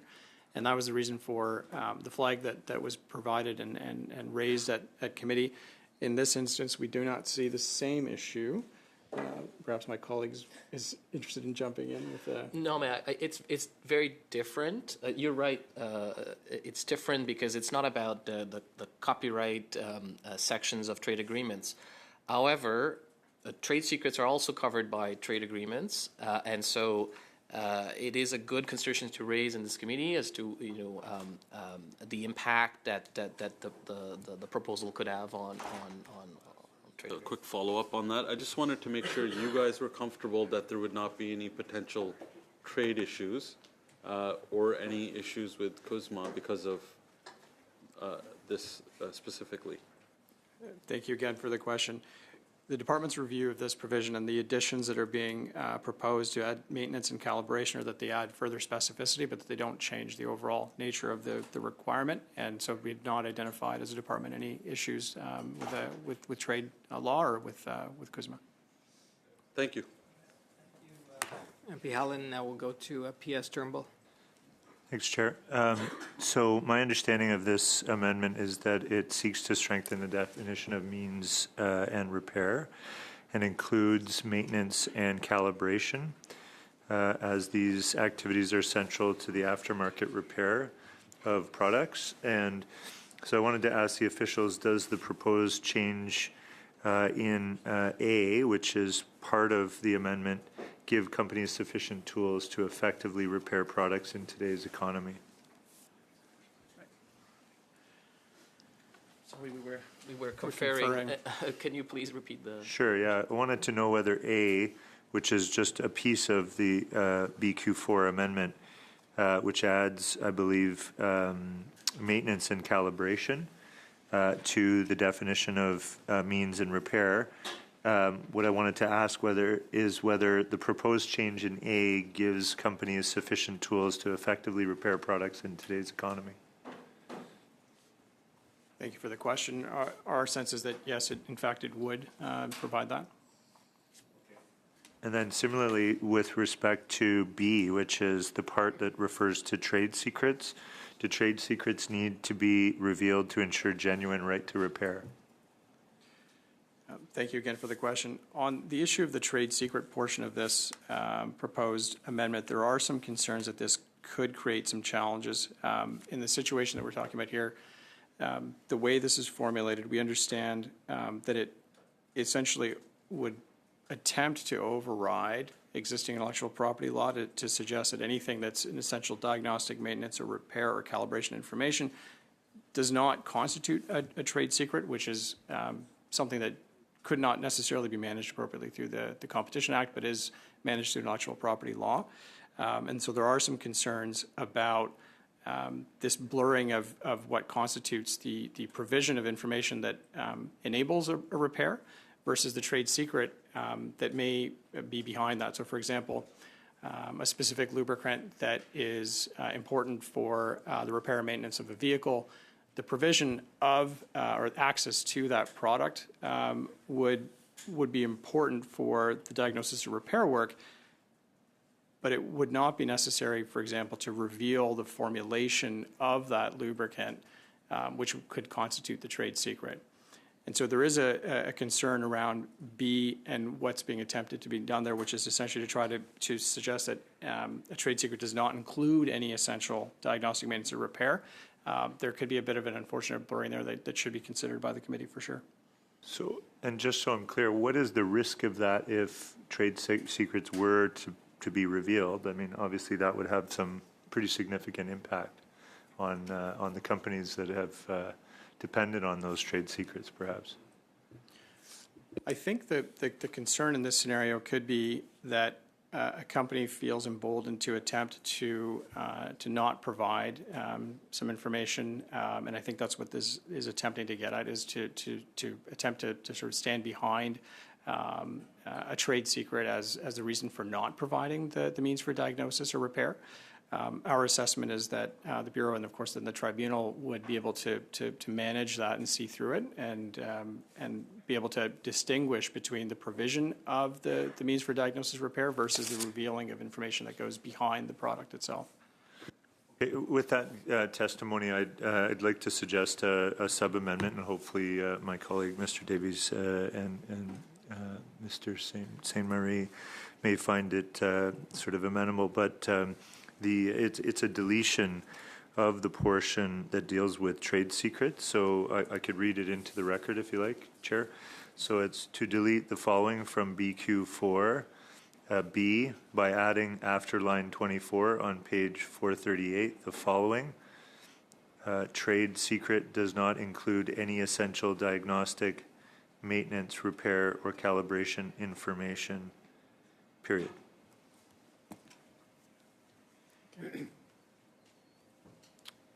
All right, any more further? I have MP Samari's hands up. Oui, merci, Monsieur le Président. Yes, thank you, Mr. Chair. So what the representatives of the industry are telling us is that suppliers of products hide behind trade secret to prevent them from exercising their right to repair. But given the answers that the officials have given to Mr. Turnbull, if we keep A, that will make the right to repair possible without revealing trade secrets, and that's not the point here in the amendment. So I am perfectly comfortable if other colleagues agree to support the sub-amendment proposed by Mr. Turnbull. Thank you. Marie, so I guess we'll go to the sub-amendment. Okay, are we supportive of the sub-amendment? Yes, okay. Okay, on division. And now we will go to shall BQ4 as amended carry. Okay, on division. All right, okay, so since BQ4 had been moved and voted on, NDP 11 cannot be moved as they are identical. So now we will move to shall clause 244 carry as amended. Yep, okay, division. Okay, and now members, again, there are no amendments to clauses 245 to 248. We have UC to group those. On division. Okay, on division. Thank On you. division, okay, so clause 249. This. You grouped them, but we didn't vote on them. Oh, we didn't? I thought they were carried on division, didn't they? That's what I heard. You have to group them. And then, Okay, we grouped them, yes, okay. And then another question too. Carried. And carried So on the division. record's clear. Okay. Yep. Marty was excited. Is that good? Okay, as long as you got it. I'm not sure the committee voted on them. That's just my take. Oh, okay. Well, you need to, yeah. Okay, shall clauses 245 to 248 carry? On division. Okay, carried on division. Okay, there. Okay, so clause 249. Now we have NDP 12. MP Davies, would you like to move this? Yeah, I will, Mr. Chair. I'll speak briefly and happy to just go to a vote. It amends clause 249 of the bill to stipulate that the purpose of an order made against an anti-competitive merger is to preserve or restore the level of competition that would have prevailed without the merger. As currently drafted, Bill C-59 does not address the standard for merger remedies under the Competition Act, which remain weak by international standards.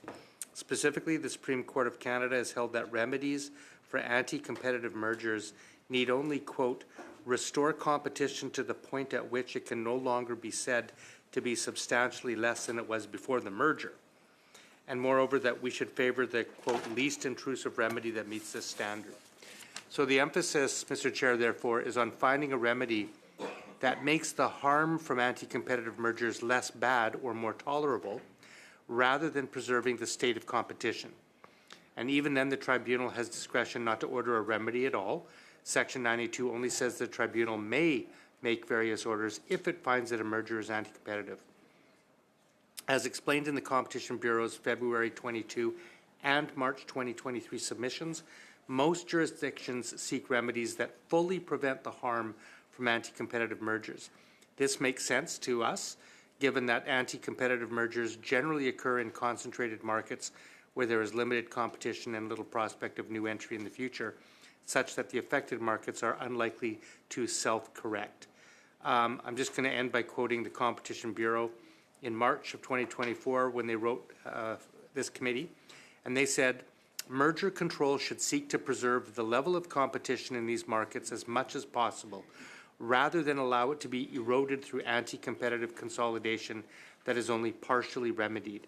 Accordingly, we recommend that Clause 249 be amended to provide that the purpose of merger remedies ordered under Section 92 is to preserve or restore the level of competition that would have existed without the merger, consistent with international best practice.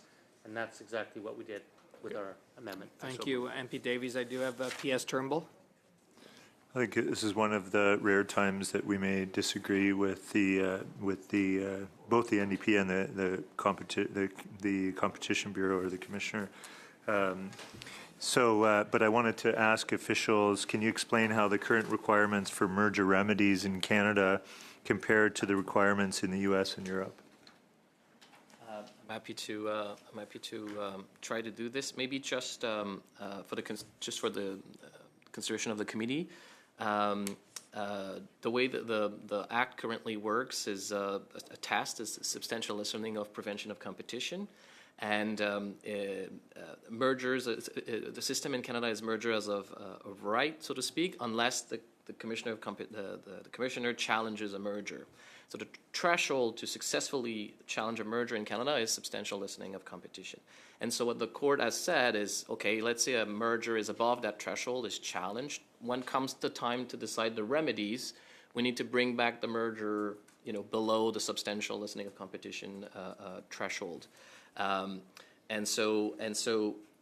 Comparing with other countries is always a bit challenging because countries have different structure and regimes. But I think one consideration is that even though this threshold may vary in countries, we understand that there's always it's always in parallel. So the threshold to challenge a merger and what the remedies should succeed, it's always equivalent. So in the U.S. The U.S. actually, the head of the FTC and DOJ actually contributed to the public consultation that the government ran last year. And in their submissions to the government, they said, and I'm going to quote, like, when analyzing a potential remedy, the courts and agencies focus on whether the proposed remedy would eliminate the effects of the acquisition offensive to the statute. So the idea of the remedy is to make sure that the merger no longer offends the statute, so is not against the law as it currently is. So, and in Europe, I think it's important to also kind of understand that the European Commission is kind of both the Commissioner of Competition and the Tribunal of Competition. They are the decider of first instance. So they are the same entity who authorizes the mergers and decide on the remedies. So again, we understand that the threshold is the same. A potential challenge, maybe not unsurmountable, but a potential challenge in the Canadian context would be to say, well, if a merger is more than substantially lessens or prevent competition, it can be challenged. But the remedies, once it's been challenged, it has to be zero impact on competition, not the substantial. So you've got like two different things. Like if you're able to fly under the radar, so to speak, you're able to to be under the substantial. But if you get challenged, then the remedies are stronger. And so there's a bit of a principle question, and maybe a practical too. Like, why wouldn't parties just, if the remedies are bringing them lower than what would authorize the commissioner to challenge, why wouldn't they just disband this merger and refile a separate one that's just under the threshold and then the commissioner would have no possibility to intervene. So if I were to clarify, so what you're saying is that it would create a real inconsistency in terms of the threshold at which you have to meet in order to challenge a merger, and so the remedy would be substantially different. It wouldn't follow the substantially lessen or prevent competition, the SLPC test. Is that correct? It creates a fundamental inconsistency? Correct. It would be a new zero impact on competition test for the remedy. That's how I understand it. So, and remedies, like, what is the purpose of a remedy? Let's just get to a very basic thing here. Purpose of a remedy is to what? So the Supreme Court has said that the purpose of a remedy is make sure that the merger does not substantially lessen or prevent competition. So the merger is brought back to into a situation where it could not be challenged, right? So the Supreme Court has asked for consistency then in using the same test in the remedy as the merger challenge itself? Ask for consistency may be not the way I would frame it, but Okay. it has interpreted you ask what a remedy should do. It has interpreted that a remedy should make sure that the merger no longer substantially lessen or prevent competition.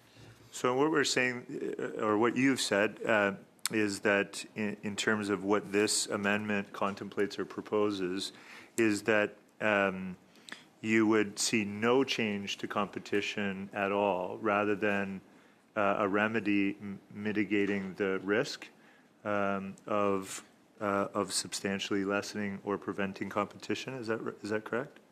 That is my understanding of the commissioner's proposal and the proposed amendment. And that's not necessarily consistent with other jurisdictions.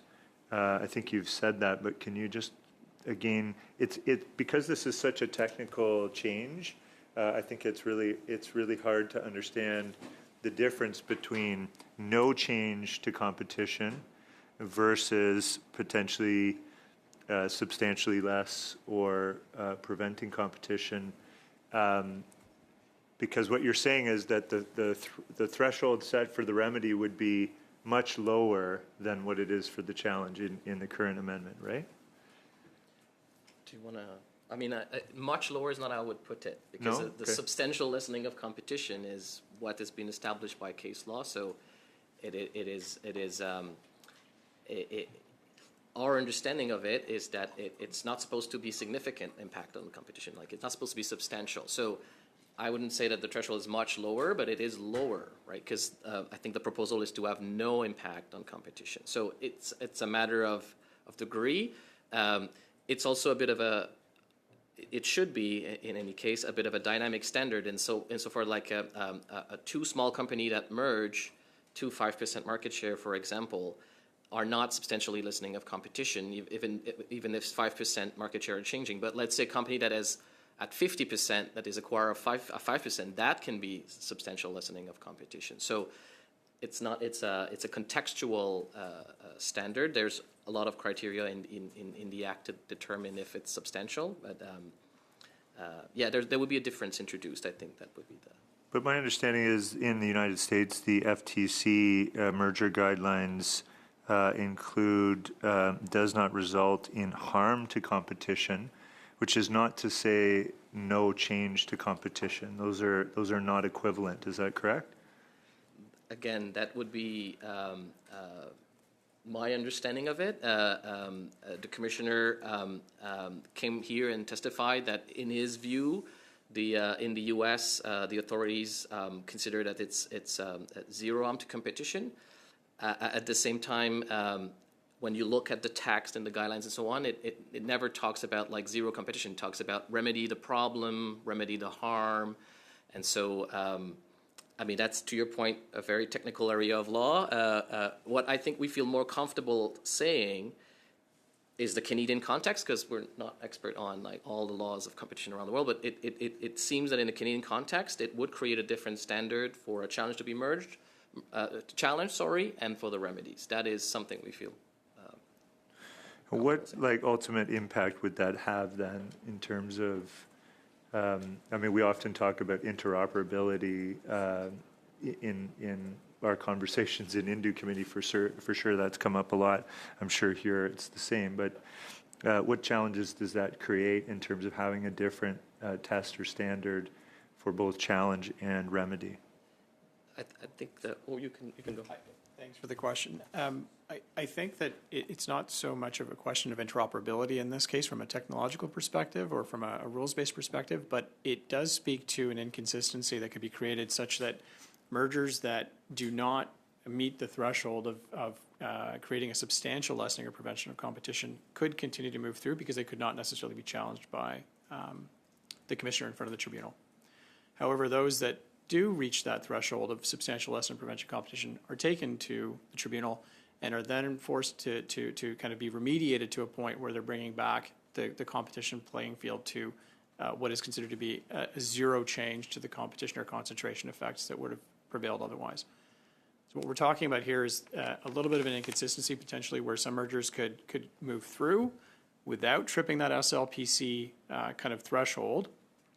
But those that do trip that threshold would then need to be remediated all the way back down to zero.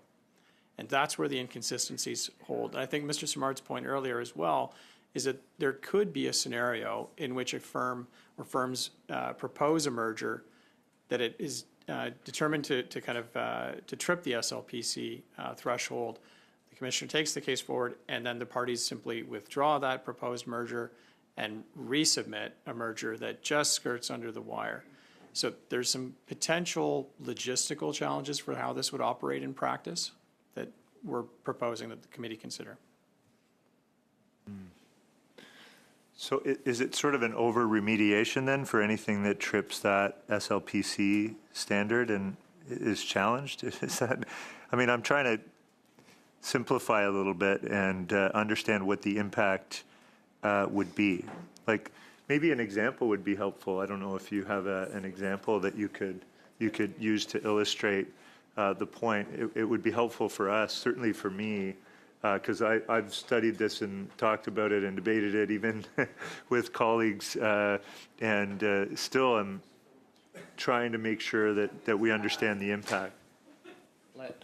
Maybe let's just trying to be thorough here, folks. Let's just try for a theoretical very quickly. Like imagine four company in the same sector. We'll call a retail sector, right? It's the exact same merger for the purpose of so we've got like four retailers, two merge, and they are just under the threshold of substantial lessening of competition, and therefore they're allowed to go. The two other merge, and they are deemed to trip over, and they're challenged. They are not allowed to go at all. So you've got in sector a bit of an unfairness here because the two were able to merge because they were just under, but the other ones, because they were above, then they get a remedy, and then they're forced to not merge at all, for example. And so they've been treated differently, even though they're in the same sector. I think what the commissioner would say, yeah, but the two others should have known better when they tripped the SLPC, and that's an incentive for them to never trip that threshold. But in practice, that can be very hard for businesses to foresee, and so it's through the process. It's supposed to be the process that allows the right outcome to occur. That was very helpful. Thank you. Yep. Thank you, P.S. Turnbull. I've got MP Zarowitz and then MP Chambers. So first, thank you for being here, and thank you for answering all these questions. I think part of the reason, at least for me, it's so important is because, one, we have made some really amazing progress and generational change on our competition law. And when the commissioner came, he acknowledged that. And then he also said he felt there were two really, really important additions that we needed also to consider for C-59.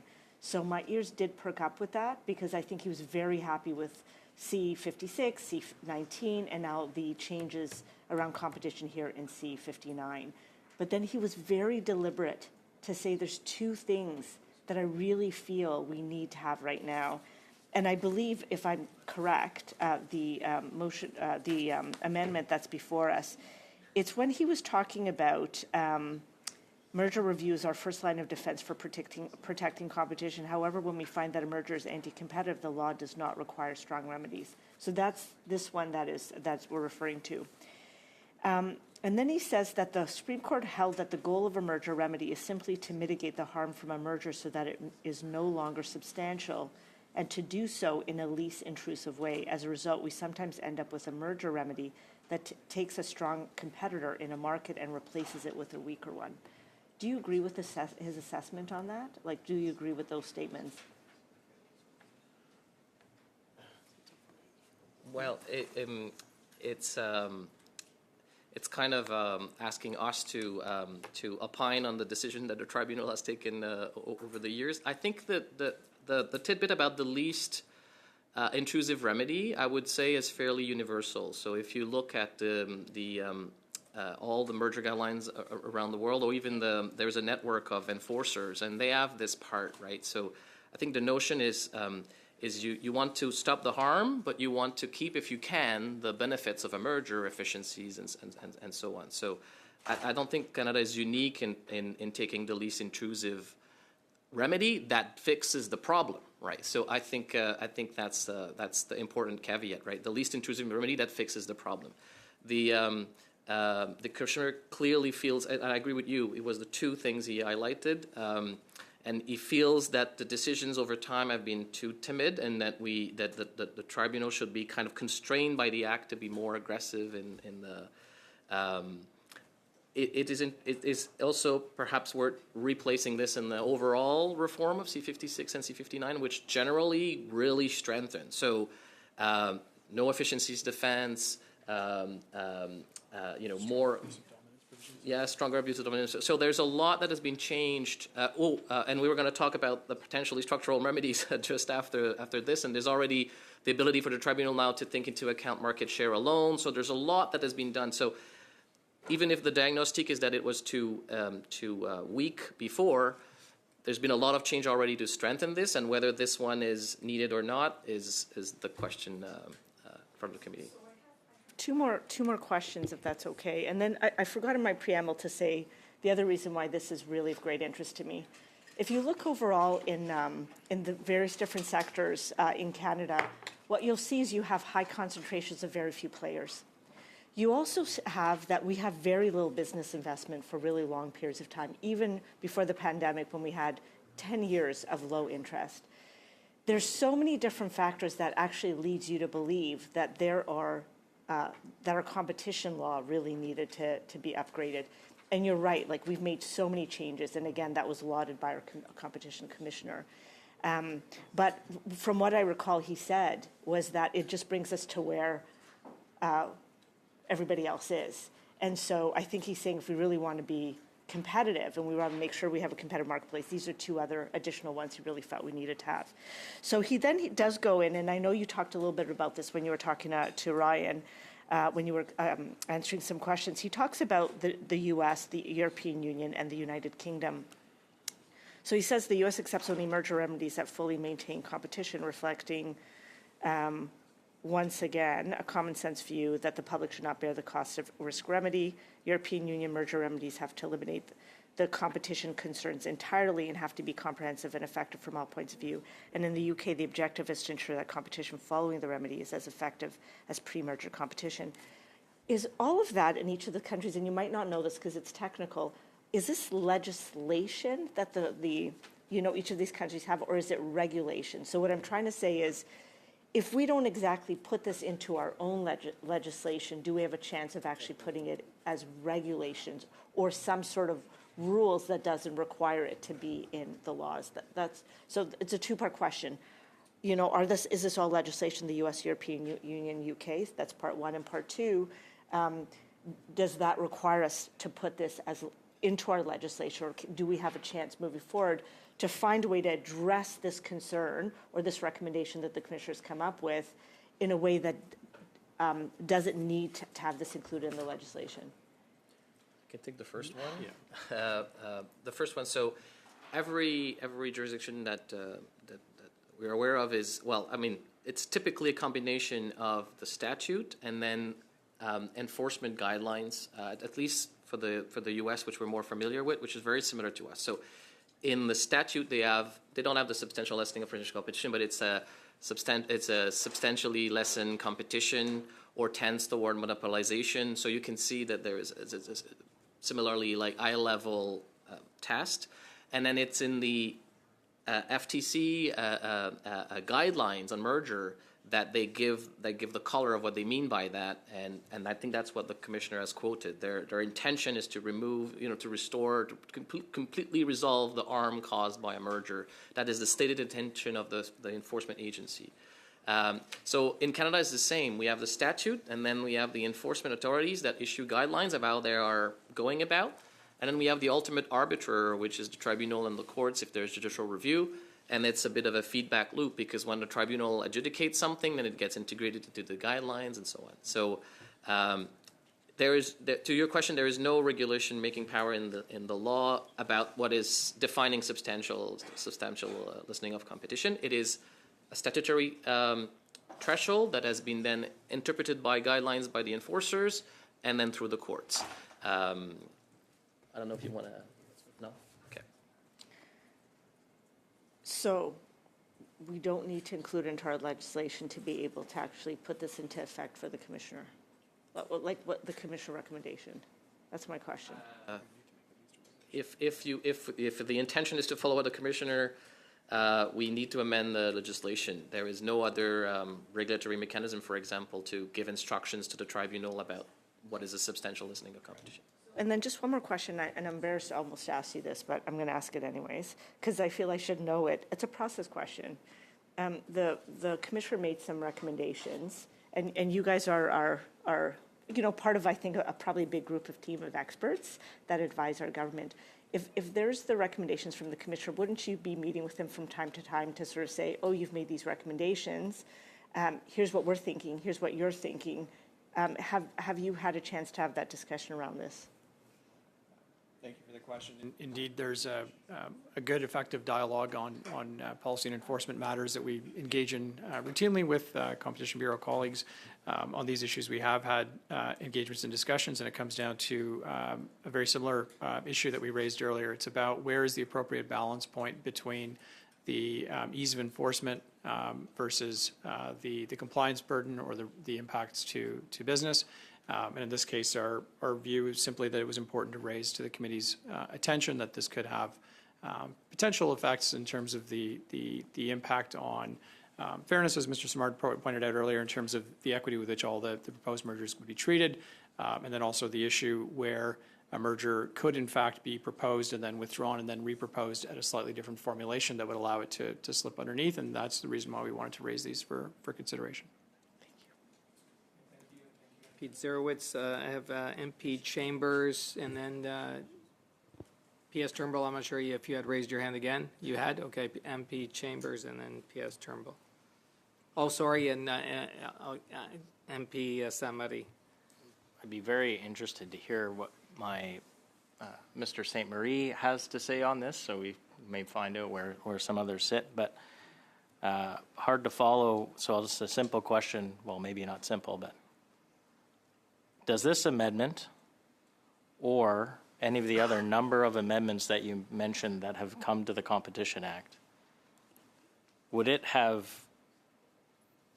provided the government with additional powers or the Competition Bureau with additional powers to look at the RBC HSBC merger as an example? I'll start. Thank you for the question. Avoiding the fact specifics of that particular case or example, in the sense that there are a number of important changes to the Competition Act that have been proposed through C-56 and received royal assent, and then again are being proposed here through C-59. But I think the key piece to recognize is that on mergers in certain federally regulated sectors, including in finance, including in the area of transport, for example, there is a two-key system. There's the Competition Bureau making its assessment and providing analysis and advice, and then there's also an opportunity for a ministerial decision to be taken. And so nothing that's being proposed here or in C-56 specifically changed those ministerial engagements. But it changed the Competition Bureau's powers, though, correct? If memory serves a little bit, I think the Bureau reviewed that merger and didn't find that it reached a threshold of substantial lessening of competition. So here we're talking about remedies, so I don't think it would have had a bearing on it. Thank you very much for clarifying. Thank you, MP Chambers. So PS Turnbull and then MP Sainte-Marie. Just a quick one for clarification. I think I just need a little bit more clarity. Will the amendment proposed, the NDP 12, make Canada have a more strict framework than the U.S. and potentially affect our productivity? Thanks for the question. I think quite difficult to make the case that this would make the regime more or less strict because of the differences in the way that the systems are established and the processes by which they operate. I think it's very difficult to say this would create a more strict system. And then the issue on kind of productivity, I think, is perhaps a little bit distinct from the question here in particular.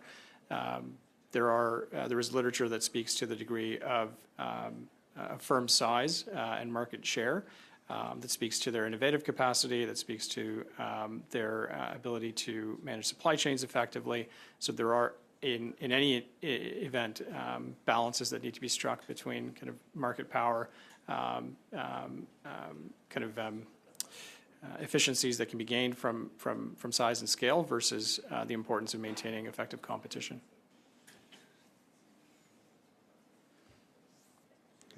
Yes, Chairman. Okay, great. So MP Sainte-Marie, please. Oui, merci, Monsieur le Président. Thank you, Mr. Chair. Dear colleagues, we are in an uncomfortable situation.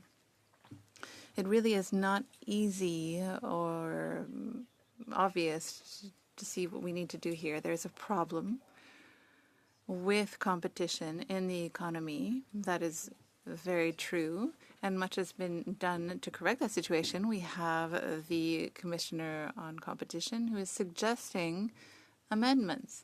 And to my mind, he is someone who knows what he's talking about, who has authority, and who is suggesting that we adopt the amendment before us. But at the same time, we have the officials from the department who are saying that there are serious issues and serious consequences to this. So we in the committee are caught between two different stories, if you will, and it's problematic. And why is that? Because for years now, the government has been promising that there would be an overhaul of the Competition Act. And what's happening instead? Well, we're going piecemeal. And here we are in an omnibus bill, and we're talking about the implementation of last year's budget when this year's budget has already been tabled. And we're stuck with this issue. We never get the whole picture. And that gives rise to situations like this one. The government is saying, no, we have to look at the entire act, and using that argument to say that we should reject the amendments that the Commissioner has suggested to us. But we never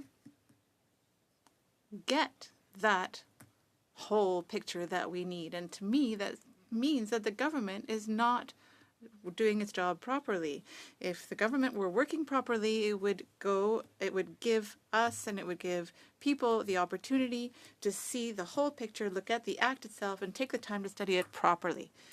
But here, what happened is that we heard the officials, we heard the Commissioner on Competition, we just heard the officials raise very significant and valuable points.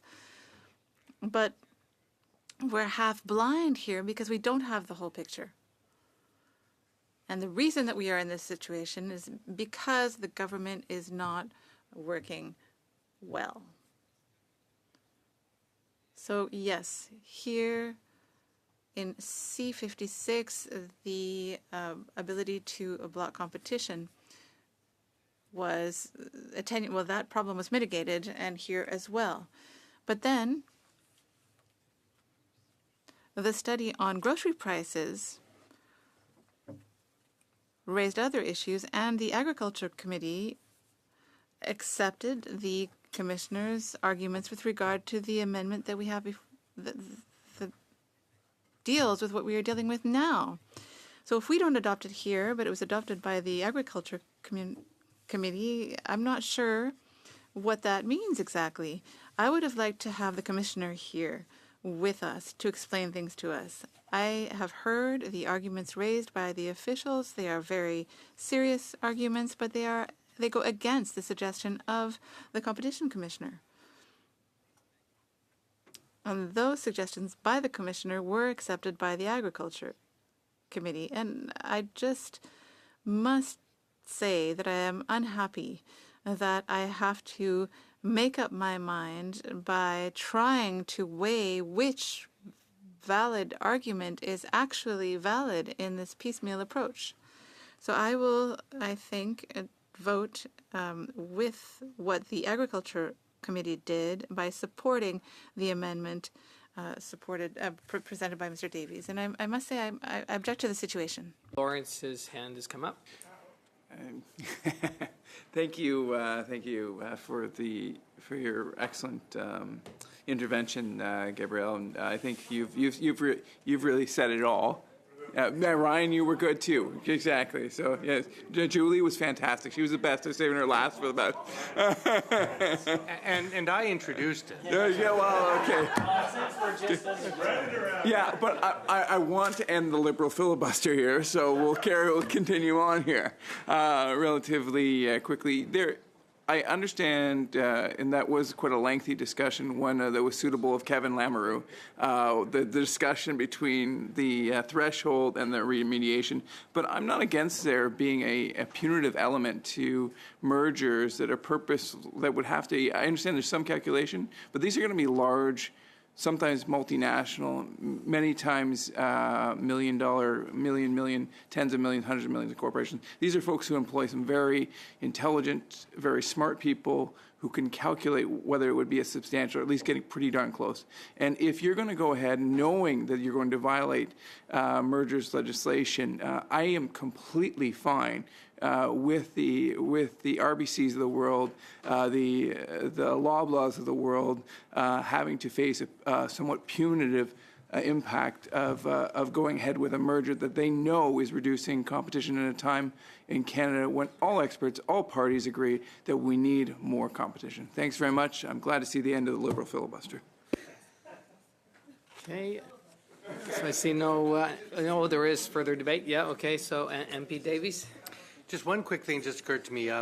For those of us that have a legal background, one of the primary principles of restoration in contract laws is to put the parties back in the position they would have been in but for the transgression.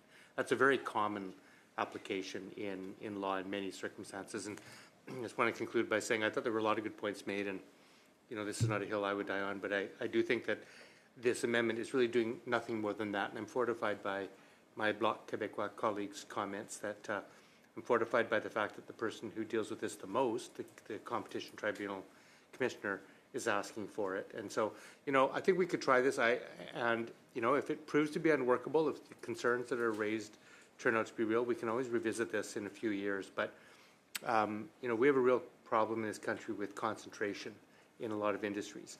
And I think sending a message that we want more competition is a good one. So I'll conclude by that, and hopefully we can vote. Okay, thank you, MP Davies. I don't see any further debate. No, so shall NDP 12 carry? Okay, carried on division. Okay, so now we are on to, it's you again, MP Davies. So NDP 13, and MP Davies, would you like to move your amendment? Sure. 13 and 14, they amend clauses 249 and 250 to enact rebuttable presumptions for mergers consistent with those set out in the U.S. merger guidelines. Mergers, of course, involving large players in highly concentrated markets pose a greater risk to competition than mergers involving small players in fragmented markets. I think we can all understand that moving from 3 to 2 options is worse than moving from 10 to 9 from a competition perspective. The United States leverages this basic insight in the form of rebuttable structural presumptions, they say, for mergers, where the U.S. agencies can prove that a merger will increase market share or concentration above certain thresholds. The merger is presumed to be anti-competitive, and the burden then shifts to the merging parties to rebut the presumption. Parties can rebut the presumption by showing, for example, that barriers to entry in the market are low, or that there are other countervailing factors that will prevent anti-competitive harm. The higher the parties are above the threshold, the stronger the evidence needed to be able to rebut the presumption, so it operates like a sliding scale. I'll just currently quote from the Competition Bureau in their written submission to FINA said this: "While we welcome the steps, our February 22 and March 2023 submissions called for a more definitive reform in this area. We recommend that clauses 249 and 250 be amended to set out specific rebuttable presumptions for mergers aligned with the threshold set out in the 2023 U.S. merger guidelines." Now this is beyond my understanding, but it says the U.S. merger guidelines set out two different structural thresholds, one based on levels and changes in concentration as measured by the Herfindahl-Hirschman Index, and another based on the merged firm's market share. In our view, adopting a structural presumption would strengthen merger review in Canada, aligned with the time-tested U.S. approach. So I would so move. Okay, thank you, MP Davies. I've got speakers P.S. Turnbull. Thanks, Chair, and thanks to MP Davies for introducing this. Although we have some concerns, I understand that this presents a significant change to the merger review under the Competition Act. Mr. Chabra, maybe you could, or Mr. Simard, you could just describe what the change is. I know Mr. Davies did that in his own words, but if you could also provide us with your analysis of that. What is that change? Thank you very much for the question, Mr. Chair. Bill C-59, as drafted, obviously did not set out a statutory presumption for unlawfulness. Rather, what the bill proposes to do is to essentially repeal the bar against the tribunal issuing a merger remedy solely on the basis of evidence of concentration of market share. So the government's proposed to make a significant move from the current state of affairs where the tribunal cannot consider market shares in its as a basis for decision making. Instead, moving towards a scenario where, in fact, market shares can be used as an approach, which again eases the enforcement burden. Additionally, the tribunal is expressly permitted to take into account any effect from the change in concentration or market share that the merger or proposed merger has brought about or is likely to bring about when determining the competitive effects. Our understanding of NDP 13 is that it would further move the markers or the goalposts from a situation currently where you cannot consider market shares to a situation where, in fact, market shares would become a very critical consideration and would create a rebuttable presumption. In other words, another area amongst many that we've talked about today where the burden of proof would be reversed. It would no longer be incumbent on the competition commissioner to make the case, but rather for the merging parties, or excuse me, for the merging parties to prove that it's now would have to prove that it is not anti-competitive to move forward. And how would that compare to the guidelines in U.S. competition policy or authority? Thanks again for the question. Our read of NDP 13 is that it mirrors very faithfully the HHI or I always struggle with this, Herfindahl-Hirschman Index that is used by the FTC. The difference in this case is an important one, which is that the guidelines in the United States are just that. They are guidelines. They can be refreshed and updated regularly. They were recently put to this level and in this formulation. We don't have a great deal of time or jurisprudence to evaluate whether they've been effective in the United States context, and of course don't have a sense of whether they would be particularly effective in the Canadian context at the moment either. So the big difference is that the United States approach, while it's the same formulation, is codified in guidelines that can be adjusted and have been adjusted quite regularly, whereas the proposal here would put it into statute, which would make it somewhat more difficult to modify over time. So in essence, in the United States, the regulatory authority sits with the U.S. government to be able to change that threshold over time, whereas if in the NDP's proposal here with NDP 13, this would embed it in the law, which would make it quite considerably less flexible or adaptable in the future. Is that not correct? Thank you. Yeah, I think that's a very fair statement, that it's much more malleable or open to change and update on a regular basis by being in the virtue of a guideline versus in a statute. So in other words, to be comparable, truly comparable with the United States, it would be better for us to be able to have the regulatory authority to adapt that threshold over time, and maybe answer that, and I have one more follow-up.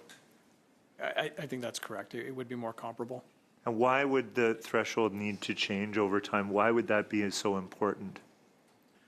That's a great question as well. Most nations don't have very restrictive statutory rebuttable presumptions on mergers. We're aware of Germany that codifies 40% as the cutoff point for rebuttable presumption on mergers. Really important to be able to continue to monitor the market and understand how things are evolving. There are situations, for example, where a large dominant player might have 50% plus market share, and two smaller competitors wish to merge to bring them just over the threshold of 30%. And that would actually represent, in some cases, a positive for competition and a positive for consumers. And so to codify into law and then to make it very challenging to modify a certain threshold could have some unintended effects on businesses and on the economy and markets as a whole. Unintended effects or consequences. Can you expound further on that and give us some more detail, or what would you anticipate? Maybe just to add a bit of a historical perspective, so to speak. So in the U.S., I think it's important to put on the record that it's yes, it's in the guidelines, but the guidelines is the cycle I was discussing before. It started with the courts. It started with jurisprudence in the U.S., then got codified in the guidelines, and this exact level that we have here in the proposal is the latest assertion of the enforcement authorities of the U.S. of what the threshold should be. Then there'll be the cycle. This is going to be tested in the courts and so on. In fact, it's a return to form because the authorities in the U.S. had stopped using 30% for many decades. It went with maybe to your question, it went with the evolution of economic thinking in the U.S., right, toward a more liberal, the 80s and so on, like being more skeptical of antitrust as a tool, and now we have a revival. Like we see it in Canada as well. And so they've returned to like what was the level of the 1960s, right? So, but just the fact that it evolved over time with the evolution of economic thinking kind of shows that it's a more flexible and approach in the U.S. Now we would be in effect codifying the current point in time in the statute. That is the proposal to vote on. So essentially, as economic theory and understanding evolves, we need the threshold to evolve with it. And if you codify it in law, it would not be as easy to adapt. So I would like to, just based on that testimony, I'd like to suggest a sub-amendment that's meant to be very constructive here. And further, I think, allow for that adaptation to happen. So I'm going to move a sub-amendment to NDP 13 to add the following.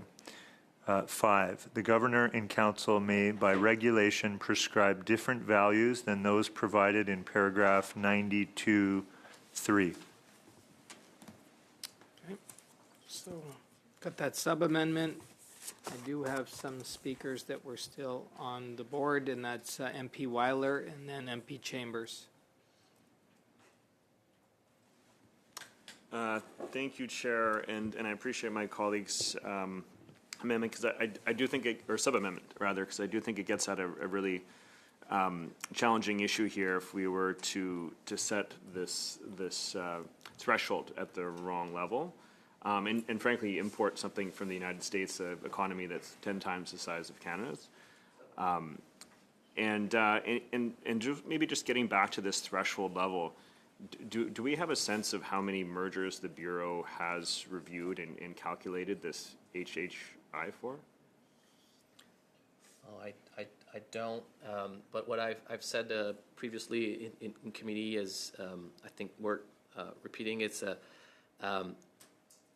right now, at least our understanding of the guidelines is that typically it's 35, unless it reached 35%, the Bureau is not in the habit of challenging. I'm imagining it's changing, aligned with the fact that it's changing in the U.S. and that they are intending to be more aggressive since they've proposed 30%. But I don't have numbers for you. It's important to understand the effect of these things is not only in the case the commissioner takes, right? So I've talked about the pyramid before. Like there's many mergers in the economy in a given year. Only a subset are large and need to be notified to the Bureau, and then usually it's consent agreement because someone mentioned sophisticated lawyers. Everybody can read the writing on the walls, and they have an agreement, right? It's only in the fringe cases where both sides disagree about what's the state of the law that then you get challenged in the tribunal.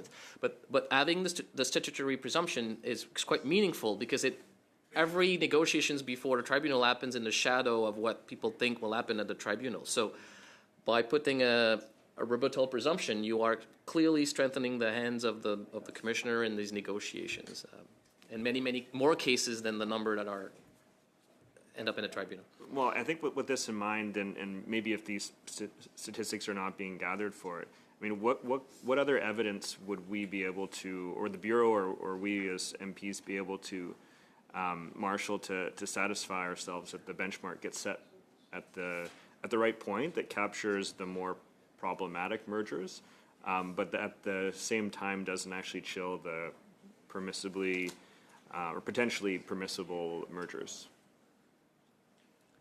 Thanks for the question. That is, Mr. Smart mentioned the 35% threshold that's currently codified in the Competition Bureau's guidelines versus the 30% here. And that's exactly why it's important to maintain some degree of flexibility as other jurisdictions do, because it's not just about kind of evolving kind of economic theory. It is also about specific markets and testing these approaches, as the Competition Act is an enforcement statute. It is meant to be tested in law. And so having the opportunity to, if it's the will of the committee to move forward with, using an HHI index and putting that in place, and then having certain thresholds established, it's prudent in our view to ensure that there's an opportunity to adjust those as the Bureau and as the Tribunal are learning going forward, and have an opportunity to make adjustments based on changing market conditions. Thank you, and I completely agree with you. Okay. Thank you, MP Weiler. MP Chambers?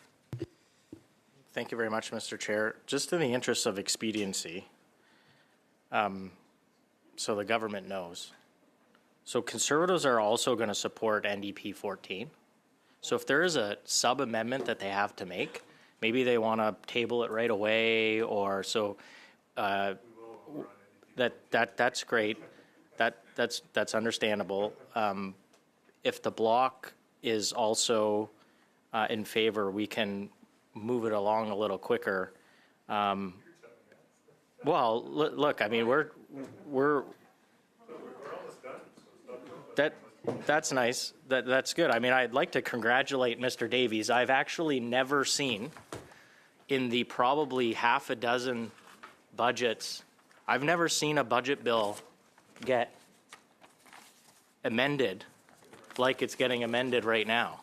So I can understand why the government's a bit nervous about it. The fact that they had 6 months with drafting the clauses, and we're still fiddling with some sub-amendments, which they've also had from all members of the committee for a couple weeks. I'd also note, just out of interest, the Ways and Means motion that was tabled today amends this bill, which I find really convenient, that on the day that we're doing clause by clause on a bill that's supposed to pass, the government tables a Ways and Means motion that tables or that amends C-59, which I think is a whole other story we'll save for another day, but not above board. Thanks, Mr. Chair. Thank you, MP Chambers. So I don't see no further debate. So this is on the sub-amendment. So shall the sub-amendment carry? Yep, okay, sub-amendment carried. And now shall NDP 13 as amended carry? Okay, on division. And now we are at, shall clause 249 carry? Okay. As amended, sorry. Yep. On division. And now we are at clause 250, NDP 14.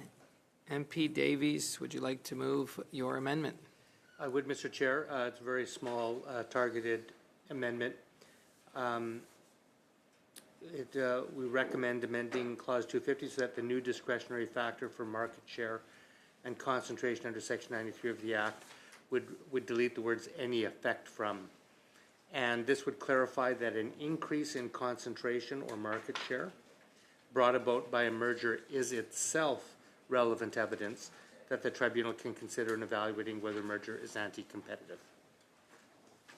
Thank you, MP Davies. I do have PS Turnbull to speak. We support this one wholeheartedly and have no sub-amendment. It was only because Mr. Chambers intervened, though. Jeez. Okay, I see no further debate. So shall NDP 14 carry? Yes? Okay, carried on division. Okay, so shall clause 250 carry as amended on division? Yeah, okay, now we are off to, so there are no amendments to clauses 252 to 317, so we need UC again to, yep. Just a suggestion. Yes. I would be okay to withdraw CPC 4 and 5. I wanted to see if there's a will to get down there first before just getting through just. But I was just going to say that if we want to group 251 until 365 together after that, we could.